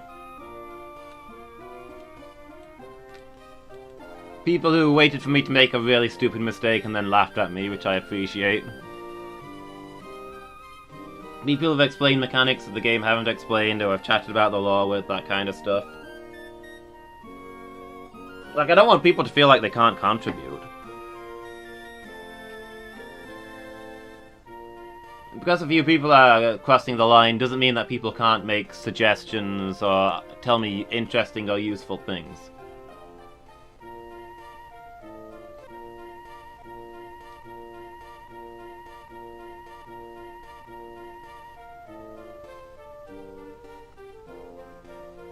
Alright, I'm actually gonna wrap up now anyway, Burzum. Yeah, I said 11:15, I've done my 4 hours. I need to get to bed. Ooh. It is my sleep time. So yeah, thank you for watching, everybody. Even though it's been, mostly been a leveling session. I feel like we had some good conversations going, so I hope it's at least been entertaining. Hope you've all enjoyed the chat. Next session will be the Elite Four. That's going to be Monday evening. But I'll be around tomorrow afternoon when I'll be playing. What game is it? It's going to be Dragon's Dogma tomorrow afternoon. And then Friday I'll be playing Dark Souls in the afternoon, and it's going to be the team stream in the evening. So we'll see what happens there. Don't know what game we'll be playing. It depends on who's available. But it's usually fun. Hope I've not put anybody off with my grumbling about Dark Souls. I do love the game, I love all the people, it's just we've had the odd person who's a bit much. 99% of the people who've shown up have been great. I just need to get used to the other people, I guess, as the failing at community builds. I'm still new to all this. Me and Burzum just like to grumble at each other. But yeah, thanks for keeping me company here at the end, Burzum. Really appreciate it. I'm gonna see you tomorrow, right? I'm gonna see you tomorrow for filming and Friday for a team stream this week. Should be fun. Yeah, it's what we do. We grumble about stuff. Maybe it's mostly me that grumbles about stuff. You're like, here's a thing I genuinely like, and I'm gonna grumble about this, though. Friday is cancelled?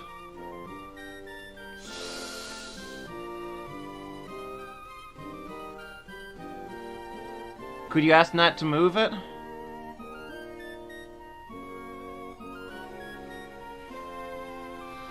For like the first time ever in all the Team Stream history, Narellan can't make Friday. I was really counting on you there to be my guaranteed backup. Who else is gonna make it? I mean, there's other people who show up from time to time. Hopefully one of them will be there. Otherwise, this might be the first ever team stream where I'm on my own. Playing games all by myself. I mean, Lady Meow or Diz show up from time to time. Maybe one of them will be there.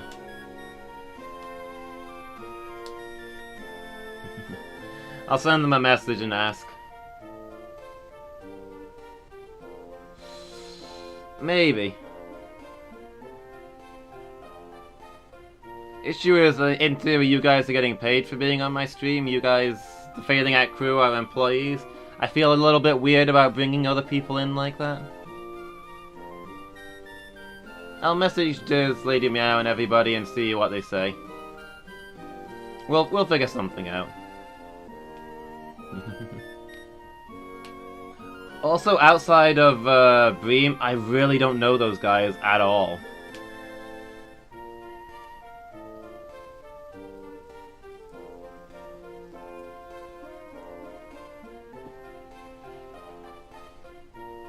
I mean, Phoenix is probably the person I've had most contact with outside of the game. He's been on the channel a couple of times and he's been well behaved. Maybe he'd want to play something.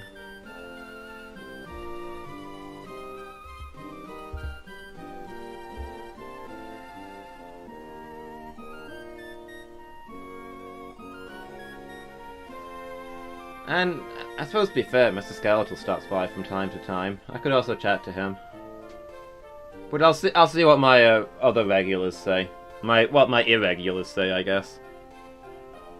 Worst case scenario is it's a casual retro night. We'll play some Rocket Knight Adventures, some Castlevania, that kind of stuff. We'll figure something out.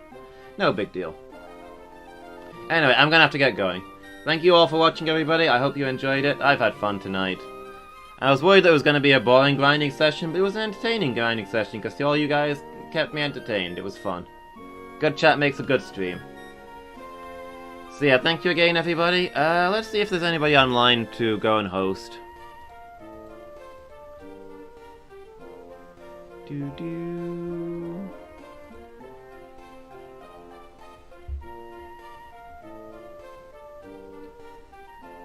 Anybody doing... nobody doing a Nuzlocke.